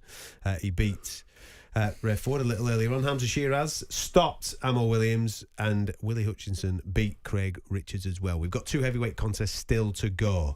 And for Matchroom, if you're following the point scoring system of this promotion, they need 2 knockout victories to land a draw. They can't win at this stage, but they need 2 knockout victories, one from their captain Deontay Wilder and one from Filip Hrgović. Hrgović versus Dubois will be on in a moment or two, so make sure you stick around for that. Right now, though, we're going to cross back over to Riyadh, Saudi Arabia. Spencer Oliver is alongside Adam Smith, and the boys have been enjoying a fantastic evening so far. Over to you, Spence. Yeah, we really are, guys, and what a performance there from Dimitri Bivol, pound for pound, one of the best in the world. Malik Zidane, it was always going to be, Adam, an opportunity for him. That's exactly what it was. He took that opportunity, but found out all about levels. as we were saying, it is about levels, this sport. Levels and timing. And Dimitri Bivol, his timing is fabulous, even though he had the disappointment of the Artem Atebiev fight being postponed. Now we're hearing it's been announced for October the 12th for Riyadh's season. He still had to change his preparations, get ready for a new opponent. Yes, not as good, but the demonstration of technique and power tonight was what makes Dimitri Bivol, in my opinion, one of the great fighters of the modern generation. Absolutely, and great news. We get that fight, that undisputed fight there with Dimitri Bivol and Artem Beterbiev, October the 2nd. That's brilliant. Now, Adam, I just want to change it up a little bit here and talk about the atmosphere here tonight. Now, we were involved in the first fight, 2019, Anthony Joshua versus Andy Ruiz Jr., and it was, you know, it was new to the region, new to the country. They were wanting to invest in boxing, and how we've seen it evolve. Fast forward 6 or 7 shows, and what an atmosphere we got here now. 5 years ago, when we brought AJ here to just outside Riyadh in Diriyah, there was just desert. There was a lot of flat land. They built a stadium in just 7-8 weeks. We took 150 people over from Sky. It was a strange experience, a very different experience, but they told us then that within 10 years they would have sport and entertainment and everything bubbling and bouncing out of Saudi Arabia, and people had their reservations about coming, reservations about how they will fulfill this. But if you see what's happened over the last few years, the younger generation have come in, women are working at top level, it's a different feel here now. It's a pleasure to be in Saudi Arabia, and honestly, the atmosphere tonight, wonderful when you look around, the showcase, the screens, the money that's been invested into the whole experience here, and the fights that are being put on are just tip-top. We heard Turki Al-Sheikh, who's been more personable and around this week. I know that you've seen him. I know he was in the ring just now with Dimitri Bivol and Dimitri Bivol's children, putting his arm around them saying, we're going to get your father the big fight that he deserves. It's great. He's a fan. He's a fight fan, Turki Al-Sheikh. And that's great to hear. Absolutely. Listen, he said that he's got a vision, and his vision, his passion is boxing. He said he wants to change the sport, put on the big shows, give the fighters opportunities, and that's exactly what we're getting now. And we're moving on now, obviously, to the show. We've got the 2 big heavyweight fights going on right now. But hold on a minute. Frank Warren, 6-0. What's going on? Frank Warren has been backstage to see Daniel Dubois, and he's going whitewash. We know that if Queensberry win tonight, Frank Smith's got to make tea in the office of Queensberry. Frank Smith, Eddie's right-hand man, got to make tea for a day. I think that's the punishment. 2 knockouts, remember, from Filip Hrgovic and the captain Deontay Wilder will even the score and make it a draw. But Frank has been in backstage with Dubois, who looks red hot on the pads with Don Charles, and he's saying, whitewash, come on, Danielson. Brilliant. Listen, just quickly then wrap it up. Can he do it? Can he pull it back? Can Eddie Hearn pull it back? Or is he going to walk out of here with his tail between his legs, head down? For me, Dubois gives it everything, but Filip Hrgovic knocks out Dubois. It's all on the last one. I think Zhang will overpower Deontay Wilder at the beginning, but I just fancy Wilder to find one right hand to close the show and level it up. Now, boys, I'm going to have to hand it back to you. Can you hear the tunes in the background? Hold on. Are you We're moving? ready. We're partying. Come on, Let's Spencer. go. Over to you, boys. He's dancing on the screen. If you're watching the watch along, Spencer Oliver, he believes he's at a disco. Oh, by the way, talkSPORT presenter Majestic is actually throwing the tunes around as well in Riyadh, Saudi Arabia. So we've taken over the whole gaff. He's playing a little bit of Barry White, and the boys are dancing away. It is party time, and it is a celebration of the very best against the best in the world of boxing. A good night for boxing fans so far. 3 great fights that we've seen. Dimitri Bivol's turned up as well with a stoppage victory, and we've got 2 heavyweights to go at, as the boys were just saying there. It is a whitewash at the moment in favour of Queensberry with 2 fights to go, and Eddie Hearn needs Filip Hrgovic and Deontay Wilder to turn up. And that's where we're going to get stuck into next. Daniel Dubois versus Filip Hrgovic. And I suppose, listen, we've got one guy there with a great amateur background coming out of the Olympics with a medal, stepping into the professional ranks. And listen, he's undefeated, he's Filip Hrgović. He's done the business so far. Everything that's been asked of him, he's come through, but there has been some questions. You mentioned earlier on, George, about the Zhang fight. I agree with you. I don't think he won that one, but he got the nod, didn't he, on that particular night? And then on the flip of that, you've got Daniel Dubois, who turned over relatively early from not having an extensive amateur background. And if you actually look at the guys that he's fought, there's no stellar names on there when it comes to wins. Every time he stepped up, he has kind of fallen against the Joyces of this world and Usyk. Most people do fall short against the Usyks of this world. But he fights winning guys. I think the last 5 guys that he's fought, their record combined is 113-1. So he's been given the good challenges. He's still only a baby by heavyweight standards, isn't he? He's 26 years of age.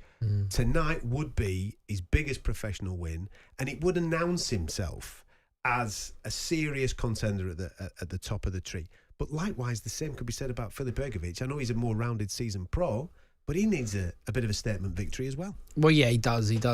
The pressure's on Daniel Dubois here. This is the big step up for him in terms of trying to get a win, as you say. He hasn't got a win as good as Filip Hrgović on his record. Whereas you look at the other way, you say Hrgović does have bigger names than Daniel Dubois. But it's all to play for. And I think, the Saudi setup does put a spanner amongst the works because, heavyweights, you think, well, they live forever. They can keep getting rebuilt. They can keep coming back after losses. But none of them need a loss right now. And certainly not Dubois nor Hrgović, because this essentially could have been for a world title, and if it's not, then we could have champion in waiting. And the way that the belts might scatter after this in the build up for Usyk Fury, then one of these might get elevated to for champion status, or at least definitely be in contention to fight for a vacant belt. On tonight, because of the situation with the IBF, if you've not been keeping up to date with it, listening to the show, so we know who the undisputed man is. It's Alexander Usyk. As far as I'm concerned, there's one champion in the heavyweight division, and it's that man. But because of sanctioning bodies and politics and various things like that, tonight they put an interim championship on the Dubois versus Hrgović fight. So therefore, if they do end up asking Alexander Usyk to maybe fight the winner of this, then he's likely to vacate because he's contracted to rematch with Tyson Fury. So therefore, one of these might get elevated, and then there might be a fight down the line for Anthony Joshua to be fighting for that championship belt. Are the belts? Here's a question for both of you two guys who've been there, done it, got the T-shirt. Obviously, multi-weight world champions in the room here, champions that have done it the hard way and earned their stripes.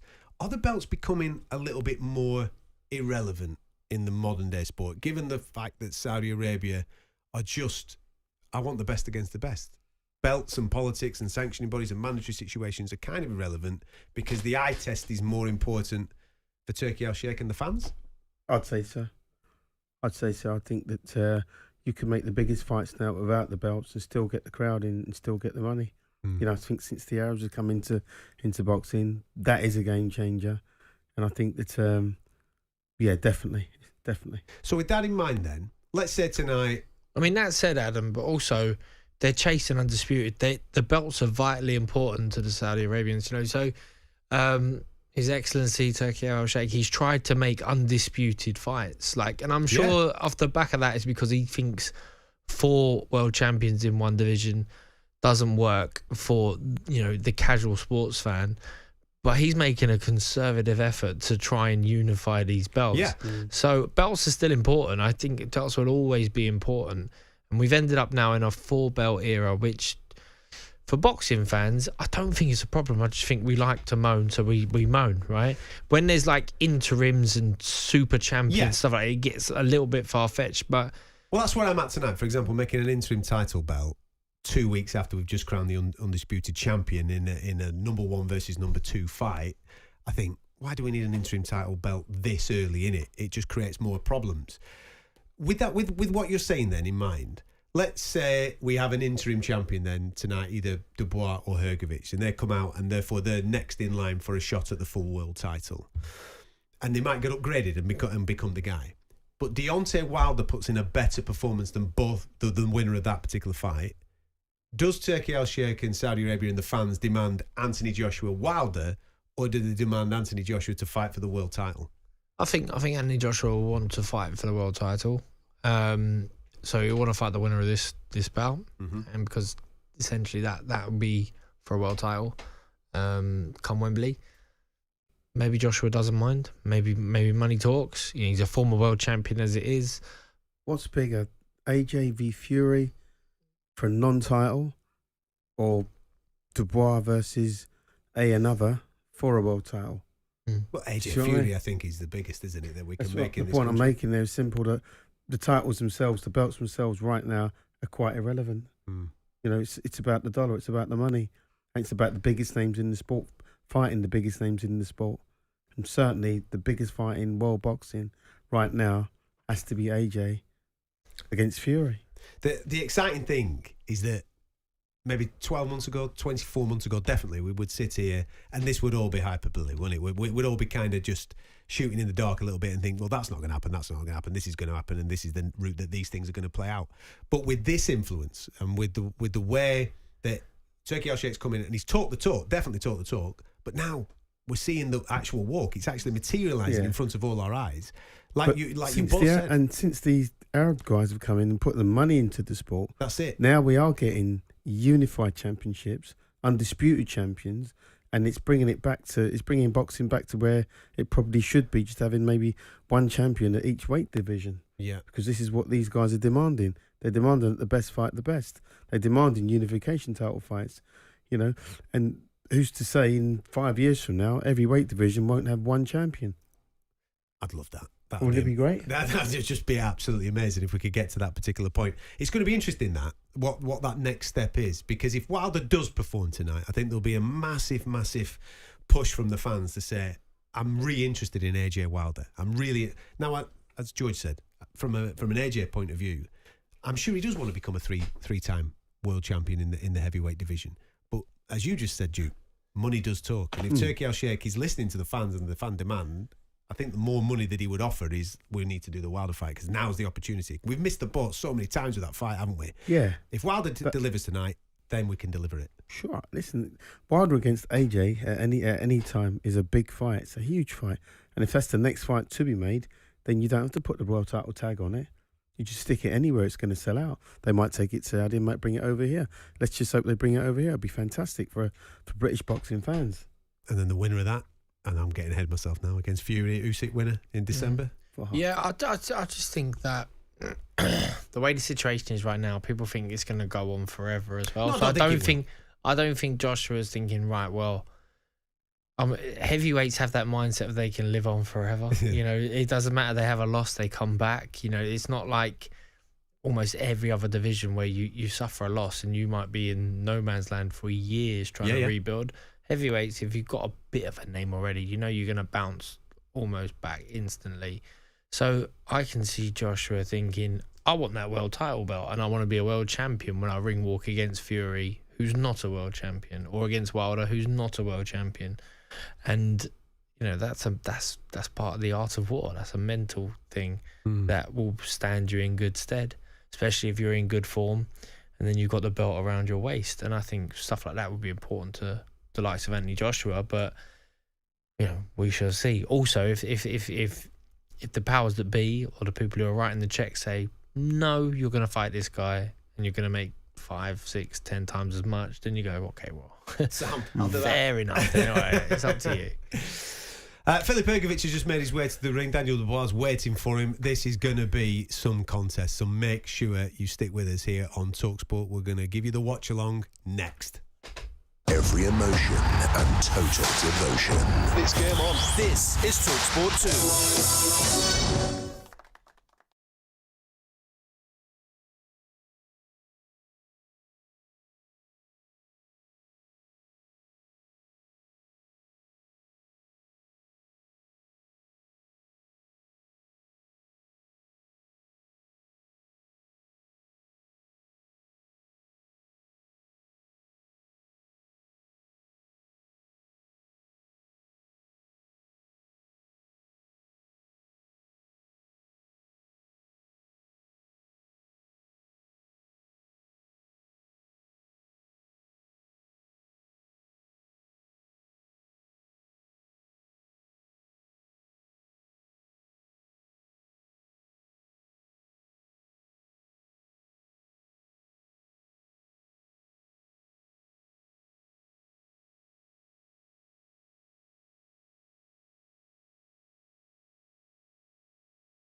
Live Women's Super League today from noon on talkSPORT 2. It's a landmark moment in Women's Super League. Scrum down for hard tackling full match commentary of York Valkyrie versus Warrington Wolves. What a try! That is simply beautiful. Women's Super League live. York Valkyrie versus Warrington Wolves. And that will do it. Listen to this place now.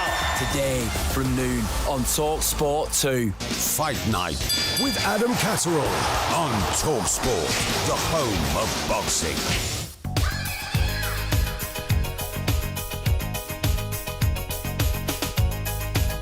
This is Fight Night on talkSPORT. I'm Adam Catterall. Pleasure to be with you. Duke McKenzie and George Groves with me in the studio in Riyadh, Saudi Arabia. Spencer Oliver, Gareth A. Davies and Adam Smith out there, all ringside for this 5v5. We've been building up throughout the whole course of the week on the talkSPORT Boxing YouTube channel, and that's where we're streaming live right now. So if you want to watch along with us, maybe you've got the TV on, you think to yourself, do you know, some of the commentary's not for me. I'll tell you what, I'll listen to the lads on talkSPORT. Do that. Get stuck in because the heavyweights are about to go at it. 2 heavyweight contests remaining this evening. Filip Hrgović taking on Daniel Dubois. This fight's about to go down right now. Just a little bit of an update of everything that's happened previously. It is currently on the point scoring system, 6-0 in favour of Queensberry. They've won all 3 fights on the 5v5 so far. Willie Hutchinson got him off to a good start with a decision victory over Craig Richards. We then got a splits points decision victory for Nick Bull, who became world champion in the featherweight division. And then we had Hamza Shiraz stop Amo Williams. And as he was captain, he got maximum points. So it's currently 6-0 there. 3 victories, all to Queensberry. And Daniel Dubois and Filip Hrgović are bang at it straight away in Riyadh, Saudi Arabia. This is massive because Matchroom, if they're going to pull something off tonight and not get whitewashed, need Filip Hrgović to turn up. And Daniel Dubois straight away is taking the centre of the ring, Duke McKenzie. And he's looking light on his feet. He's pinging out that jab. And he's looking to be a Don Charles fighter. Super aggressive. He seems to be making a bright start. He's on his toes. He's popping his jab. He's trying to find his feet, get his confidence, find his range. All right, it's early days, obviously, but he's been talking a good fight all week. Hopefully, he can produce the goods and get a victory. This, it's what it's all about. This is his chance. This is his opportunity tonight to prove to not the world, but to prove to himself he belongs there with the likes of the AJs and the Wilders and the Zhangs and all the other top heavyweights that are in the world. He a top heavyweight. He just has to put it all together on the night. Yeah, like you say, he has all those attributes, doesn't he? He's got a good solid jab, very fast hands, big athletic lad. He's walked onto right hand now from Hrgović, hasn't he? Hrgović, he's just got that experience. And they're winging away. I tell you what, this bill on paper this evening, obviously we were all dead excited about it, one of the best cards that we've seen for a very, very long time in the world of boxing. But it's absolutely lived up, if not exceeded expectation with some of the fights that have played out. Some wonderful performances so far.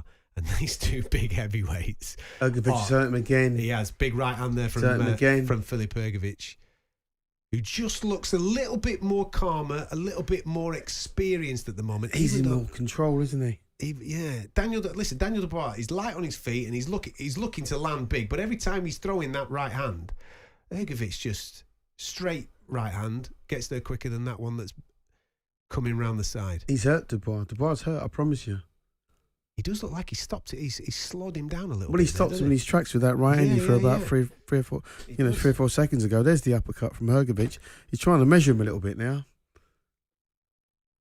He got him again. He's too easy to hit, Dubois. He's gone in all guns blazing, but he's walking onto shots. It's an odd tactic, this, from Dubois, isn't it? He's looked like he's come out to try and blow Hrgović away, and Hrgović, he's standing his ground, slipping his head off the line and landing straight right hands himself. Dubois too easy to hit because Hrgović is measuring him for the right hand, and he's too easy to hit. And the uppercut. In a moment or two, we're going to cross over to Riyadh, Saudi Arabia. Once this particular round is finished. In fact, we'll do it right now because Gareth A. Davies is with Spencer Oliver, and I believe that they are currently speaking to the new WBA featherweight world champion. Congratulations, Nick Ball. Over to you, boys. Well, indeed, we are with Nick Ball, and many congratulations to you, Nick. WBA, should be WBC as well, featherweight champion. How does it feel? And talk us through the fight. Sounds good, doesn't it? Yeah. I'm a champ now, so that's all that matters. Yeah, just it's a good fight. I'm looking forward to watching it back, to be honest, but for everyone watching, I feel like they would have got the money's worth, so yeah. Yeah, listen, it was always going to be a tough fight. Ray Ford, as we know, the champion, is tough, and he showed that he has character when winning the title. So you knew what you was going into, but Nick, you proved you got that championship class about you where you just stick to it and you just got such an engine on you. Going to be tough to beat at featherweight. Yeah, going to be extremely tough to beat. Yeah, it's that's what it comes down to at the end of the day. How much you want it, and I feel like, you know, especially tonight, it was going to take something special to beat me in there tonight, and you know, it paid off, and now I'm the champion. Where does that mindset come from when you get into those later rounds and the fight's tough? You know, you started well and then he started coming back, and you've got to twist it back around again. Where does that tell us how that mindset goes, like when you go to 9, 10, 11, 12, because that's when you're fighting on, it's the psychological side as opposed to the physicalities. Yeah, exactly. That's what it all comes down to be honest. Mindset, even in life. And obviously, if you've got a good mindset in life, never give up. Always train hard. Do 100% in the gym. Train hard in the gym and take that into the ring with you and show them what true champions can do. Are you in a fit state, do you feel, to be on that giant Wembley card? Yeah. Do you fancy that? Yeah, of course. I'll go again next week. You know. I was going to say that. Wow, you went through a torrid fight tonight, though, didn't you? Yeah, but you know, I'm ready for anything. I can do 15 rounds in there. You know, they're just a number.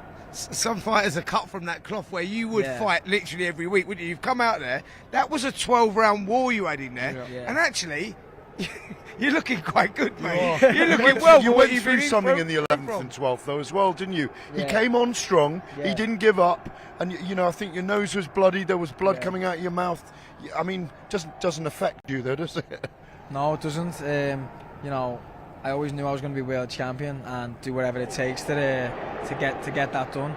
You know, and I feel like tonight, as I said before, you know, it was going to have to take someone to kill me to beat me. So what's next for you now then? Do we look for the rematch with Ray Vargas? Is that what we want for a unification? Do you want that green and gold belt because you should have had it anyway? That's my belt, surely, isn't it? Exactly, surely. I mean, he's nicked it off you, really, isn't Yeah, he? He stole it. He's keeping it there. We know where it is. Yeah. So we just go knock on the door and go, thank you very much. Yeah, We'll have that. Give me that back, innit? Exactly. Keeping it warm, but that's the belt I'm coming for because it's my belt. I should have that. I had the WBA on my left shoulder tonight. I need that one on my right, 100%. I'm just going to jump in here. There are some heavy shots being, if you can see the screen up there, Nick, heavy shots in the second round between Dubois and Hrgovic. Neither of them is holding back here. It's an extraordinary fight, and you set it alight earlier. Yeah, that's it, innit? Hopefully Dubois is going to get the job done, and we keep racking them points up.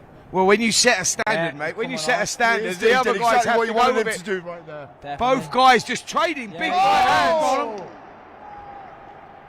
Trading on the ropes in the last 10 seconds of the fight. Daniel Dubois just getting a bit of ascendancy towards the end of that round. It's reminiscent of 126-pound fighters earlier. Yeah, that's it, innit? All action.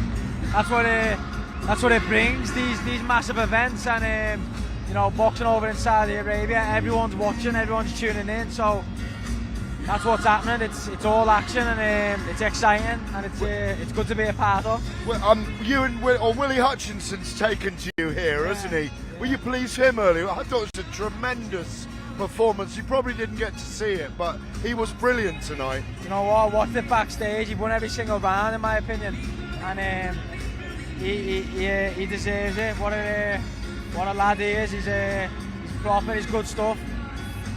I think as we go into the next round of the Dubois-Hrgovic fight, we're going to go back to the studio. Thank you very much and congratulations. And the new Nick Ball. Nick Ball, well done, mate. Congratulations, mate. Well done. Thank you, Good guys. performance from Nick Ball a little earlier on. He won a split decision against Rev 4, 115, 113 on two cards, and 115, 113 against him, but he was absolutely fantastic. Really good fight between those two. If you haven't seen that, I encourage you to go and check it out. Right now, it's heavyweights. It's Dubois versus Hrgovic. I'd say a summit. The whiskers on Hrgovic in that round, absolutely sensational. Well, listen, there's no such thing as a light punch in heavyweight.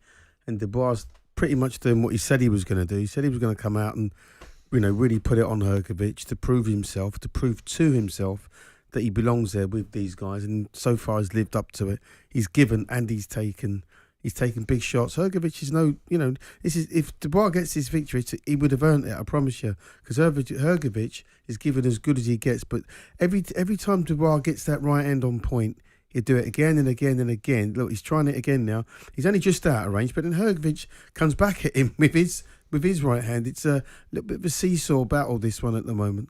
It's a fantastic fight, living up to everything that has gone before it this evening. And Daniel Dubois, it's a good response to that, because the first round, Hrgović got that range going. He looked like he was going to boss this at range, and then all of a sudden Daniel Dubois just upped the pace a touch. Yes, there was some trading, and he did get clips a few times himself, Daniel Dubois, but he started landing. But again, I keep coming back to the chin of Hrgović. Absolutely sensational.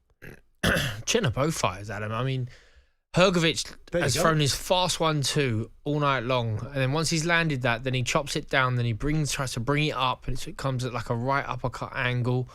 And Dubois, to his credit, the shots have just bounced off him. So we're not at the arena, so we can't get a feel of the left hook. Trading left hooks, pair of them there, beautiful. But Daniel Dubois can punch hard. Like, he only has one gear when it comes to punch power. And he's landed a few on Hrgovic's chin, and to his credit, he hasn't folded. This fight is great to watch. Two heavyweights who are letting their hands go and landing. Well, they say in heavyweight boxing, you're one punch from victory, one punch from disaster. Oof, big shot from Daniel Dubois there, wasn't it? Yeah, lovely right hand by Dubois. Big shot from Daniel Dubois. It looked like it just rocked Hrgović a touch, but I tell you something, these boys throwing heavy leather, and both of them up to, a minute remaining of the third round, are taking that heavy leather. And the speed they're throwing these shots with as well. There's some pace to this fight. Yeah, they're going really, really well. It's so far, I'd say it's the best I've seen Dubois box so far, because he's boxing with a lot of purpose. He's sticking a really good jab out. He's looking for his openings. Yeah. He's giving as good as he's getting. Let's get that right. But he's just needs a little bit of luck now. He needs to land a big one to sway this back in his favour. This is captivating. When big lads just throw heavy stuff like that, and it's clean every single time, you can't take your eyes off it. Yeah, well, Dubois, when you stand next to him, you think you're a big man, like you're wide.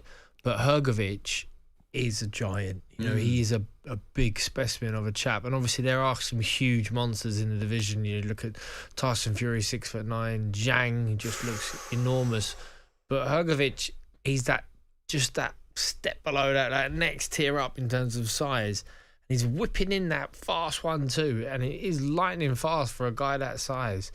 And the shots are just bouncing off of Dubois' head. And so far, to his credit, you can tell he's feeling the pace a bit, but his legs haven't shown signs of, them shots landing or anything like that. So he's very much in this fight. Very much. I think Hrgović is picking up these rounds. I haven't got him. Not sure what my exact scorecard would be right now, but he's very much still in this fight.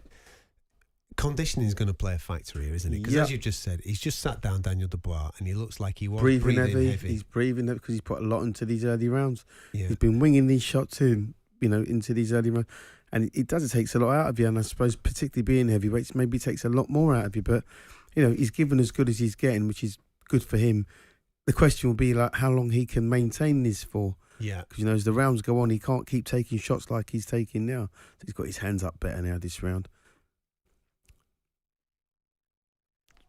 This is where Daniel Dubois is far more dangerous, when he's got a little bounce in his legs, and he throws a long stiff jab that he's able to punch off of. That's something. Look, Hrgović here, he hasn't been able to figure out. He's tried to create distance. He's tried to lean away, lift the shoulder. That's not effective. It's when Dubois starts to just stand still at that long range, and then Hrgović can throw that fast 1-2. They've gone off at some pace. Obviously, we're into the fourth round now in Dubois versus Hrgović. Gone off at some pace. Dubois definitely had success in that second round after Hrgović looked like he was going to maybe just use that experience and old man him a little bit. But it's absolutely captivating because both guys are just winging away, throwing some serious heavy leather.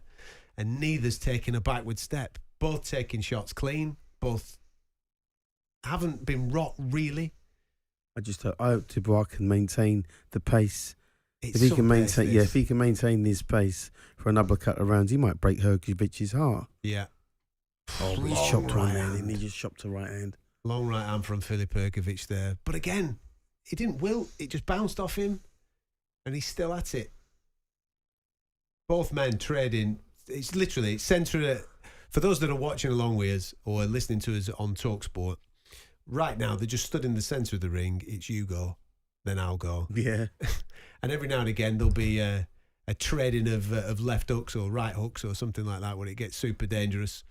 But it's fantastic action, and really in line with everything that we've watched so far this evening. On paper, we said that this card was an absolute firecracker, a must-see, a must-listen-to radio, and it's lived up to it. We're now into our fourth fight, and these two heavyweights are absolutely delivering. Don't forget, we've still got Deontay Wilder and Zhilei Zhang to go at it in the main event, which will follow this. If that's anything like this one, that's it. We're in for a treat, because you know what? These two, the pair of them, mate, they're putting it all on the line. There's some damage to Hrgovic's face. Looks like it, doesn't it? Just under the right eye, or maybe the right side of his nose. I don't know if it's affecting him. It doesn't really show signs of affecting him. It's affecting his breathing. But again, another great right hand lands from Hrgovic right at the end of the shot. Dubois, first time in this round, just backing up a little bit. Oh, what a shot from Daniel Dubois. That jab is beautiful, I think he isn't split it? his eye wide open. I think Hrgovic has got a cut above his eye. Oh, he looks like he's wilting a little bit now. He does. Hrgovic, doesn't he? As he sagged back to his corner. End of the fourth round completed. Daniel Dubois coming on strong at the end of the fourth there. Oof. Yeah. A lot of claret there in and around the Hrgovic. You're right, it's above the eye, it's in the eyebrow. It's not a nice one, it's in a bad place for him. Listen, the corner are working on it, obviously, but Dubois needs another round just like that. He's got to come out and punch him right in that eye, get him right in that cut, send shockwaves to him so he panics a little bit and then burns up more energy, maybe burns out a little bit, or goes for the knockout himself and comes unstuck. But that's a cracking right hand Hrgovic has just landed on Dubois. This is in that replay. It's a brilliant heavyweight contest. Both guys having success through 4 rounds. But they're landing pretty flush. They are. They're landing flush shots. And neither of them are going. Oh, again, that's testament to their fitness as well, you know. Having a pretty decent chin, you know, they're nice and fit, they're nice and well, setting a really, really quick pace. Quite unusual for heavyweights these days. Anthony Joshua in attendance. He just flicked up on our monitor there, sat next to Eddie Hearn. He's got one eye on this. As we said in the build-up to the fight, this got IBF ramifications. We all know that Alexander Usyk's the undisputed champion. If there's a situation politically with the IBF where therefore he has to vacate that belt, these two, with this being an interim title fight, the winner of it will be upgraded, you would think. And then that obviously lights the eyes up of Anthony Joshua, who's highly ranked with the IBF and would be no doubt called to fight for that championship belt in September. But right now, these two have got business with each other. 4 rounds in, feel like it's 2 apiece. It feels like there's nothing in it, is there? It feels like they both had success in certain moments through this first four rounds, and we're into the 5th now, and they're doing the exact same thing again. Hrgovic has come out with a much more spring in his step at the beginning of this round. Maybe he realises he's cut. He might not be able to go on with that cut, you know, for the full duration. So maybe he's saying to himself, I need to really do something here. It amazes me how many clean shots both of these guys have landed on each other. They've taken them flush, haven't they? And taken them so flush. Yeah. Just big lads winging away. But it's technically beautiful. Some of the shots are absolutely picture perfect. Daniel Dubois just backing up for a split second there. Oh, bit of a clash of heads there. His head just cracked into Filip Hrgovic. Yeah, Hrgovic landed a quick 1-2 and then followed up with a jab right uppercut. It just, it did bounce off the chin of Dubois. His legs sort of stiffened a touch.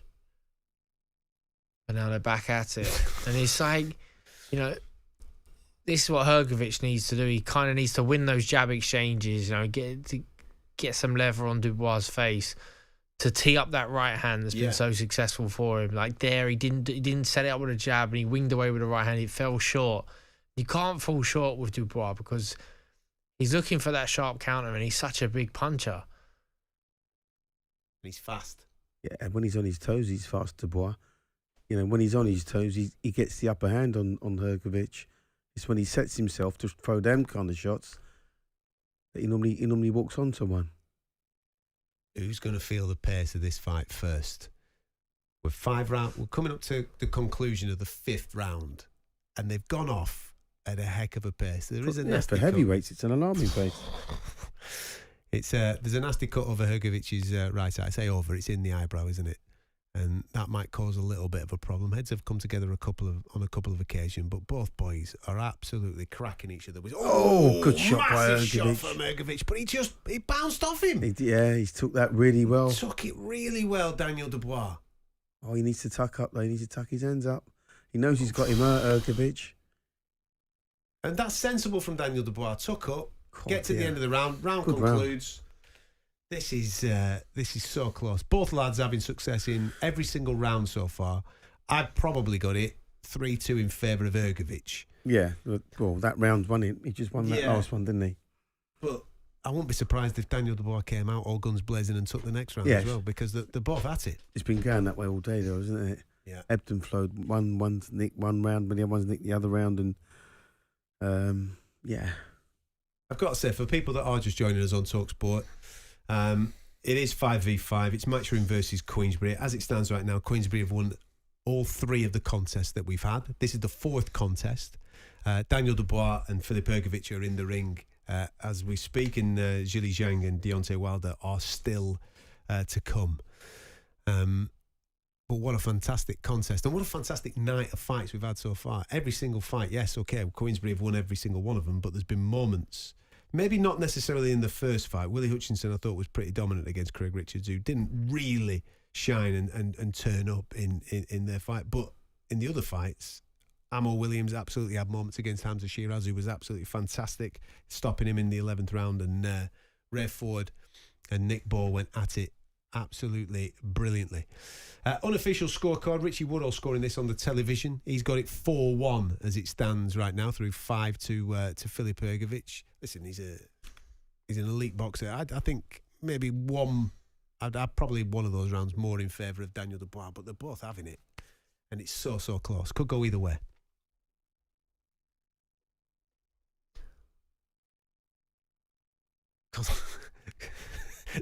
They're doing the exact same thing again. Middle, you go, I go. You just fear that at some point, now that we're into the 6th round, someone's going to connect. And that the fatigue is going to play a massive factor, because you can start to see Dubois, especially in between rounds, maybe not necessarily in the middle of the fight, he's starting to breathe through his mouth, and that's just a sign that he's starting to slow a touch. They must be both tired, because they're both throwing hell for leather, aren't they? Let's get that right. They're putting everything into every punch. It's the first one to land for me. It's the first, if they land another clean shot as they start to tire, then someone's going over. We keep saying that though, don't we? Yeah. Every single time he just bounces off them. Yeah.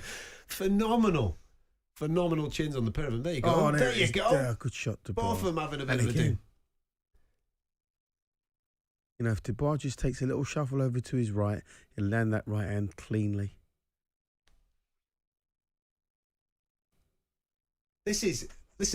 Whatever happens, however this finishes, Daniel Dubois, he's still only 26 years of age. Yeah, he's still growing, isn't he? Yeah. Still growing. Still maturing. And every single time he does step up, okay, he fell short against Joyce.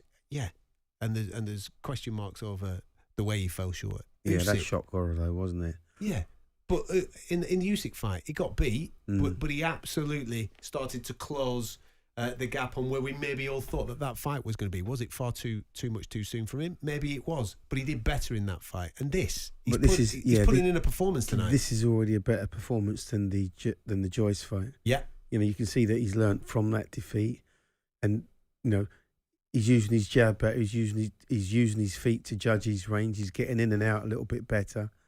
pops the jab quite nicely, gets the right hand over quite nicely. Oh, he just missed with that shot. Just missed with that right hand. He's trying to measure him now with that jab, isn't he? And to get the right hand closer. I think he's boxing well. There you go. He's slipping nicely, and then trying to counter over the top, isn't he? I'd give him that round. Yeah, I've got this.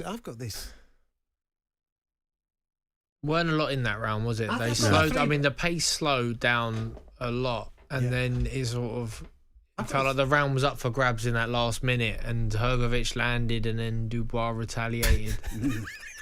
What is Turkey Al-Sheikh doing there? He's on the TV having a whale of a time, isn't he? Enjoying himself. He's put on a fantastic night of boxing. He's giving it the fist up to the camera. Fantastic stuff as he sits next to Anthony Joshua, who's got an eye on this particular fight, because you would think that he would want to be fighting for a world title.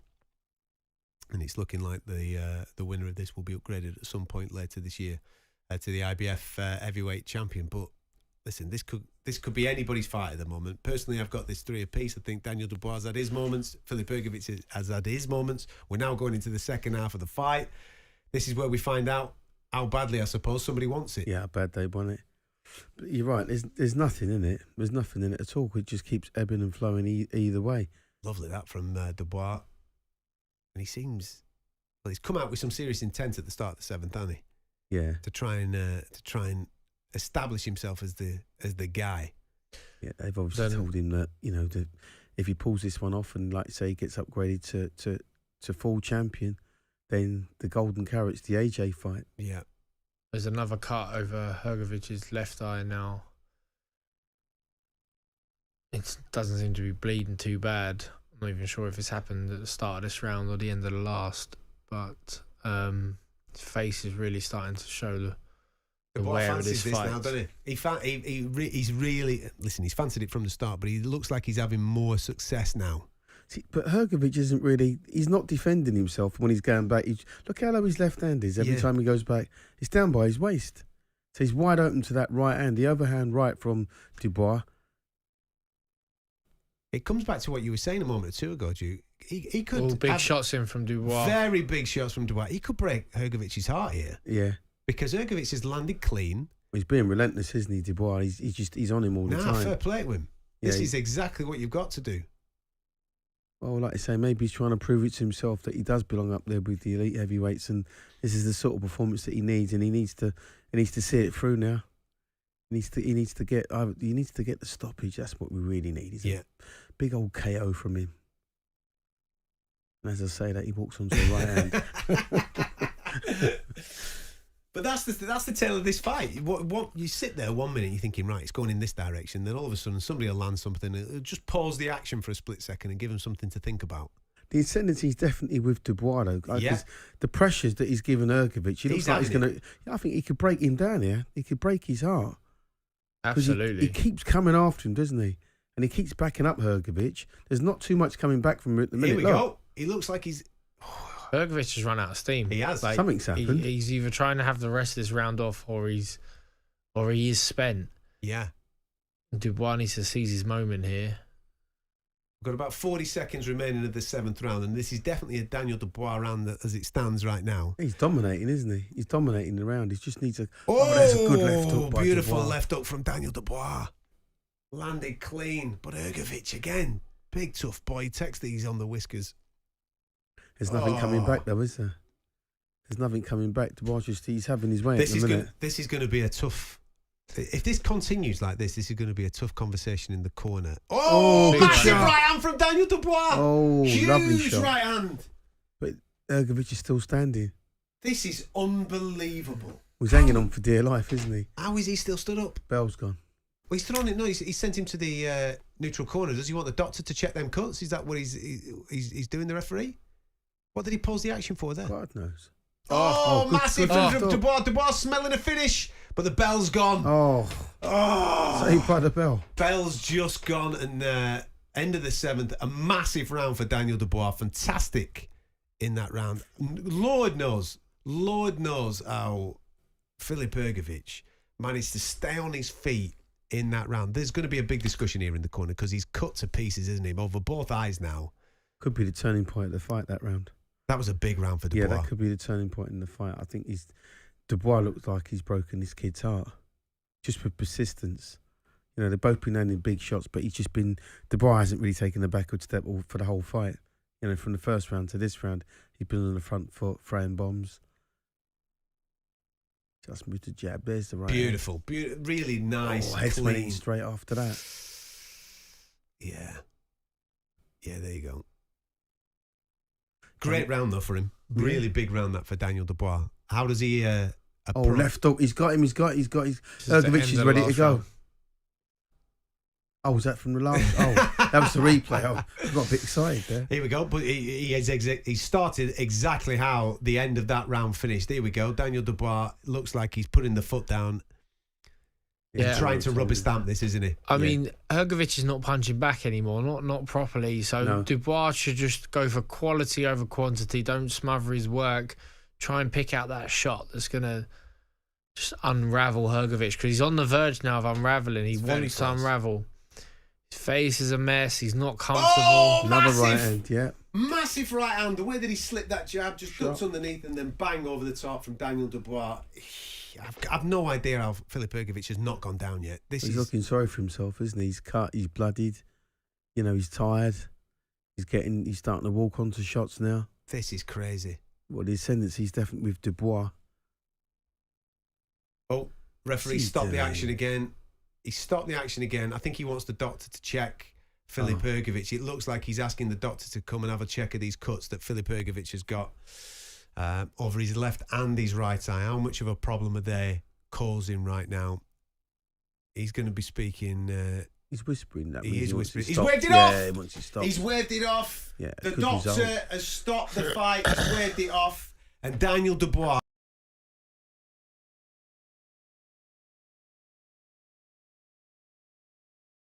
It was nip and tuck for 6 rounds there, and then in the 7th he took over.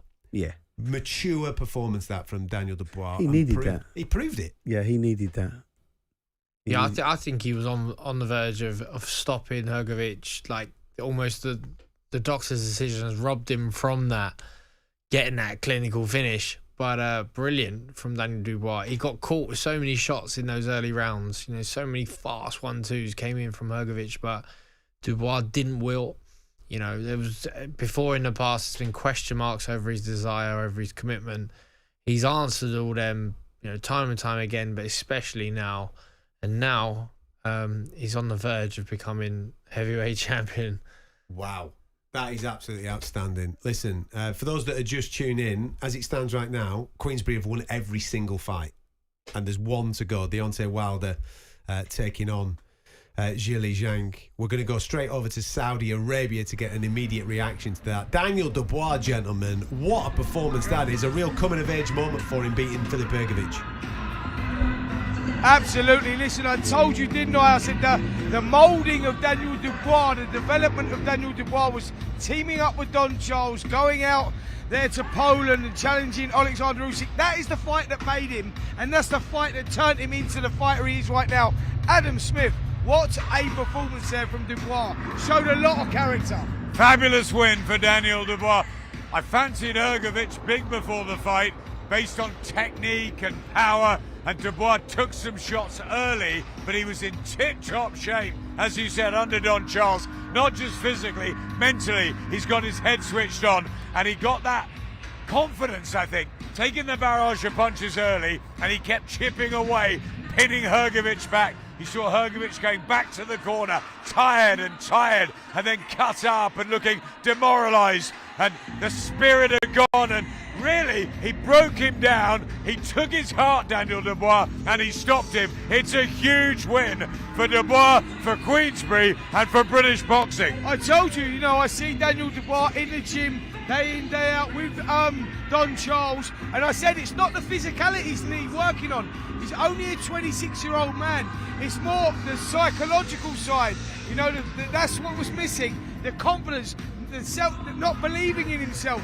Now that confidence has been installed with him, with Don Charles, and he's improving all the time. He could be the next heir to the throne. He could be. He's still young. Like Spencer, I've been up to see Don and Daniel in the gym recently, and he's got that new air of confidence. He's just getting the decision announced in the background behind us, and he will be such a delighted man because he's come so close before, Daniel. Absolutely. Look, let's bring Gareth Davis back in. I don't know where he's been. He's been on walkabout somewhere looking for some fighters, been to the toilet. I don't know what's going on. I've just been to get water for you, Spencer, just to lubricate your voice. Look, a whitewash 8-0 for Frank Warren right now. It's an unassailable lead. But can Eddie Hearn get Daniel Dubois? Can he get Deontay Wilder to knock out Zhili Zhang? And his guy will be fighting his guy at Wembley in September, I reckon. It'll be AJ and Wilder. I think his guy and his guy. What about AJ and Dubois, though? That's a battle of Britain, and on Dubois' performance, that's a great fight. I like it. Listen, I see now Daniel Dubois is now WBC interim champion, IBF interim champion. He will get elevated to IBF champion. I know that's what they've been told the team. I'm getting inside information here. So he gets elevated to the IBF. No, it's not WhatsApp, it's phone calls this one. Phone calls. We've moved on. If the IBF title's on the line, AJ will want to become 3-time heavyweight champion of the world. And who better than against his former Team GB sparring mate Daniel Dubois. I was at a lot of their spars in the early days and they knocked lumps out of each other. You know what's amazing? We're not going to wait months and months for the announcement. With His Excellency Turki Al-Sheikh, the Saudi Arabians, Frank and Eddie working together, it happens like that. We'll know about it in a week's time. We may even know about it tonight. Well, guys, look, let's break down the fight there and how it went with Daniel Dubois. He had to dig deep a little bit in the early rounds. Filip Hrgović rolling the shoulder, looked dangerous with the 1-2s, but then Gareth become a little bit one-dimensional, and Daniel worked it out. Well, in the end, it was a battle of will and not so much skill. The cut to Hrgovic's eye was 2 or 3 rounds earlier. I thought Daniel was brilliant tonight. You could really see the learning curve from that Jarrell Miller fight, where he came through that 6th round tunnel of kind of obfuscation and pain, and he did the same tonight. I think he got a lot of confidence for the Jarrell Miller win, and I think Turki Al-Sheikh was really happy with Daniel Dubois. So much spirit and guts, and he's talking now on the big screen behind us. He's talking more, I think, than I've ever heard him. He's smiling. Well, listen, he's just put himself right in the mix now for that IBF title, the big fights for Anthony Joshua at Wembley Stadium. But, as Mr. Gareth Davis says, back to you guys in the studio. Absolute carnage in Riyadh, Saudi Arabia, isn't it? As the guys there are just eulogising over a fantastic performance from Daniel Dubois, who is the IBF interim heavyweight champion.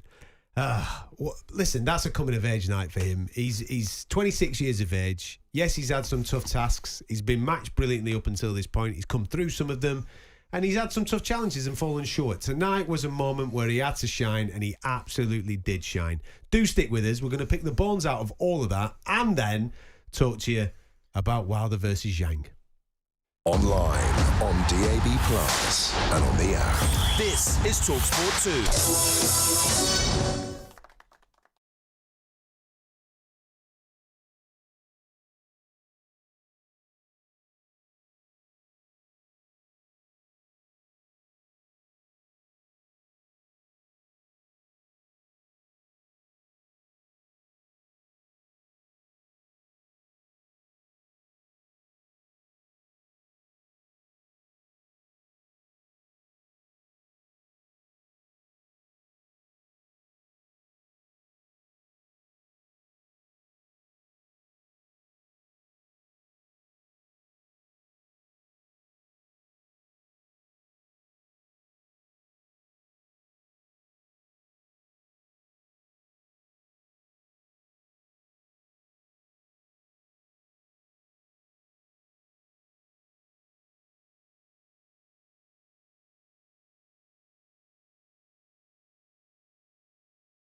instant sports coverage. Oh, he's going all the way! This is talkSPORT 2.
talkSPORT Podcast League. Outspoken with White and Jordan. The best of White and Jordan is now available in one unmissable daily podcast. So you've got a perfect storm. From the top flight to the big fight, get opinionated debate that's always on the ball. Time to hire somebody who can win. And on the money. This is a long way from a done deal. Outrageous. Outstanding. Outspoken. It's hard to say that, but it's the truth. Out now. Listen or download for free on the talkSPORT app or from your favourite podcast portal. Go the distance with Fight Night on talkSPORT. That's how winning is done. The home of boxing.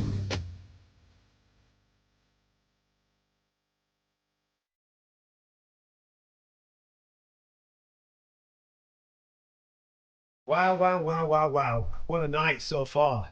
We billed it as one of the best nights in modern times for boxing, and it is absolutely delivered. We've had 4 fights on the 5v5, including an extra fight for Dimitri Bivol, who defended his world title a little earlier on. He got stoppage victory, but on the 5v5, all 4 fights have gone in favour of Queensberry, with Daniel Dubois putting in a career best performance there against Filip Hrgović. Doctor stoppage after midway through the 8th round. And that might sound a little bit harsh there, doctor stoppage, because he was taking over the fight. Hrgović was absolutely cooked, and it maybe would have been stopped naturally from Daniel Dubois or the referee, or maybe even a corner pull out over the next 3 to 6 minutes. Dubois absolutely came of age tonight, Duke. He stepped up, didn't he? He's absolutely stepped up. He needed that performance, like I say, not for anybody else, but for himself, to prove that he does belong with the genuine heavyweights like a Joshua, a Fury, whoever they want to put in front of him. Really, it was almost as though he come out of his body, jumped into another suit and he was just like a different person, because he was on the front foot from as soon as the bell went. He got behind a really good jab, kept working Hrgović, kept throwing the right hands. Every time he took a shot, Dubois, he gave a shot, so he was never really out of the fight. He was never really losing the fight. Every time he clipped a shot, he came back in with his own shots. He worked the body a little bit, not too much. He was going headhunting quite a lot, but I suppose when you've got a big guy in front of you, that's what you do. But his speed was good, his timing was good, and he's got the victory. But like I say, he needed that, because if he was going to have a future in this sport, if he'd have lost tonight, I don't know where he would have gone. I'm just truly blown away by that, because we need boxing survives off the heavyweight division, and it's in a really good place at the moment. But you kind of need some other names just to throw their names in the hat a little bit to try and infiltrate the top boys. And Dubois really impressed me there tonight with that performance, especially with the way that he was taking shots, not backing off. He just went straight back in and let's go again. No, absolutely. I mean, he turned pro at a young age for a heavyweight, relatively inexperienced. A lot of hype about him from the get-go, and then they put him in and maybe before he was ready against Joyce, and then you're wondering, will this guy ever make it? But, his run of form at the moment, you'd pick him as maybe the future of the division. There's not a better 26-year-old heavyweight on the planet right now, really. No doubt I've missed someone, and someone will let me know, but you got Jared Anderson coming through in the States. Obviously, Moses Atoma is like younger than him, yeah. But he's only 19. They're pushing for him to get to the top, beat Mike Tyson's record, but whether that happens or not, he ain't gonna have fights and experiences that Daniel Dubois got right now, where he'll back himself to go in there with any heavyweight on the planet. Whether he believes he can beat an Usyk in a rematch, who knows? But he's not frightened of anyone, and he shows that he belongs at the top level. Hrgovic is... No one's in a rush to fight Hrgovic if they don't have to. Mm-hmm. And he's gone out there and he's done a job on him. He's done a real job on him. Took his shots, weathered the storm, and come back with his own big shots and forced the stoppage. If the referee took him to the doctor stopped the fight, but the fight was leaving Hrgovic, wasn't it? At that point, he was going to get knocked out. He was going to get stopped. He was definitely going to get KO'd or stopped on his feet, Hrgovic, because your man there, Dubois, just punched him to a standstill pretty much. Before the referee jumped in, there wasn't anything coming back from Hrgovic. He was going down, his left hand was low down by his side, couldn't even raise it anymore to do that sort of low to high jab. And every time he tried that, Dubois jumped on him. And like I say, Dubois soaked up all the punishment that was being dished out and come up with his own big shots. And it was nice to see. And also, another pleasing thing about Dubois was the speed. He was quite quick. He was putting together combinations, twos and threes, and landing the third shot. So, stamina was good, timing was good, power was excellent. Answered a lot of questions, like say, psychologically from his standpoint. And it is easy to forget he's only 26. But then you sort of look at him, you go like, he's a man mountain. I don't know what he stands, probably like 6'4", 6'5", I'm not sure. He's a big guy, right? So you don't look at him and go to yourself, well, he's only 26. You look at him and say, there's a grown man. How comes he hasn't had this sort of performance before? But I guess you have to learn from your mistakes, and he's had the mistakes, and he's come back a better fighter from it. Does it coincide for you with him teaming up with Don Charles, who seems to have got inside his head and got him absolutely lasered in? Yeah, well, you can't say that Don Charles hasn't been great for him, but I think he was making steady progress, with Shane McGuigan. He came back after the Joyce fight, and he was a world champion, be it a regular belt at some point. I think that got eradicated when he fought Trevor Usyk, Bryan, wasn't it? Well, yeah. But and obviously him and Don Charles, they go straight in with an Usyk fight, which Usyk's the best heavyweight on the planet. It's a baptism of fire, that, isn't it? Exactly, and he could have gone backwards. He could have took a long time to rebuild, but he hasn't. So I think him and Don Charles. Don Charles, vastly experienced coach, especially with heavyweights. His time with Derek Chisora and many others. It's a good gym that he's got out of North London, and Daniel Dubois is thriving. And whatever they're doing is working for him. It really is, isn't it? Yeah. Like I said, I was super impressed. More so with the way that he took the punishment this evening. It didn't faze him. Didn't back off, did he? No, not at all. And he's obviously trusting whatever he's been told in the corner. He's fighting to a plan, and he's prepared to now walk through the fire. Sometimes you've got to have a couple of bumps along the way, haven't you, to realise about that. To realise what the level's like. The fewer bumps you take, the better for you, obviously. But no, he took some big shots and responded really, really well. Like say, even when he looked a little bit hurt, he sort of like tucked up a little bit, but just kept coming forward. And like say, broke Hrgovic. He broke his heart in the end. He just kept coming after him, and he didn't really have any answer to that, did he? No. Exciting times, especially on the British heavyweight scene, where listen, we've got one more fight to go this evening, which is crackers. We've been here for a long period of time talking about fights, it seems, since yesterday, which is technically true. And I suppose the winner of this, if it is sensational and devastating, there'll be outcry from the boxing fan base that would like to see Wilder in with Anthony Joshua. But right now, that young man there is the front runner, especially with him holding that interim title belt. And if it gets upgraded, Anthony Joshua will have his eyes on it. Who was in attendance this evening?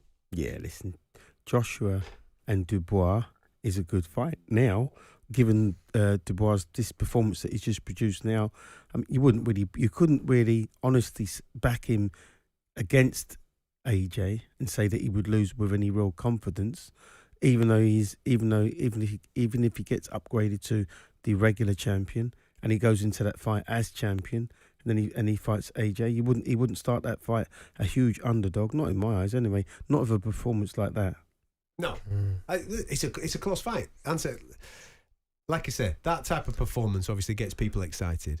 Anthony Joshua, his recent performances have got people excited. It's a fantastic fight. Brilliant for British fight fans if they can make that for Wembley. Absolutely. And the way the form is going, we've got Queensberry Zhang versus Matchroom Wilder. You got to lean into the spirits that are on Queensberry's side, aren't they? And say that Zhang maybe beats Wilder tonight. And if that's the case, then it's certainly, I think, Dubois who steps up and gets that Joshua fight at Wembley Stadium that's been mooted about. That's a massive fight. 2 Brits. Yeah.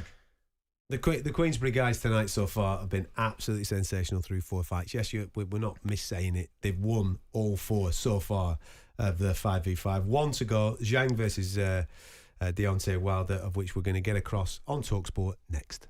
Your live sports station. Oh, what a move. This is talkSPORT 2.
On 1089 and 1053 medium wave, online, on your mobile and on your smart speaker. talkSPORT. On DAB digital radio and 1089 and 1053 AM Fight Night with Adam Catterall on talkSPORT. Hope and want to see the Wilder a few years ago. Menacing, scary, almost wouldn't want to give interviews, just kind of said one lines then walked away from the camera. Wilder hit Brazil so hard, they are feeling it in Brazil. Mamma mia, what a KO! Zhang, nice and loose, pops out his lead right, steps in, massive right hand from Zhang, and down goes Joe Joyce, and he is not going to get up from this. Yang was a tougher opponent because he dropped me twice, but he did tire towards the end of the fight. I think with Wilder, Zhang doesn't move a lot upper body, but he's very smart with his hands, but I feel like Wilder can line him up with that right hand. Here we go. It is the final piece of this jigsaw. 5v5 has been absolutely sensational so far. We've had 4 and they've all been absolutely blinding. The heavyweights, the final heavyweights, should I say, are making their way to the ring right now as Zhilei Zhang and Deontay Wilder are going to be going at it. Let's get to Riyadh, Saudi Arabia, shall we? Where Gareth A. Davies and Spencer Oliver are there. I believe that they're with Royston Bonnie-Smith, who is going to be out very, very shortly. Gentlemen, over to you. It's the eye of the tiger indeed. You can hear Michael Buffer behind me, Barney Royston Smith with me. You're about with me and Spencer, I hasten to add. How are you, sir? When are you out? I'm great. I'm great. As a matter of fact, I'm out in the O2 on the 27th of July for my first hold, the WBO Youth World Title, and can't wait to get back home, get in camp, and bring the title home. Royston, you're only 20 years of age, you're moving very, very quickly. We know the talent you got. You're in a gym full of champions. Ben Davison's your trainer. That must be a big inspiration for you on its own. You must be learning so much. It's unbelievable. The people who comes in the gym, comes out the gym, like the knowledge you can just soak up from that. You can sit in there and just get better, like your thought process and things. And when you're putting the graft and putting the work in, getting the rounds in with top quality people, it just all comes out on fight night, and that's why we're having such great success in the gym and out the gym. Fancy a bit of this? 110%, get me in there. Right, gents, Queensberry have beaten Matchroom tonight in the 5x5 as Deontay Wilder and Zhilei Zhang walk to the ring. Daniel Dubois is the man with the gauntlet at the moment to potentially face Anthony Joshua, but if Deontay Wilder pulls it off tonight and pulls it back for Matchroom, he could end up fighting Anthony Joshua at Wembley. How do you see this fight? I see this fight with being a landslide to Queensberry. I think it's going to be a big bang Zhang knockout. Yeah, I'm going with that as well. I've said it from the beginning. The only one we've missed so far is Craig Richards. Everyone else, it's gone to plan so far. I'm doing quite well. I just want to talk about the atmosphere in here now. I mean, everybody are up on their feet. This is the fight they've been looking forward to. Deontay Wilder, has he still got it? Hasn't he still got it? Will he beat the Big Bang? I think he can do it. Joseph Parker thinks he can. Other fighters, Teddy Atlas thinks he might have it in him. All week, people have been saying it could potentially happen. You're going for Big Bang, though. You're going for Big Bang. Big Bang. I'm going to go for Wilder, then. Back to you in the studio. Divided opinions everywhere on the broadcast and around the world, no doubt, as you're tuning in for Zhilei Zhang versus Deontay Wilder, who are in the ring, being announced as we speak by the one and only Mr. Michael Buffer. Big ramifications on this. It feels like, Georgia, fight for relevance in the heavyweight division. Two lads coming off the back of defeats, maybe not necessarily showing their best selves in their last defeats as well. Tonight they've got an opportunity to really just remind everybody that they can still do a bit at the very, very top level and, who knows, maybe claim a shot in a big fight with Anthony Joshua. Absolutely. So Deontay Wilder, has he got anything left? You know, he's been at the top. He's been heavyweight champion. He's had that taken off him via Tyson Fury, and he's been in the wilderness, it feels like, ever since. Losing to Parker, if he loses tonight, is at the end of Deontay Wilder. So he needs to go out and put in a statement, put in a big performance to show that he's back, that he still means business, that he's still got a chance to win a world title. And Zhang, you know, at his age now, he's on the last chance saloon, maybe. You know, like if he doesn't win back-to-back losses and he pushes him out of the picture for a bit, ain't going to serve him well. So he knows he needs to go out there and put in a solid performance, get a big win, and then he's back in the picture. So it's a great chance for either fighter to really excel their stock, whether that be, fighting a Joshua or the other, at Wembley Stadium or not. They know they're going to still be in the mix, Adam, don't they? They know that there's big fights still to come. As long as you keep winning, your opportunities will be there. I can't wait for this. Yeah, I look at Wilder and look at his sort of body language, and you've seen it all before. You know, the mask, the clothing that he wears, and the attitude that he's got. And this is heavyweight boxing, where you one punch from victory, one punch from disaster, and it could happen to any of these guys because they're both noted punchers. But I just think there's more miles on Wilder's clock than there are on Zhang's. When you look at the two of them who have actually fought and the way they sort of go about their sort of business, and I just think this guy knows Zhang. You know, it's a 5 stone weight difference. Yeah. I've never heard that before in any fight ever, where you could have that sort of discrepancy with the weight issue. And I just think you wouldn't do that in any other weight. It's crazy, isn't it? I can't remember what the discrepancy was between Valuev and Hay. Do you remember that one? It was a lot more. It was a big old boy, wasn't it? Hay probably came in around 17 stone and Valuev was 24. Was it? Oh, Jesus. But it's kind of the same point as what you're making. Different there, obstacle. I mean, one was 7'2" and one's 6'3", whereas these guys are probably not that far away in terms of height. Yeah, it's just in terms of like the thickness and the stature. But Wilder obviously's got skinny legs, but first one to land, isn't it? He's got phenomenal punch power. First one to land. There's been times where he's put on weight and it hasn't suited him, and there's times where I felt he's come in a bit too light and it hasn't suited him. We don't really know what his optimal weight is. This is where he's done his best work, though. In between 215 and 220 is where he's done his best work in the heavyweight division. Okay, it's again a lower level, no doubt. But this is where he must feel the most comfortable. Zhang, I bet he hasn't boxed anybody that hits as hard as Zhang. We're going to find out in a minute, aren't we, what the crack is. Equally, I bet he hasn't boxed I don't know if has he boxed in his southpaws? Yeah, I think he's done 5, 6, but again, of a level, we're not talking a major level. World level, yeah. This is going to be really interesting to see how this first maybe 2 or 3, if it goes that far, 2 or 3 rounds plays out, because we know that Zhang tires. So, and the hand speed is incredibly fast. So let's see if he puts it on Wilder early doors and if Deontay Wilder can take it. Wilder is one of those that likes to act like a little bit, well, I suppose like a rattlesnake or a cobra, viper. He waits, doesn't he, for the opportunity to detonate, and he backs himself to be able to do it. He didn't do it against Joseph Parker. It's probably one of the only ones where he hasn't been able to land anything clean on anybody. See, Wilder's, he doesn't have a jab to speak of. He can't keep pouring with his jab like that, because that's not going to keep Zhang off. You can't just do that against somebody like a Zhang. I don't think so. He's measuring for that right hand. He's measuring him, and he's just tried to let it go in the first exchange there. You know, we saw in the Fury fight. Fury obviously 6'9". He put a lot of effort in and trying to attack the body in the third fight. Yeah, and it was a good tactic, but he ran out of steam. He ran out of steam in that fight, and even though he dropped Fury, got off the floor.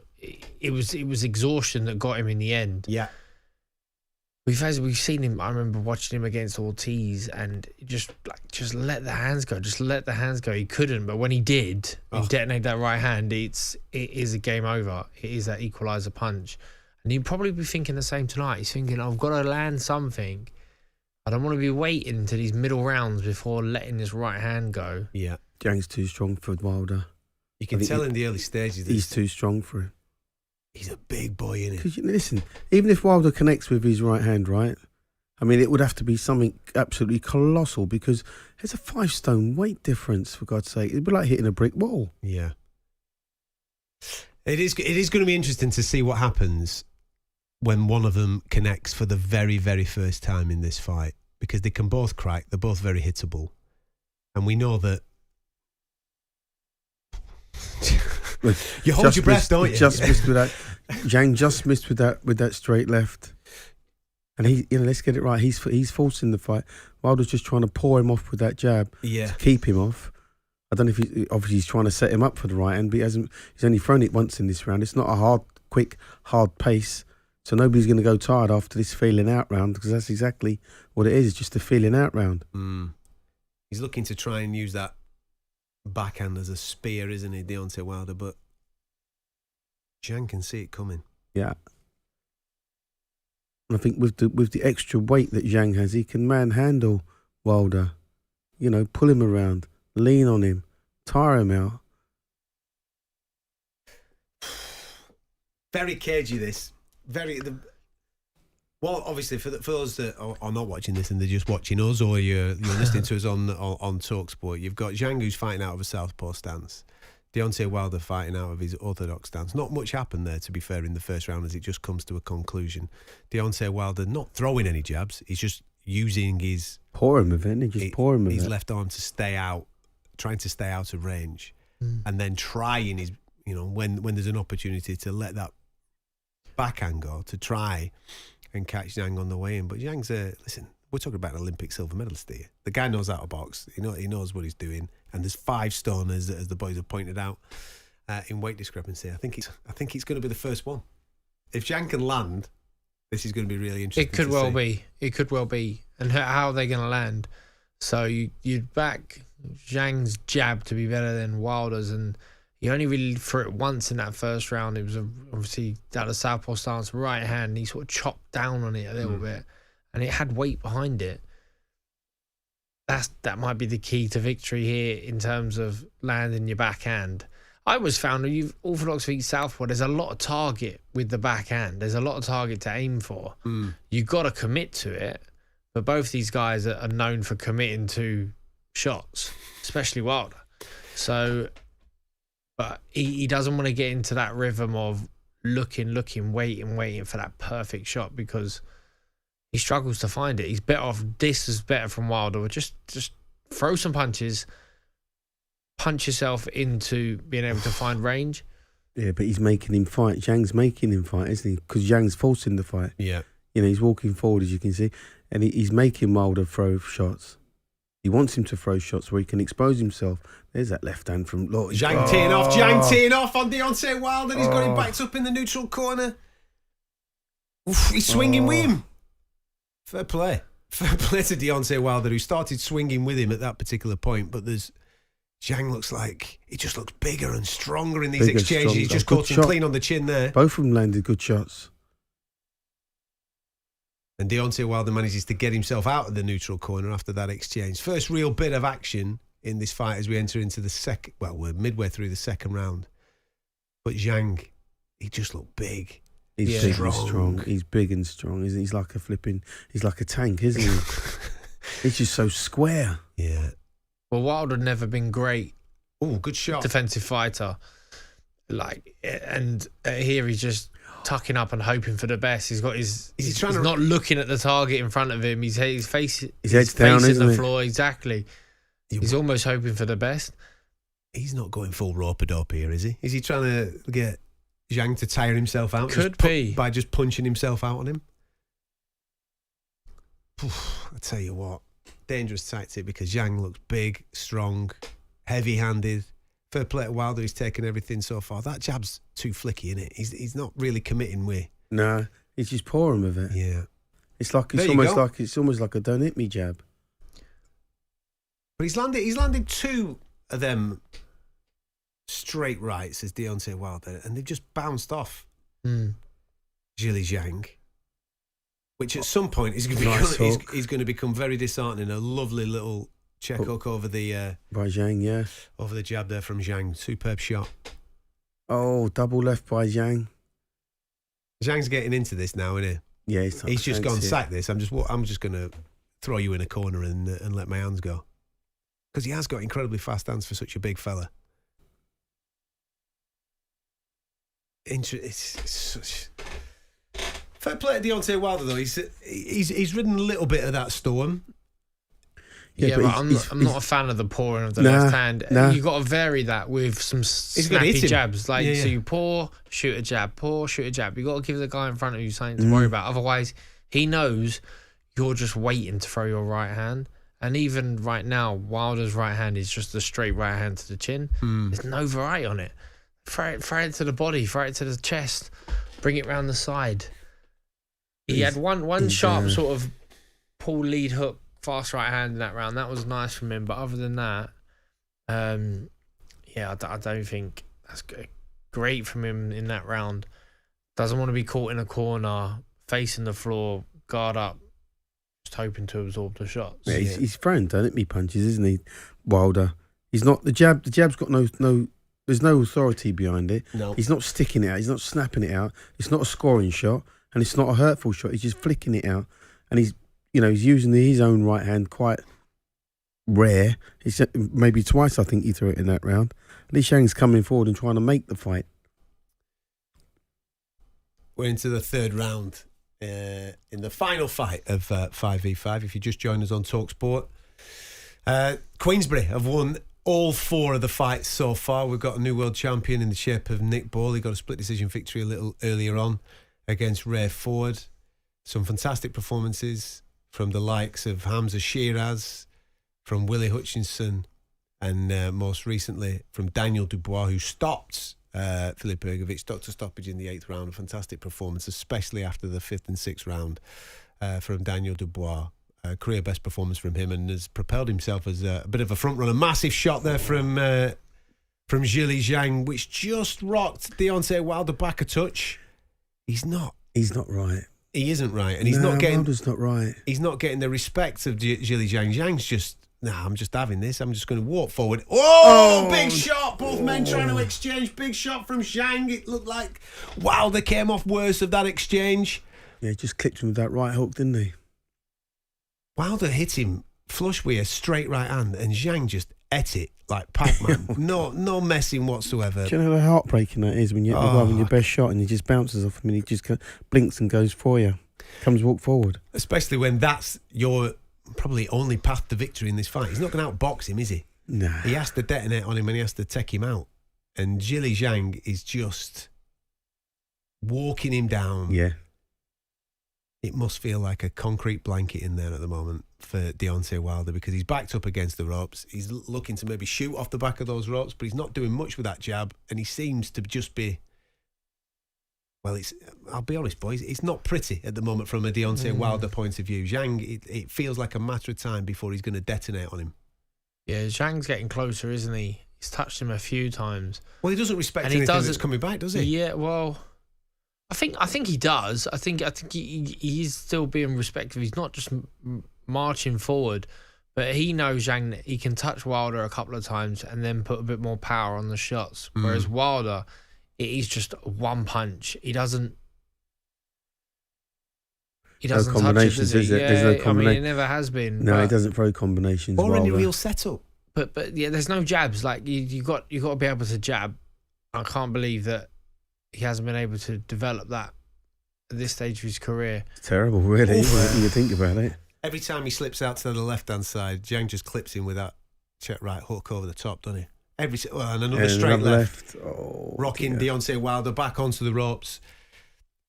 Zhang is just the authoritative figure in this fight right now. He's centre of the ring, pushing Deontay Wilder back, and Wilder just has no answer whatsoever for anything that's coming his way at the moment. End of the third, all Zhang. All Zhang, yeah. Really concerning this for Deontay Wilder. He looks... I know he slumped on the chair there and he's going to be taking instructions from his corner, but he looks a bit crestfallen, like you were saying a moment or two ago, Duke. He landed a straight right there and it didn't have any effect whatsoever. No, and I don't know where he's going to get his confidence from, because he needs a big round, he needs a big punch, he needs to try and turn this back in his favour somehow, some way. But like I say, I think the weight discrepancy is just far too much. I don't know. Listen, I could be completely wrong. He might hit Zhang on the chin in the next round and knock him stone cold out. But I just can't see it. He's not fighting with any real confidence. Yeah. This is not fighting with conviction in his work. There's no conviction in his work. There's no urgency to his work. It's like he's almost just going through the motions. Well, he flicks and flicks and flicks the jab, throws an occasional right hand, but he's not in range when he throws the right hand. He's never been a combination puncher, so yeah. I don't know how he turns this one around. Well, he needs one of them shots from the gods, doesn't he? He needs something to land on Zhili Zhang's whiskers for it to really have an effect on him. But right now, I mean, he's probably had, through 3 rounds, he's probably hit him 3 times clean, and it's just bounced off Zhang.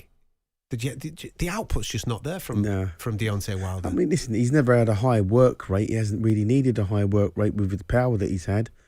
But I suppose really, since he's been found out, he's never really been the same. I mean, that was a good right hand from him. Yeah. But he's never really been the same. He needs more of that. Zhang's just missing him. He's just missing him. Yeah, I think the feet came together then, but Wilder beats his chest. He's trying to save face. Yeah. I mean, even that, if Wilder can sort of, rather than always creep around on the back foot, circling the ring, backs against the ropes, that's not ideal for him. No. I know it's easier said than done trying to back up Zhang, but if he did put a little bit more spite on that jab, give Zhang something to worry about from the left hand as well as the right, he won't be able to just keep creeping into range. But he's walking onto Zhang straight left, isn't he? Because he keeps moving around to his right. Instead of going round to his left and trying to jab over Zhang's jab, which I know it's easier said than done, but when I fought southpaws previously in my own career, first thing my coach said to me, McKenzie, you got to move around to your left, and jab over their jab. Well, you can hit with the right hand down the pipe, but you're not seeing that from Wilder. Zhang's only just missed him with that straight right. It's only a matter of time, isn't it, before he connects with it? Yeah. Whenever I watch Orthodox against Southpaw, I watch feet, and he's not getting his feet on the outside at all, is he, to be able to land that killer shot? Deontay Wilder. He's never been one for footwork, has he? Let's get that right. He's not. I mean, look, he's miles on the inside of that foot as well. He's never been one to be on his toes or look for positioning, because he's always had that big right hand that he's always detonated and knocked guys out with. But I suppose since he's been exposed, he's not quite the same. Yeah, listen, for all the pretty fights that we've had and the captivating and entertaining fights that we've had so far on this card, and we absolutely have, we've had 4 absolute bangers. This one hasn't really caught the fire that we anticipated in the fireworks, and it's down really to Deontay Wilder just looking a little bit out of it right now, whereas Zhilei Zhang looks like at some point in this fight he's going to get to grips with Deontay Wilder, catch him, and then drown him in deep water at some point, because it's not a quick pace fight, is it? No, not at all. This pace suits Zhang. Yeah, is that 5 that we've completed now, and it's all Zhilei Zhang as we're speaking. There's not a mark on him. He hasn't Listen, he's landed a couple as Deontay Wilder, but they just bounced off Zhilei Zhang. He has to do something different if he's going to turn the tide of this fight. Yes, he's got power, we know that. But he's got to do something different to get the respect of Zhilei Zhang, because he's just walking forward. And when he does let his hands go, it looks like he could get Deontay Wilder in some type of trouble. There's no output. There's not enough output from Wilder. He's not fighting with any real urgency. He's not being creative. He's not trying to kid to Zhang, get and draw his punches off him where he can counter him. There's no real footwork behind him. Just keeps pouring with a lazy jab and an occasional straight left. So he's not winning the rounds. How's he going to win the rounds? He needs to pick his pace right up and just fight like he wants to win. It's amazing when you look at the stats of Wilder that he went 43 unbeaten. Incredible. 13 world title defences. And you look at the style and the way that he's approaching this particular fight, and I put down this tentativeness, maybe down to what Tyson Fury did to him in the second and third fights. Sure. It's absolutely affected him. That's a good shot. Lovely right hand from Deontay Wilder. But again, he just bounces off Zhang, doesn't it? Here we go. He fancies it now. Yeah, once your unbeaten record's gone, what do you do? Because most fighters are never the same once they've lost that unbeaten record. But the manner of those defeats as well. Yeah. I mean, they were brutal, weren't they? Both of those 2 fights were brutal. But he fancies this now, Deontay Wilder. He's come out. Oh, this could be his swan song, because he's had a little go. He's had no success with it now. Just gone back to pouring with a jab and tying him up and making it look ugly. Survival mode, I'd call it. Bit of entertainment, though, in the 5th round of this one. First 4 have been all Zhang. And at the start of this 5th, in the first minute of the 5th, should I say, Deontay Wilder has started to let his hands go a touch. He's caught Zhang, but I don't think he's affected him in any way, shape or form. He certainly hasn't hurt him. You can almost sense if the minute Zhang connects with a clean shot, this one could be over. Yeah. I don't get that with Wilder. Yeah. He's just waiting so long. Like, why has he not let his right hand go? Like, oof. Oh, he's gone. He's gone. And Zhang. There you go. Zhang with a massive shot. Game over. He Game over. He hits him with the left hand, span him round, and He's then not followed it getting up with a right hand. Is Deontay Wilder going to get Stop up from it. that? No, it's finished. Referee's got to stop it. He'll get. Man, he's Nah, waved it that's off. it. That's it. He's waved it off. Yeah, but that's- Zhilei Zhang has knocked out Deontay Wilder in the 5th round. Yeah, but I think that's pretty much what we expected, wasn't it?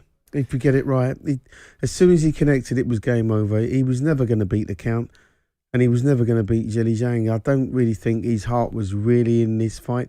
If you look at what he said before the fight, and the build up to the fight, he wasn't talking like a guy with real conviction, like I'm going to win and go on and challenge for world honours again. He was almost reservedly talking like, this was going to be his pension fight. He gets caught and he turns away. Yeah. And then obviously it's a free shot for Zhang, and he lands it, and Wilder goes down. I'm shocked that he got up before the 10 count. I really want to see that clip again. What was the shot that made him turn away? Was he turn away to complain? Was he?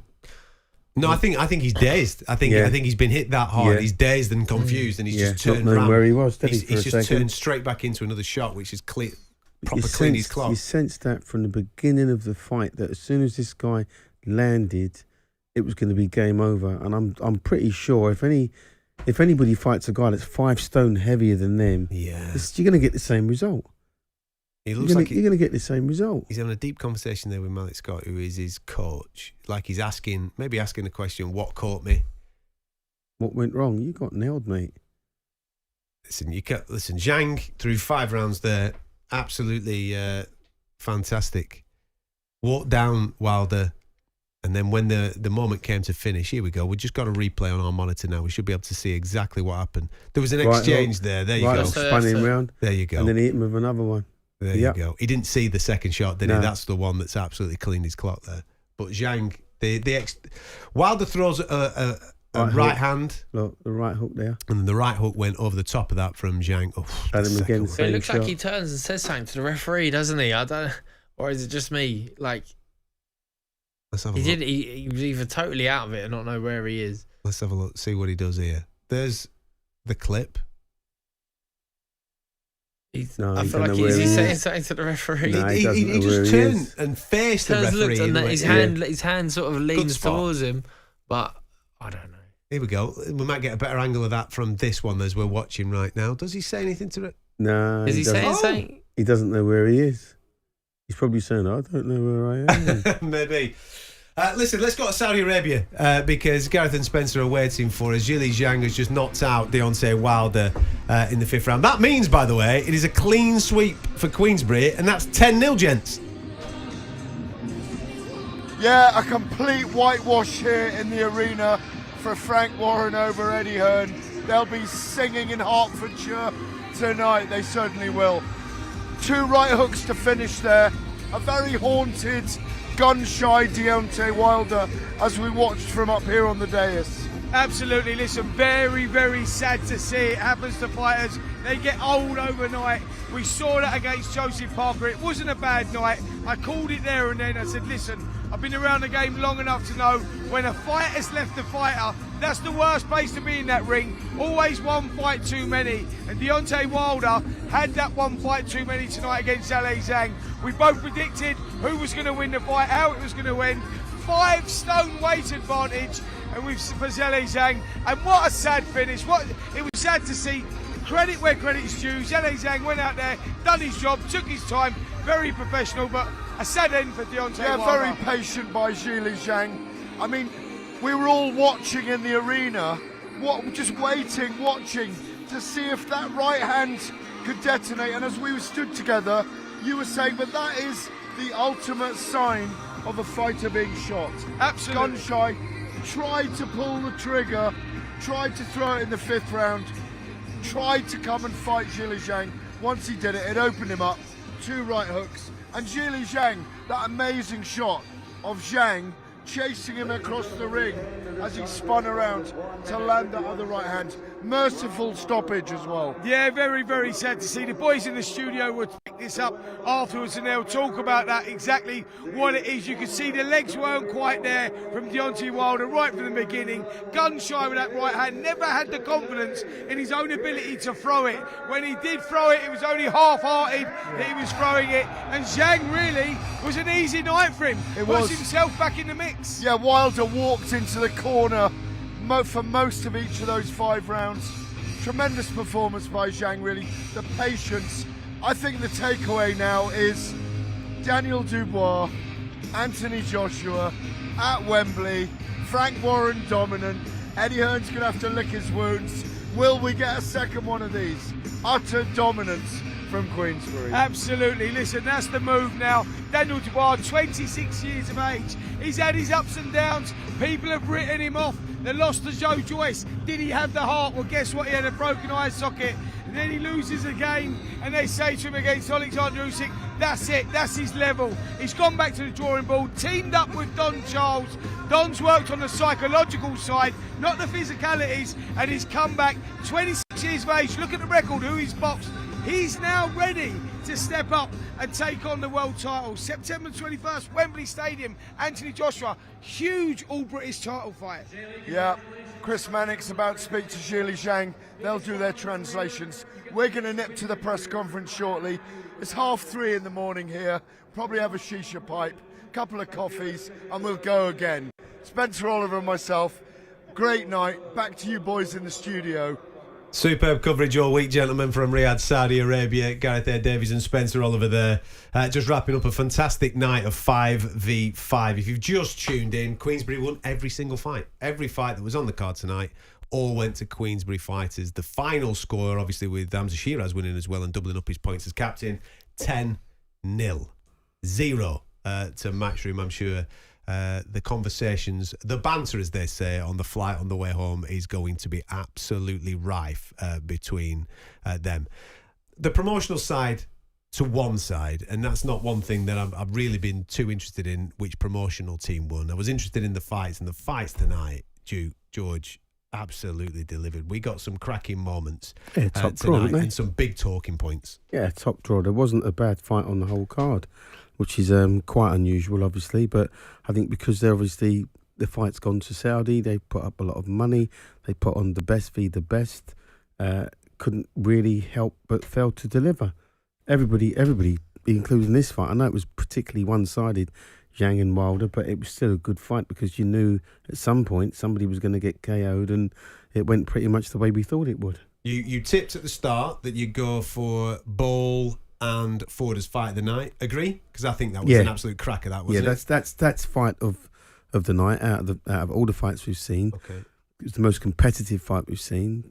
We've seen good knockouts, we've seen bad knockouts, and we've seen good boxing skill. And nobody's really been in a bad fight. There's not been any sort of bad boxing skills. That's some crackers. Who steals the headlines for you, George? Well, standout performances is Hamza Shiraz and Daniel Dubois. Maybe Daniel Dubois. Yeah, fair. I think he was the one who was really against the odds here. There's a lot of hometown favouritism. We want the Brit to win, but I think a lot of people, if they had to be honest, would say, we were going to pick Ergovic in this fight, and he went out and did a fantastic job. And the one that isn't 5v5, I think, is Bivol. And Bivol put in a spiteful performance. Yeah. He could have been not on his A game today because it wasn't for all the belts against Petreviev, but he done well, and a little glimmer of hope for Eddie Hearn and Matchroom that they had at least one winner on the card. There's a shame gap, it wasn't. There's a gap in the points, yeah. Listen, he'll be absolutely clamouring for another 5v5 with AJ taking on Daniel Dubois. I'm sure he'd fancy AJ, his boy, in that particular fight. And listen, after the performance that Daniel Dubois has put in, I don't think any fan's going to be against seeing Anthony Joshua, Daniel Dubois at Wembley in September. Fingers crossed we can get that on. Gentlemen, thank you so much for your company this evening. It's been an absolute pleasure getting your insight onto what we've been watching. Thank you very much for joining us on talkSPORT and on the talkSPORT Boxing YouTube channel. It's been an absolute fantastic evening. On paper, we said this is one of the best fight cards of this generation, if not for the last decade to 20 years. This tonight has absolutely lived up to all our expectations, delivering knockouts, as Duke said a moment or two ago, delivering some fantastic, sensational fights, competitive knocks, 50-50s, guys really living up to previous expectations and shooting their shot at the big time. There's some big talking points. All the fallout will be on TalkSport tomorrow, no doubt, and throughout the course of the week. So make sure you come and join Jim White on Monday as he returns from Saudi Arabia to join Simon Jordan to give you the fallout from everything that he experienced. Martin Kellner is coming up next here on TalkSport. Enjoy the rest of your evening.